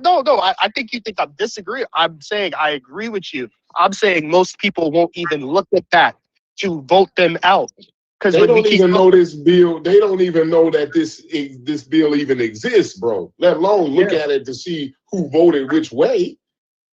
You know what I'm saying? It's like they got to worry about picking up the babies from daycare and how they gonna pay for gas next week, and you know what I'm saying? Like, motherfuckers ain't on here having discussions in the way we having this discussion. They don't got time for this. Like, that's how I know that's how I understand how privileged we are. Because most people don't got time for this shit to be on here even having this discussion. It's a fact. Corey, in the chat, Vyasa said, tell Corey the word school and the concept of it literally stems from quote unquote leisure time, to add to the sentiment that you have right now. So Albert Einstein said it too. Yeah, absolutely. So, and I just want to have, like I said earlier when we started these conversations, we talked about the drug dealer versus the drug user. And me and Kyle, now I know I got at least, I know that's my brother, and we have one thing in common. A lot of my frustration ends up being with the conscious community, but I think what my frustration actually is, and Kyle schooled me to it, is that we just got too many smart motherfuckers to be talking about whether Egyptians is black or not. When we talking about having great conversations and having genuine conversations, my frustration is I can hear y'all talk about topics that aren't quote unquote conscious community, and it's so damn good, bro. Y'all get it. Y'all have a good grasp. We have the ability to have fucking decent conversations. But my frustration always ends up, the shit somehow always ends up in black, white, haplogroups, fucking the Mediterranean, black cows and bulls and shit. And I think y'all intelligence, sometimes that brainwash, when we talk about even the government brainwashing us, sometimes we brainwash ourselves. I mean, I've even heard, we got to come to the Discord to have conversations that we can't have with regular people. And I'm saying, yeah, A1, B1 and all that, even the chat, I think I don't have a frustration with the conscious community. My shit was misplaced. We just got too many smart motherfuckers in here to only be talking about, we could actually solve some shit. When you get a bunch of smart motherfuckers in the room, the conversation we having today causes a groundswell. Groundswells speak to representatives, congressmen. Groundswells lead to a bunch of shows talking about good shit. But if the internet, if the government sometimes, depending on what segment of the internet the government goes to look at, we're trying to figure out what do the people give a fuck about right now. Right now is March 18th. If one more motherfucker sends me a goddamn March Madness bracket to fill out, I'm blocking your ass. I promise you right now. I know the tournament is every fucking March. It's been every March since we've been alive, but you so focused on the fucking parlay between Duke and North Carolina, they're discussing your fucking voting rights in Senate today. But you trying to figure out if John Jenkins gonna score over under 16 points, some freshman in college. This is what I mean. I'm sure at some point, some nigga in the conscious community, they're gonna be talking It about the ain't a old real nigga. basketball player named John Jenkins, is it?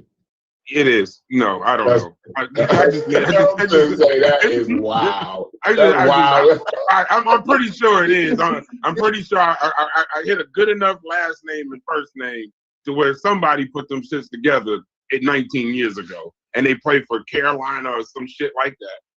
And this is what Corey be talking about. I'm gonna steal this argument. Niggas be that parlay is gonna get you divorced. That parlay is gonna get you fucking kicked out of your house. You done spent the bill money on fucking John Jenkins, some nigga that's in a fucking college dorm that's about to play March Madness is entertaining. I just want to have some real conversations with some motherfuckers, not always feel like our conversation is so. Chef says this shit. I just realized who says it. Chef says this shit. Our conversations be so fucking wild sometimes in here that the defense is we can only come to the internet and talk to these people because that no nigga, we can have good fucking. We went from 5 separate topics today. Thank you, Kyle. Because Kyle, when I brought up the topic, was like, thank God we talking about some shit where we can create a groundswell, some other channels to start talking about it. If they want to take drugs and drug users back to the Olmecs, fuck them if that's what they want to do. But we can have a present day conversation, create a groundswell, get a bunch of channels to talk about it. So if they do look on the internet and try to figure out what we give a fuck about, what's a trending topic, let it be the SAVE Act coming from the Black community. Let it be that so that the congressmen and representatives, when they do go on the internet and they're like, do they even give a fuck? Can we just pass this shit and get past it? Oh, yeah, because they talking about black bulls and vitamin and shit. I think y'all niggas is intelligent as fuck, bro. That's my disappointment in this community. Y'all intelligent as fuck. I just think sometimes I just want y'all to use y'all to affect change. And I think these conversations are the beginning, even if they all the way at the bottom by the time it gets to Supreme Court. If the people are saying that the SAVE Act is bullshit, I think that that's going to have some effect in regards to the vote. If you could take a second and ask ChatGPT, it's very simple. You don't have time to write a letter to your congressman, your representative, or your senator. Do me a favor. All you got to do is tell ChatGPT, I don't like the fucking SAVE Act. Draft the letter with the address to my representative in my state. And that shit'll knock out the whole fucking thing for you. Print that shit out, or you can put that shit, copy and paste that shit into an email. The people fucking matter. They fucking matter, bro. They matter. Go ahead. Well, somewhere, I definitely second what you're saying, right? See, somewhere in a large part of the conversation that I'm having, right, I'm told constantly that we're not talking about activism. You know what I'm saying? We're just talking about history. This isn't really about, well, it starts to blend into that particular conversation. You know what I'm saying? But it definitely is actually all about action on some real stuff. I've been saying what you're saying for a pretty long time. It's not just that we sit around and talk about it, but we actually do got brilliant people who sit around and we don't figure out a way to turn that into nothing. We didn't miss the opportunity for us even connecting. You know what I'm saying? The happenstance of us connecting will only just lead to some, I guess some crazy cuss out sessions at the end of the day, because we don't really intend on building nothing with each other. At least both of us don't. You know what I'm saying? Facts. It's facts. It's facts. It's no argument from me at all. It's just YouTube is a missed opportunity for that. You know what I'm saying? Like, that's why I've always felt like it was so dangerous for people, operating under the auspices of they care, or the auspices of they want to be doing something, or the auspices of, of activism at all, because you do fool people into thinking that that's what you think you're doing. You know what I'm saying? So before you know it, you trying to talk about Egypt, that is your activism. Sound crazy to me, but to you, it's, you locked in. Shit, we was talking about drugs and drug users. We should be asking what's worse, cocaine or Black Egypt? Because I think some of these niggas be using that shit as a conversation to get through their fucking day. They using that shit as just some shit like to care. Y'all call IBM crazy all day long, right? I hear this shit. Indigenous black man, he do say some wild shit. The man said redistricting is redlining evolved in 2026. Hashtag wake the fuck up. Ain't enough bombs for me to drop for that fucking statement. Let me add just to that tidbit with indigenous black man. Shout out to you, IBM. Go ahead. That's the reason why Jasmine Crockett ran for Senate race, because they redistricted down here in Texas and she would no longer have her seat where she currently is. But that's exactly why she ran, because they did that down here in Texas. Let me fall back. Crazy, bro. Crazy. So that's my frustration. That's where I get upset. That's my olive branch to the community. I'm not calling y'all stupid. I think y'all are brilliant. I just think motherfuckers hijack y'all goddamn body budget. They hijack your time. That's the scam. That's the grift. They hijack your fucking money, bro. Some of y'all won't be able to get your real ID because you buying. No, I can't send the olive branch and then say that. Because y'all motherfucking, your pockets is getting tapped for fruitless conversations. And we're not asking you for shit. I actually love the fact that we don't ask for anything. Because only thing we ask is that y'all have a conversation, we have some real shit, and leave all the personal shit out of it. Because it don't even work. You know what I mean? It don't even fit in here. But shouts to y'all. Y'all got anything else on the show? I see Vyasa join. Shouts to you. Vyasa, by the way, is the most active person in our chat, probably besides IBM, Ricardo, and them. But Vyasa, as far as trying to contribute to the content and contribute to the show, I want to say I appreciate you. I appreciate what IBM, I appreciate what y'all bring into it. Even when y'all saying, Brad, shut the fuck up, fuck you. I even appreciate that shit because I agree with y'all sometimes. I do need to shut the fuck up. But I can't Yeah, shout out to the chat, man. I got to do a better job of getting in the chat, and because when I'm on the panel, I know, but most of the time I'm doing like 10 different things while I'm on the panel. So like, you know what I mean? I ain't fucking, I can't get in the chat. But man, shout out to Ricardo. Ricardo from the UK, man. He be in there all the time. Shout out to IBM. He say I stole all his talking points. So obviously IBM ain't got nothing but good talking points. So shout out. Shout out to IBM, you know what I'm saying? And Vice, he on the panel, but shout out to him because he definitely be in that chat too. Yeah, he be cooking, bro. And everybody that be in the chat. Shout out to even I know Psycho, either he usually like watch the replay or sometimes he watches live. Shout out to him and the people that be over there on his panel. Man, shout out to everybody, whoever who can I think of? I can't think of. Astro and everybody. Astro be in the chat. Yep, shouts to him. You know what I mean? Like all of y'all in the chat, man. I'm not in the chat right now, but again, shout out to everybody in there, man. Yeah. And there's a lady on our chat. I don't know her exact name, but it's something like Butterfly Gypsy of some kind. She comes in no matter what we talking about and literally says every day, shouts out to all the handsome gentlemen on the panel. And some of these niggas is ugly as fuck. And she really just talking about me, but she just probably just me and you there. Yeah. Fuck all these other niggas. But bro, she comes on the channel every time and leaves comments after and says, you know, I'm glad that y'all come in these conversations and build.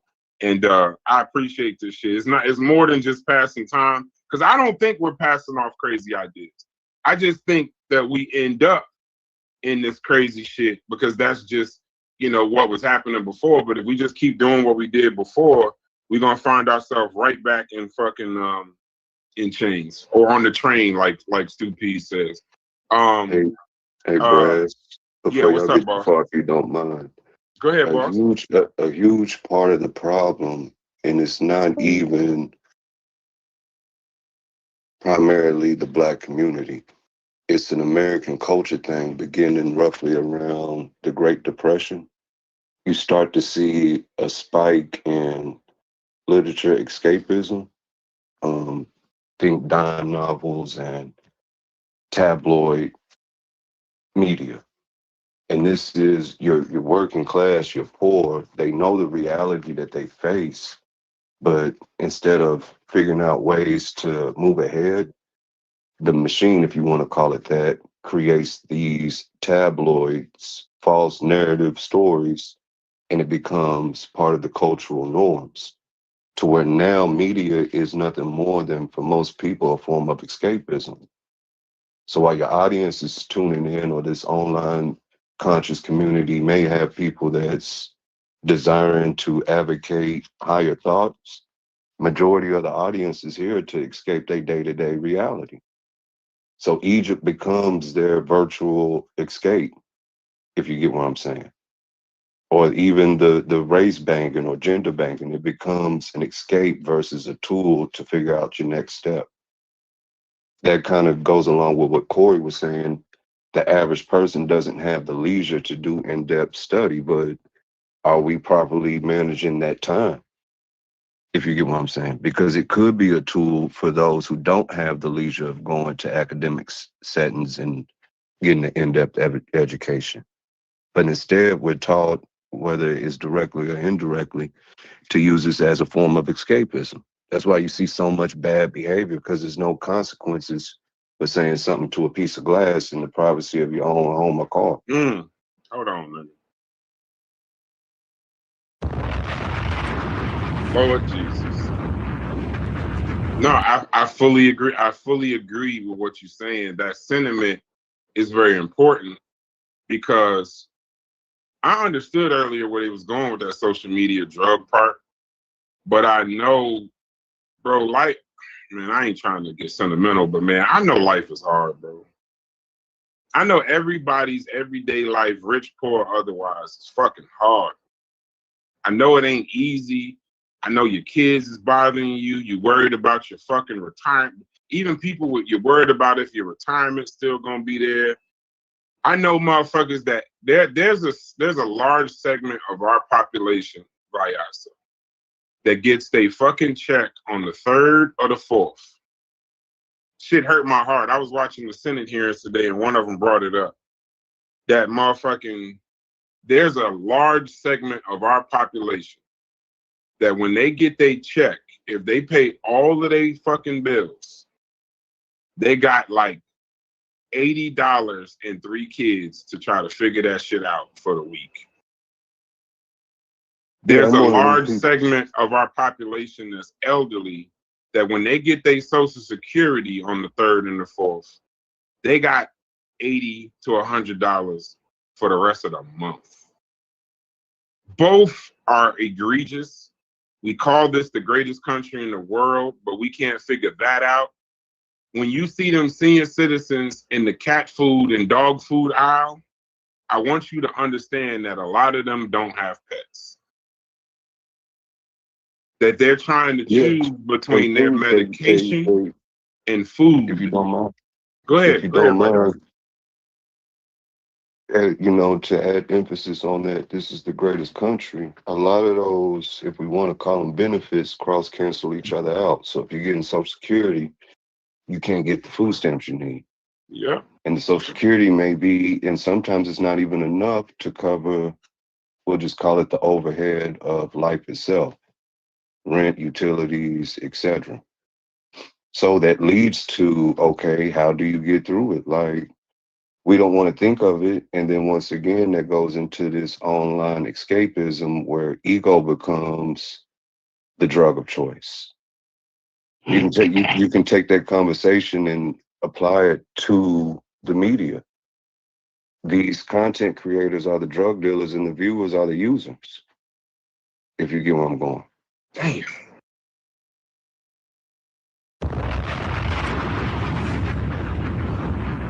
And it leads to those false teachers and wannabe drug dealers, wannabe hood ass niggas. Everybody can grab a microphone and whip up some of that Ready Rock. Wait a second. You get where I'm going?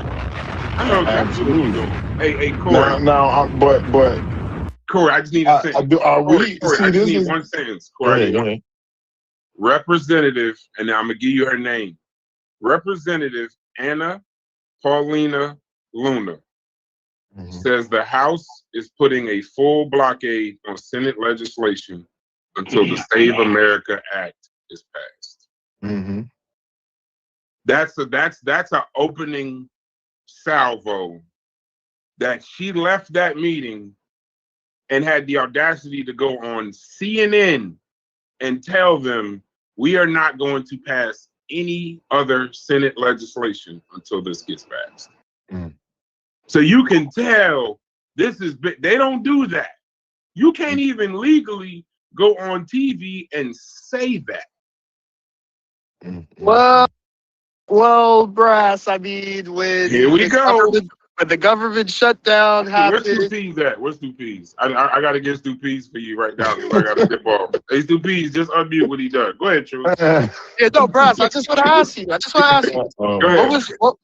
ahead. Why did the government shutdown happen in the fall? Essentially the same thing. There you go. But who was responsible for it? Who was responsible for it? The Democrats. So it can happen. No, it has happened. But we're talking about the entire government. We was talking about they shut down because again they was doing what they said they wasn't gonna do.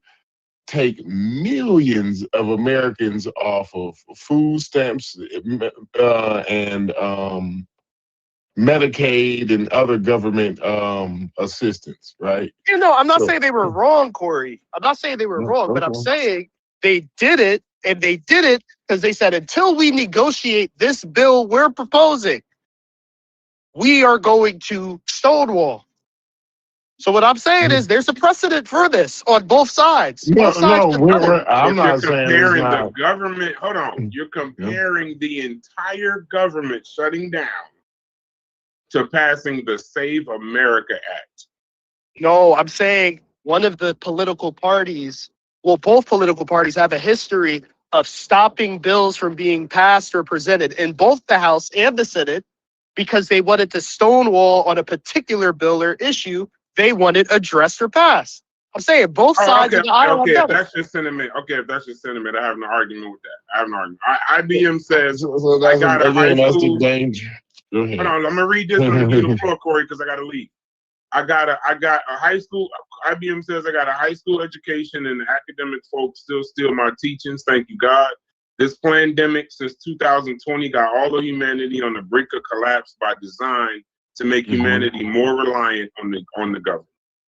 Go ahead, Corey. Yeah, I agree with a lot of that. Absolutely.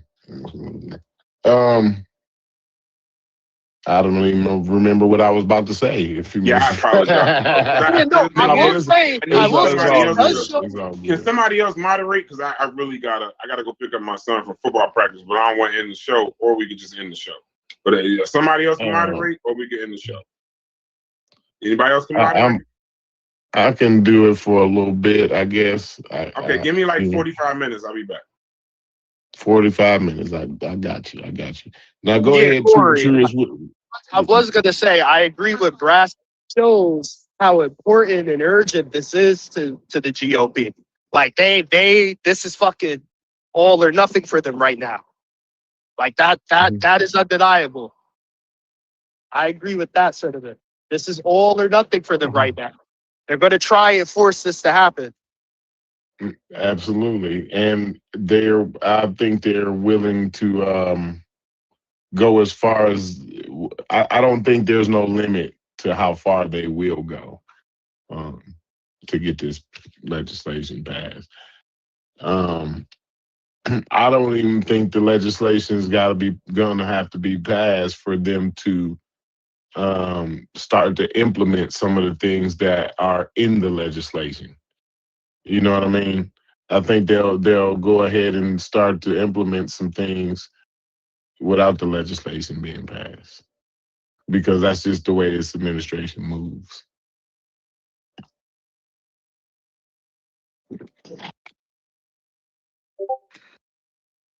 But I mean, No, somebody can go ahead. no, Somebody Corey. else, go Yeah. ahead, Stupid. Let me say Yeah. something. Let me say something.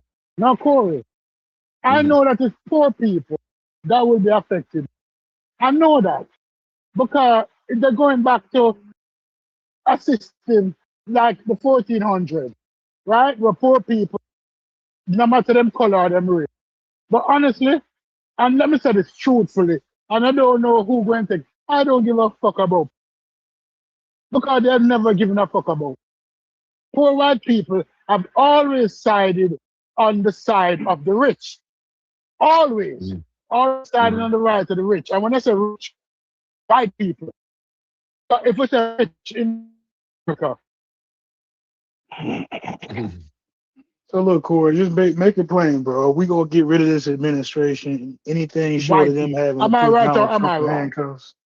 Okay, he was You was all right. going in and I out, know you Stu stepped Peas. on. I'm gonna let Logic. You might. I don't know what's up with your mic, but I'm gonna let Logic go ahead real quick. Am I about You robotic, Stu Peas. You people? robotic. What am I still robotic? Am I You good? still You good ah, now? Go ahead. yeah, Go ahead. we're good now. Right? My thing is that white people has never given a fuck about black people. Hmm. From sharecropping days. Even when white people were sharecroppers, when given the opportunity to vote against the best interest, because they wanted to better than black people. Because that was told to them. Why are you siding with these Negroes when you're better than these? How are you siding with these Negroes? Side with us. We're the beacon, we're the light. I know that it's going to affect poor people more, but it's going to affect black people more because the population of the United States, if you look at the socio-economic condition of black people, as rates go, we are the poorest people in the nation. So we're going to be affected more. I don't give a fuck about whites. I'm just concerned about my people, right? And that's my argument. I know it's poor people. Anybody with common sense can tell you that this legislation, matter of fact, these people in government today don't give a fuck about poor.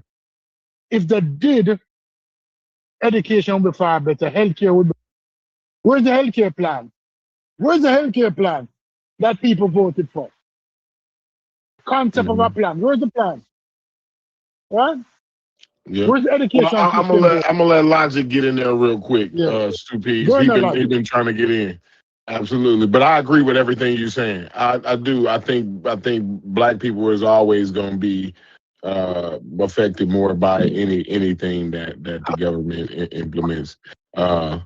So absolutely. Go ahead, Logic. Where you at with it? No, but what I was saying was it sounds like you keep alluding to the way this administration do business, and the only way you're gonna get rid of them is somebody gonna literally have to just start putting folks in handcuffs, or they just not gonna stop. Am I Right. kind of I getting that from mean, you? I to me, and I don't know how y'all seeing it, right? But to me, I've already witnessed that, right? With the 2020 elections, right?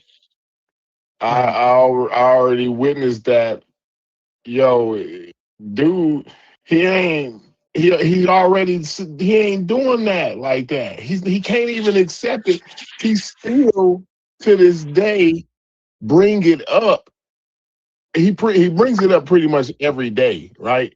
And he still can't He accept the did. election. I definitely heard him say it the other day that they stole the election. He said something like that.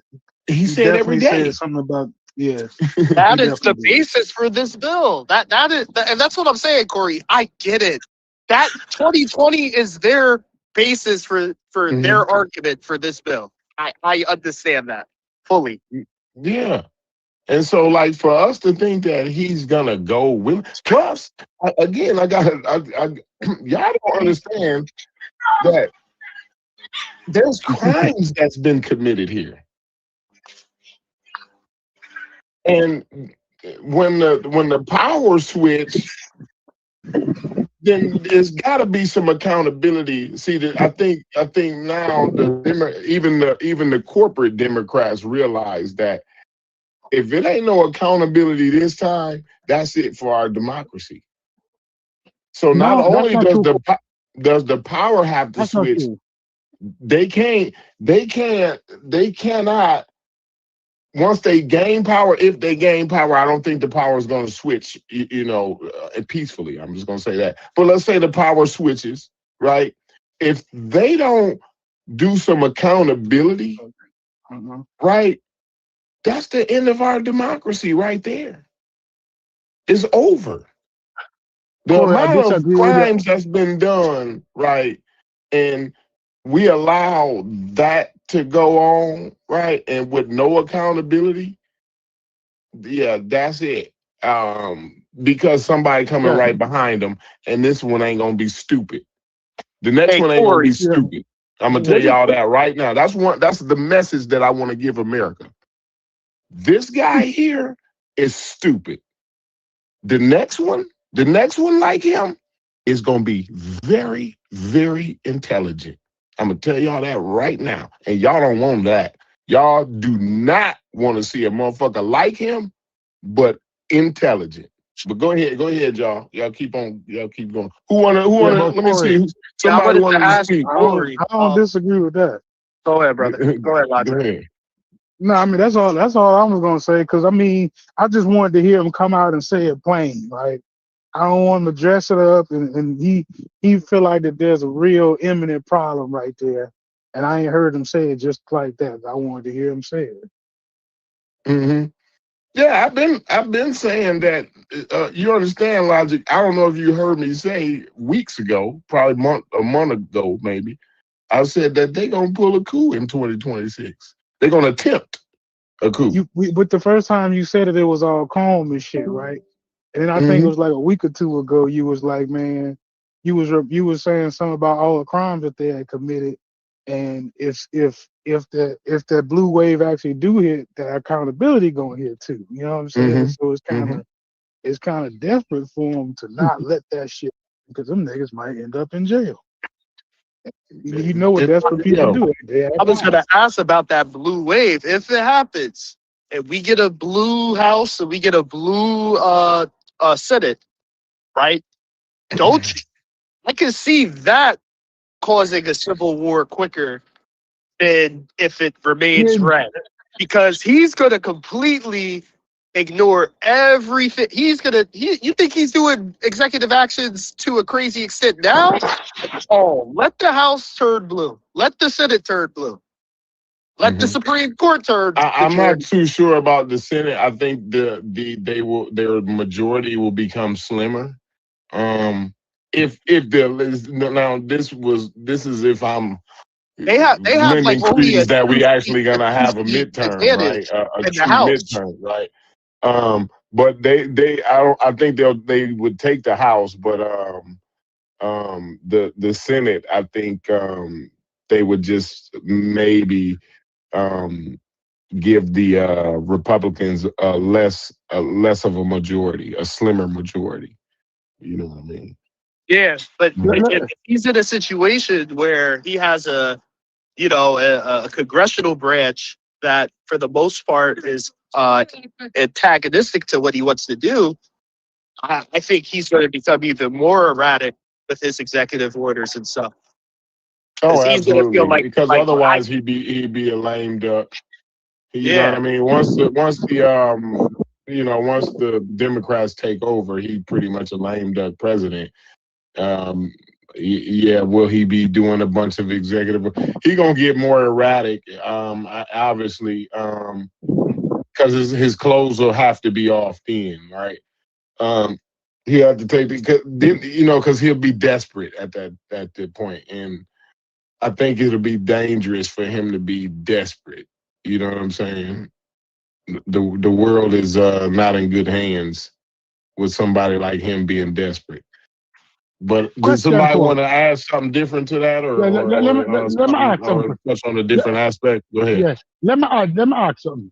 Do you think that if this Negro attempt to push the button, anybody in the White House would stop him? Because the Not in the president White can't push House, it. but I'm praying that the generals. Um, I'm not.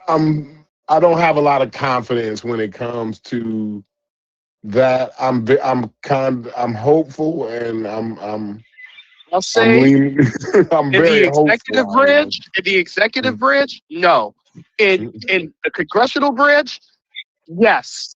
In the judicial branch, some of them, no, actually all of them. I think the two other branches, absolutely, but his little executive branch and his cabinet, no, they're not going to tell him to stop. Mm-mm. Do you understand how No, because dangerous they're a that bunch is of now? they True. religious nuts too. You know what I'm saying, in his cabinet, because yeah, all of them is they're these doomsday, religious, I guess end times type crazy people in his cabinet. So you know what I mean. You do got to factor that in also. All this Jerusalem and the Middle East, the war in the middle, all this is all biblical to them. You know what I'm saying? This is like the biblical war, and it's a bunch of crazy shit. And this, remember when I was saying earlier, bro, sometimes like at some point we gotta say it, bro. We gotta say like, yo, that this religious shit, bro. Either y'all gotta change this shit somehow, right? No, Corey. Or we gotta start saying like, yo, you niggas can't do this shit no more. No, No, we but gotta do you ban understand? religion.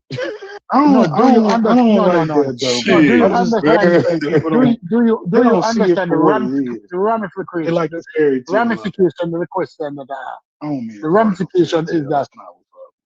there's nobody in the White House that would press back against this man if he Mhm. decide to go over the edge. You understand the ramification? So Oh, therefore, since now, being serious, I do, but I don't want to think. I don't like thinking all right. about that. I don't like So thinking about what's to stop it. it? If the problem with bombing Iran is we're dropping the big bomb in Iran, is that if you I, look on China, if you look at China or if you look at North Korea a certain way, they're going to strike first because they're not going to trust you.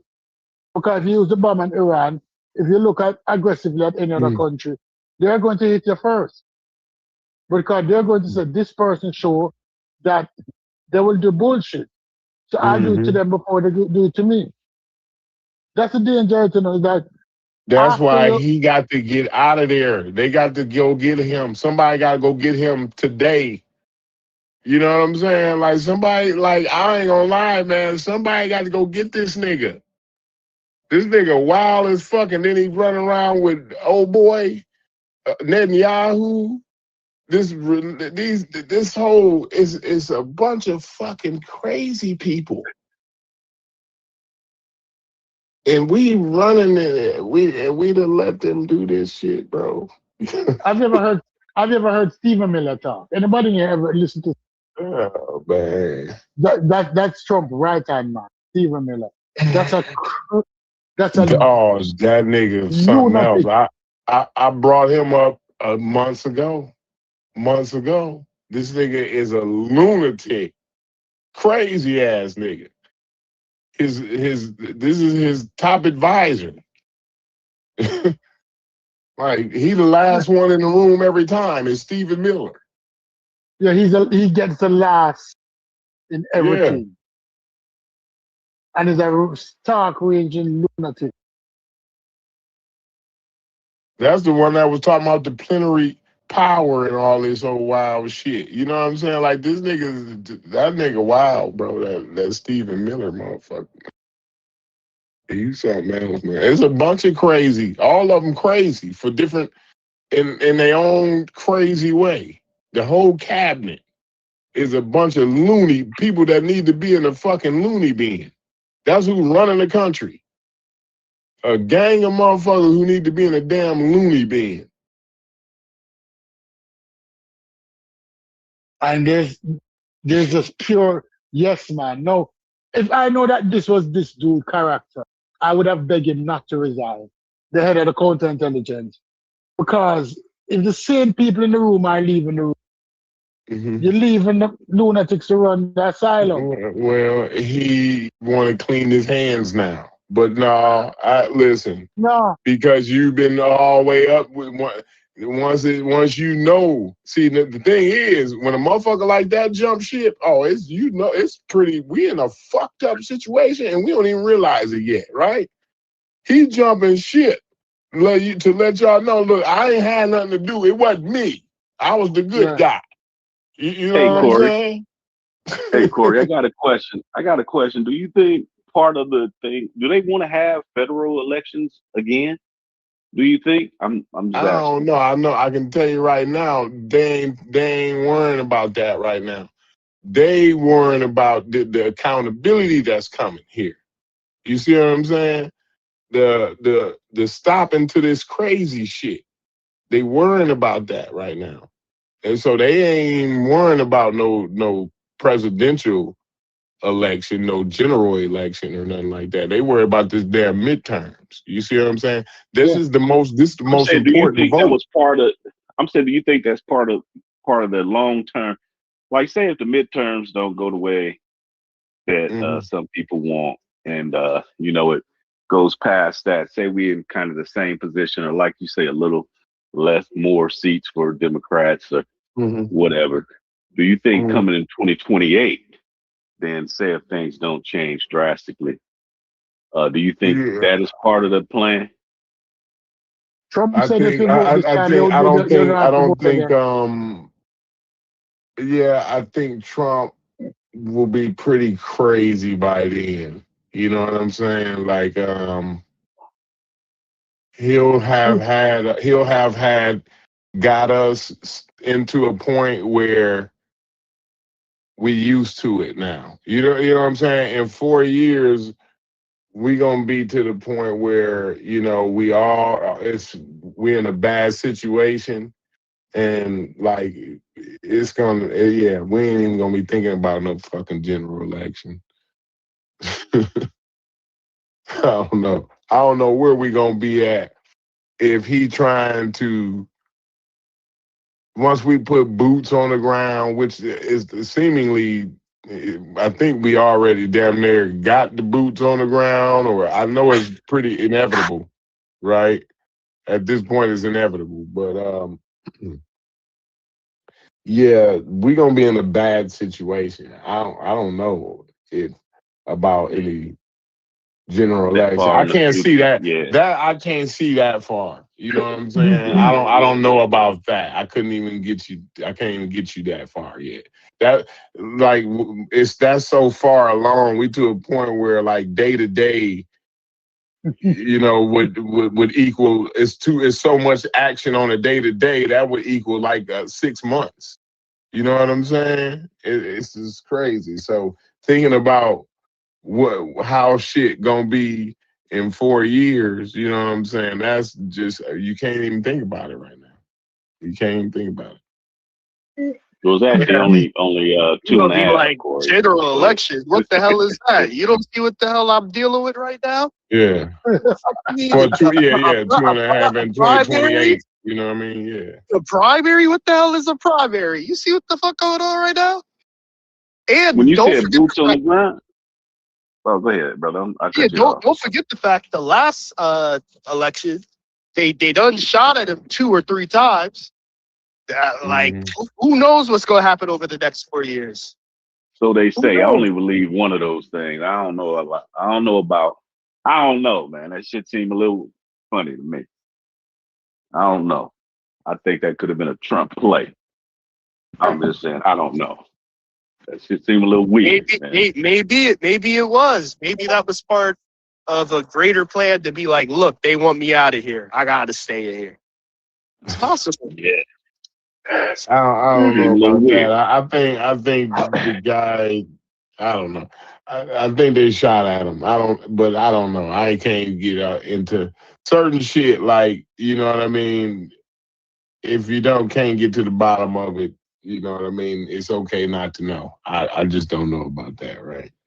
But you know But that it yeah. never mentioned. It never mentioned the other person who died when he was shot at. But I believe he was shot at. I believe he was shot at. I believe it was a Manchurian project. There was someone That in the little young audience, guy right? was. Yeah. Somebody in the audience died, and they show more reference to Charlie Kirk than to Kabul. a Trump assassination. But it is what it is. But when we look at it, we look at the big picture. And while I understand what Truth is saying, Truth is more pragmatic than I am. Truth is side. But the dangerous thing about the both side argument is that the truth gets lost in the side. When we're talking about this person right here, people throwing both sides to money. He started the both side argument that there were good people on both sides. You can call it Proud Boy people. And then everybody say, oh, yes, that's true. There were good people on both sides. It's not everybody who had a tiki torch and khaki pants and polo shirt was bad. There was good people among that group. No.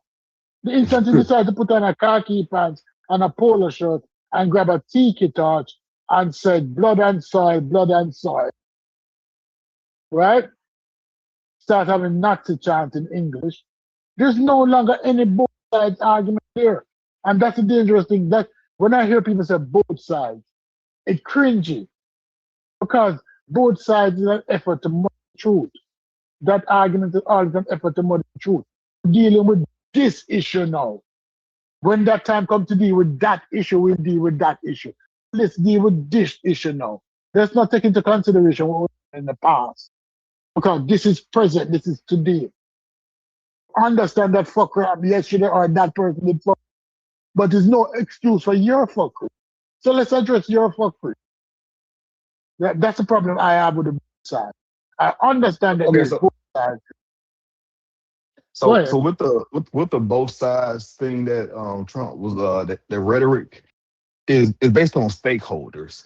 So a lot of people that was unsure or on the fence about fully supporting Trump and fully supporting the MAGA white Christian and nationalism thing, he had to use that as a tool to bring people that was on the fence to understand, okay, just like I can see, that means that for them, they can still support that bullshit and be acknowledged as a good person on that side. So he had to use that to address his stakeholder. That shit wasn't for the people who, like for us. That was for those people. So they understand, hey, I can still be a good person and make this terrible decision. And you're right, Kyle. Kyle, you're right. You saw through it. The instant he said it, you saw through it. Because you understand what it was for. You understand it's to muddy the waters, a bullshit argument. And then white people ran with it. And up to today, every conversation you have with some people, the first thing they say, oh, well, both sides. From somebody say both sides, they say, oh, you have drunk the You have drunk the Yeah, we're in trouble. We're in trouble. We're in trouble.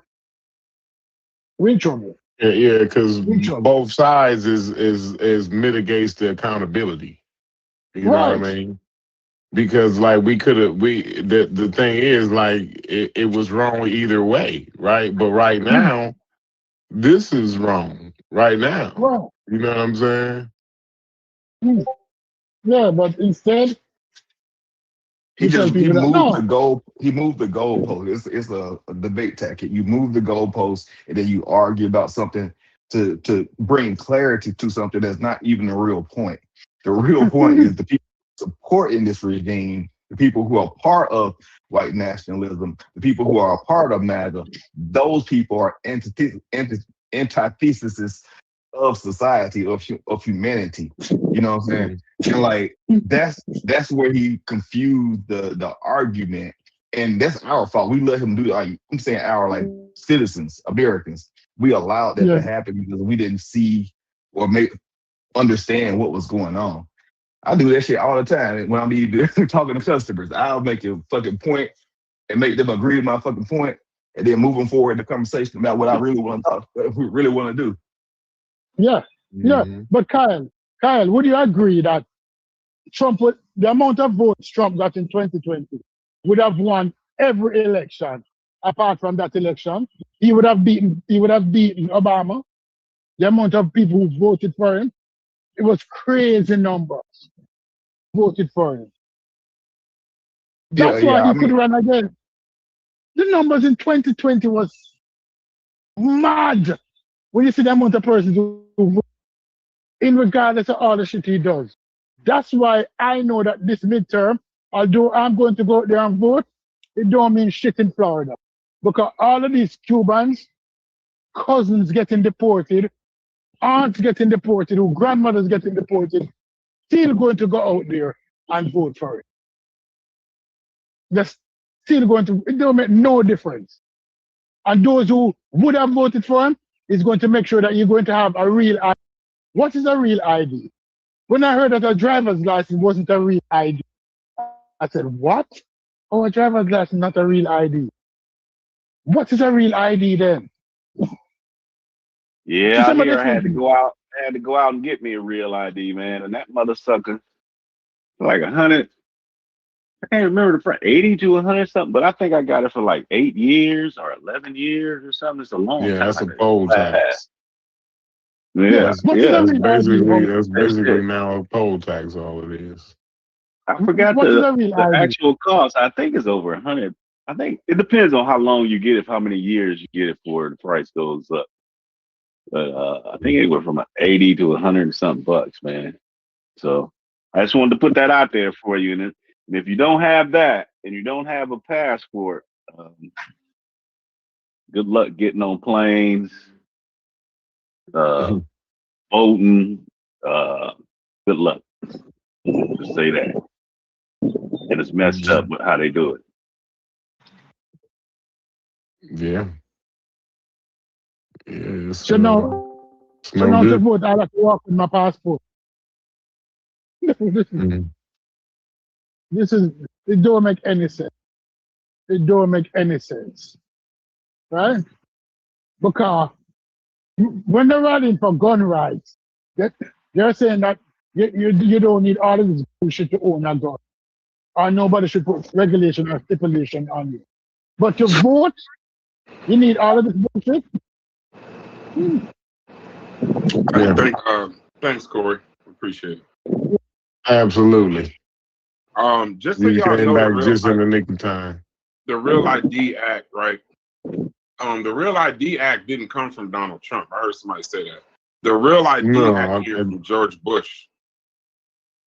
The Real ID Act. Remember these conversations we be having, Corey, about we don't realize what we gave up after 9/11. The Real ID Act was proposed in, I think it was 2003. That's a part of what happened with 9/11.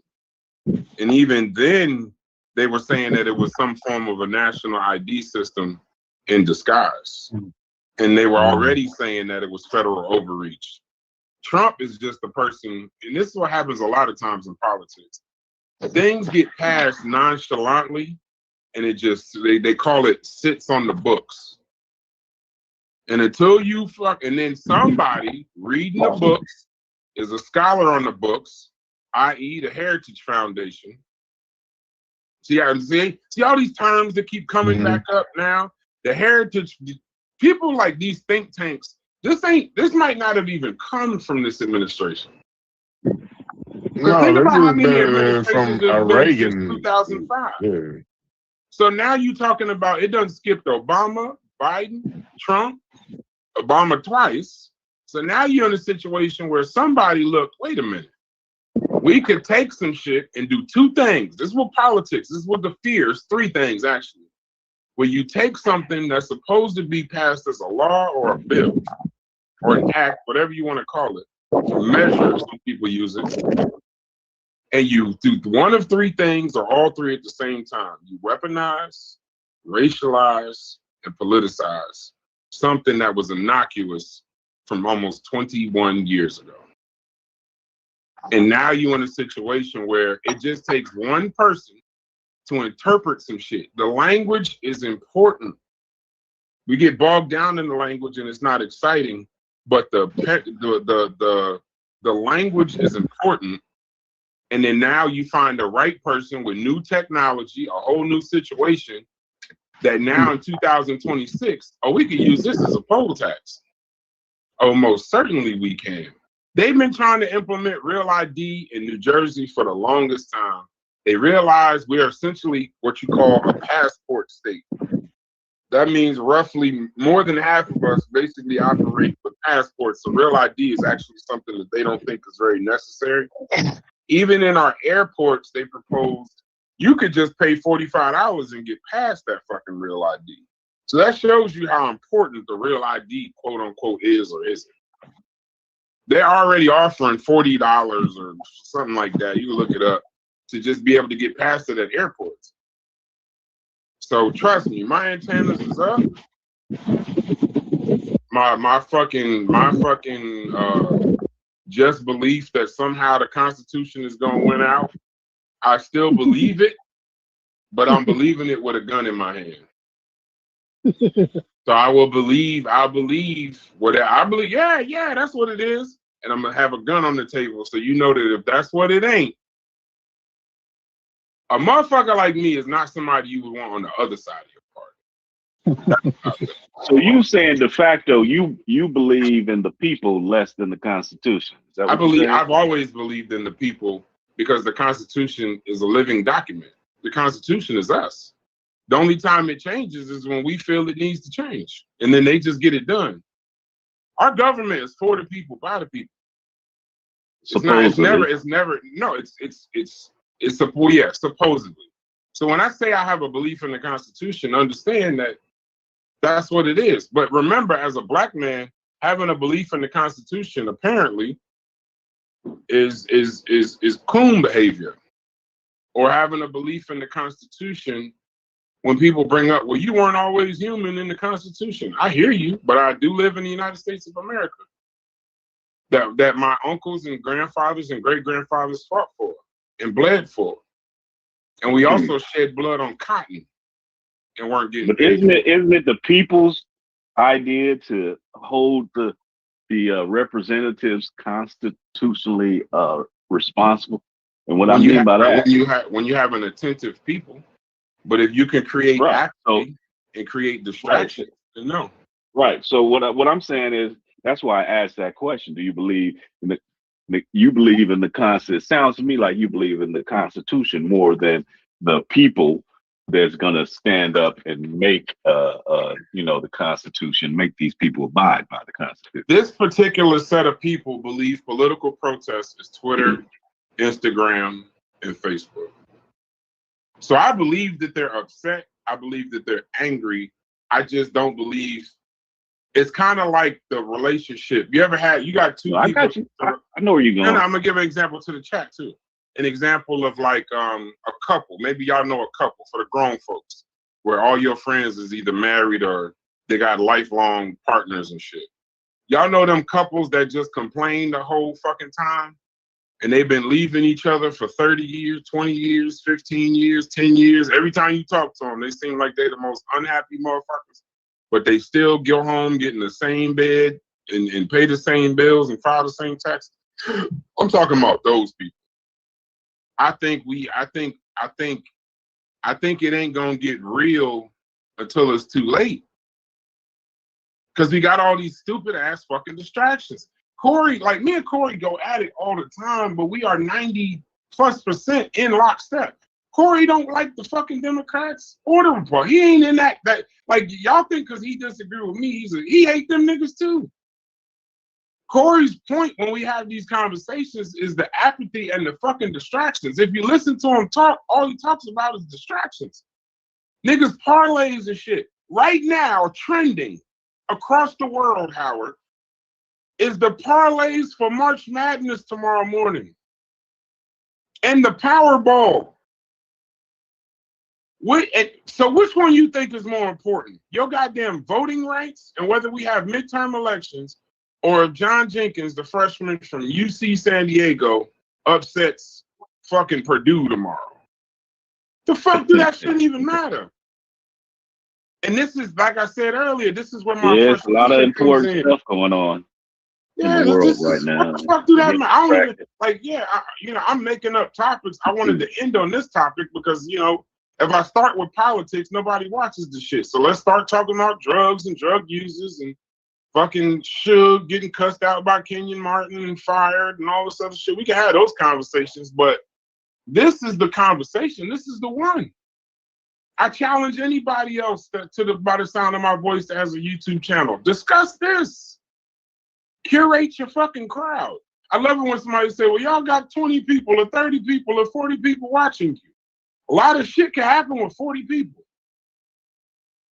And if you got 1,000 motherfuckers listening to you talk about John Jenkins from UC San Diego, that's your fault.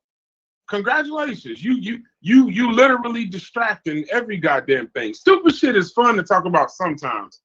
But when your goddamn voting rights is on the motherfucking hibachi stove, and you got a motherfucker dicing the shit up, making heartbeats out of eggs and rice and shit, and doing flames with your fucking voting rights, miss me with fucking North Carolina versus Duke, bro. I don't care. I just don't always care.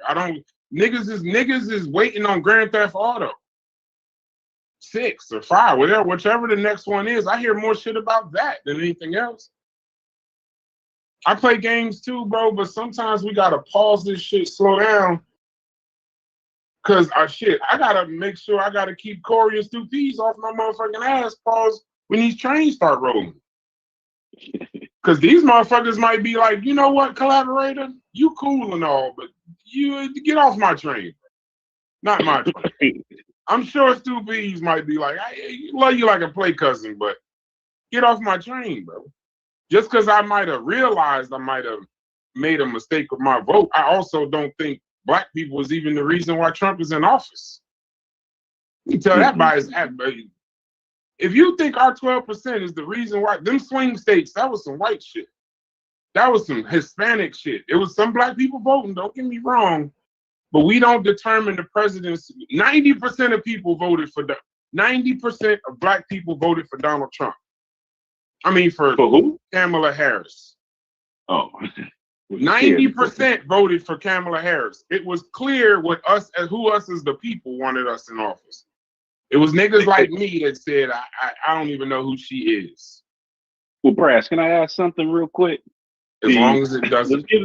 Yeah, go ahead. No, was giving me a little hope. I'm not going to change the subject. Was giving me a little hope with that, what was that? The special election in Texas that Jasmine Crockett lost to, what's his name? Palacio? What was his name? Tallarico. Yeah. I looked at the voting numbers. Do you know that both of them got more votes than both of the other side, the Republican Party? Did you know that she got, I think, over 1 million something?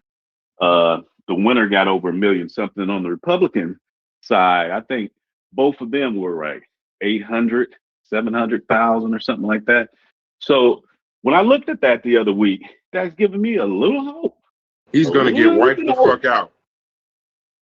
Go ahead, bro. He goes and runs, he's going to get wiped the fuck out. The only reason they got that much, that was the most highly publicized race in the country. So you're going to get mass participation. The level of money and marketing, there was $5 million on Tallarico's side spent on his campaign after the early vote on Tuesday.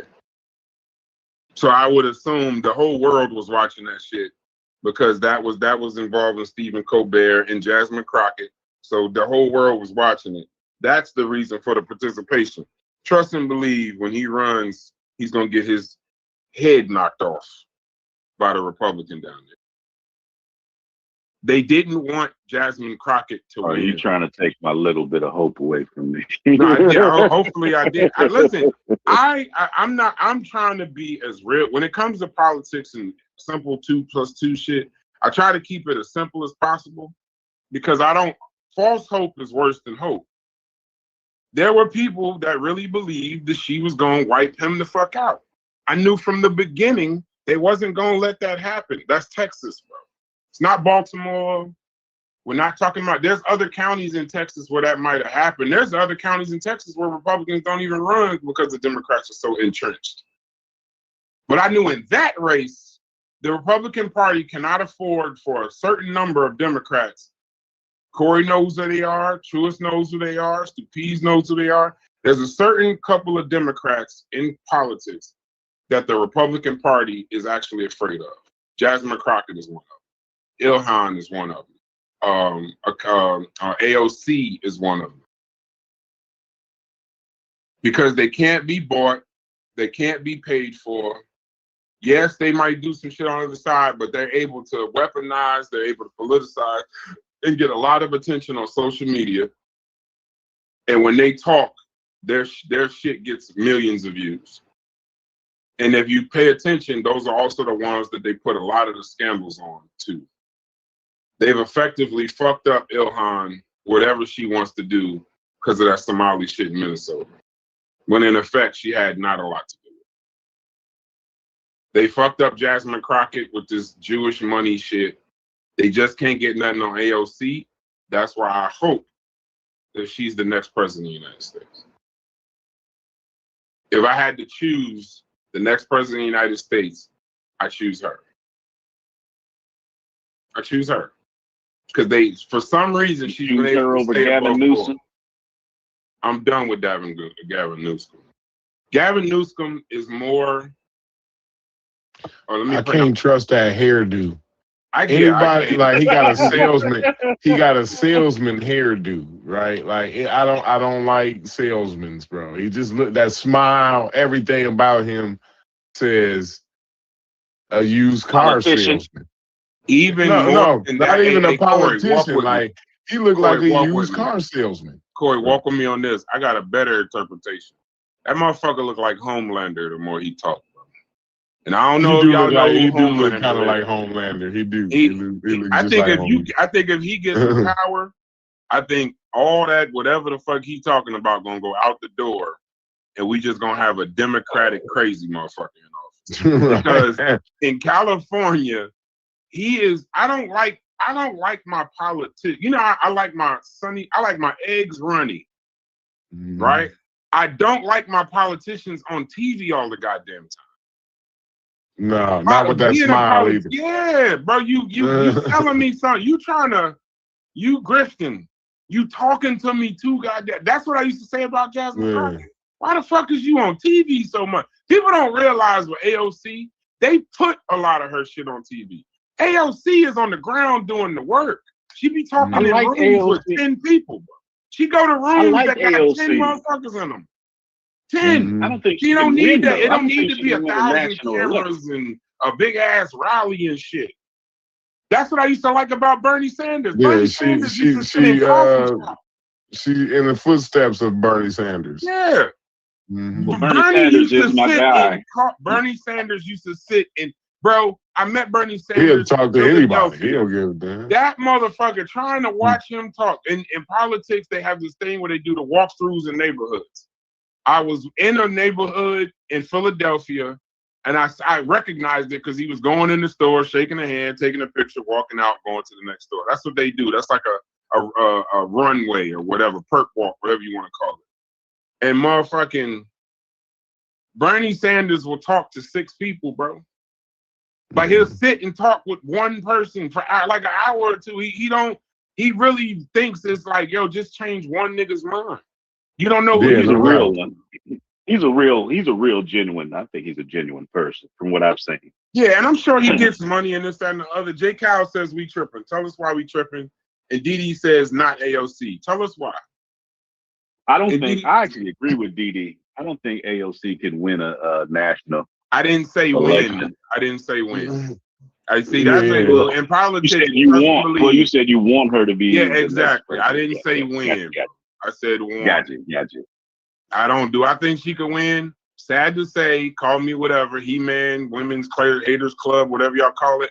I think it's easier to be a black man and win a presidency than any woman of any race to win a presidency in this in this patriarchal world we live in. Absolutely. Kill me for it, but I think I'm right. I don't even think women do each other the worst because they be the ones who like, no, we ain't voting for her. You know what I mean? Yeah. And it's going to be even more difficult. It's going to be even more difficult this next upcoming presidential election based on the rise of white Christian nationalism. And like, so just understand that to win a president, you got to win a certain portion of that opposing party's votes. And now the opposing party has been inundated with white Christian nationalism. And they're definitely not gonna vote for no woman. Hey Kyle, I So, got a trick. yeah. I got a trick for you, for a political What's up? trick. You gonna agree with me? Now Obama was proven out to be great. He was proven out to be great. We knew he was a good orator. He had a lot of big dreams, this, that, and the other. I'm gonna ask you a question and see if you could be as honest as possible with it.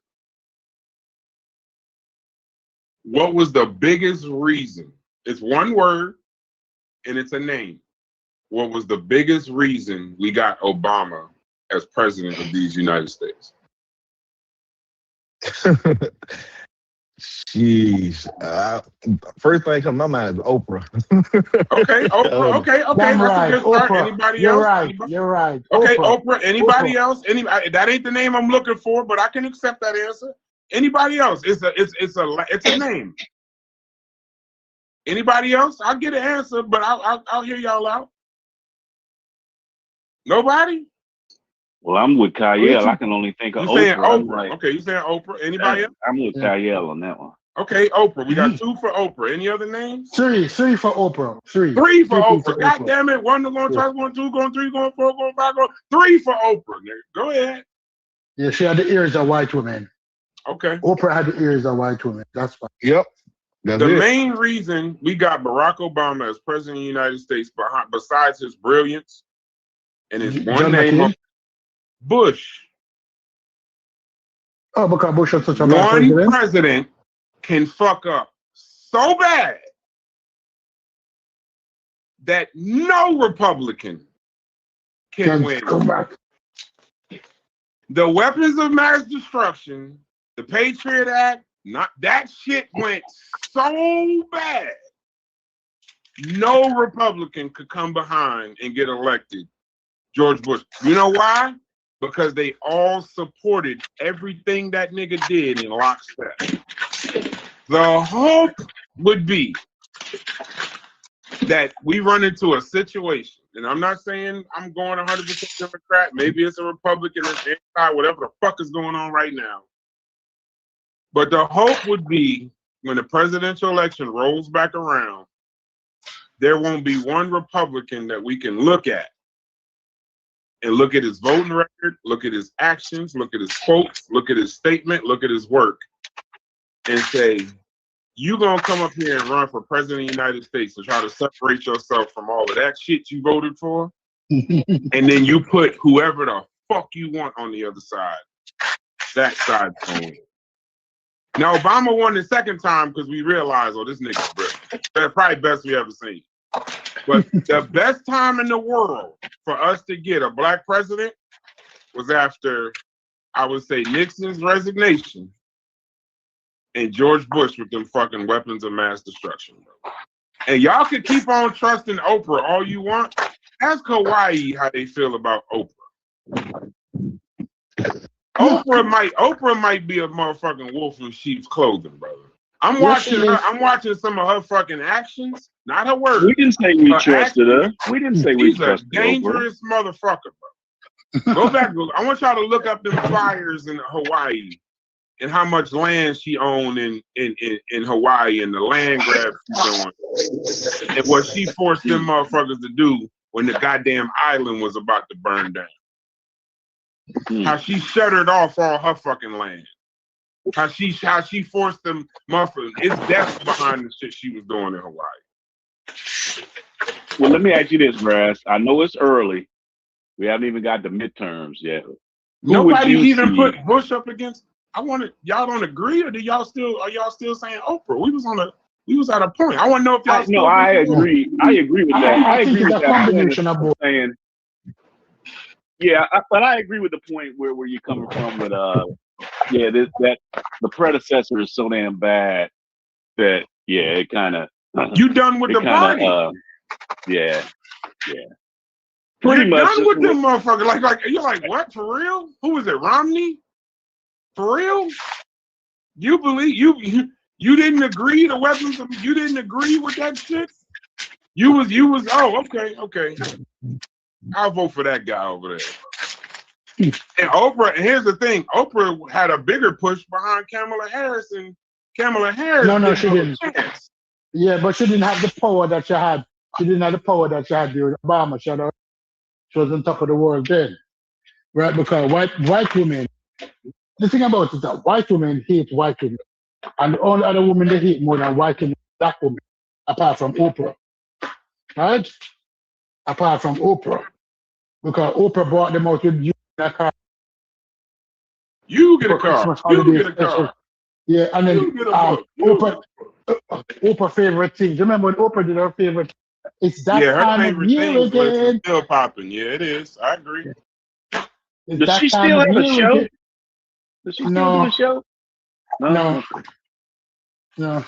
But she did that, and white women all fell in step with her. That's Oprah.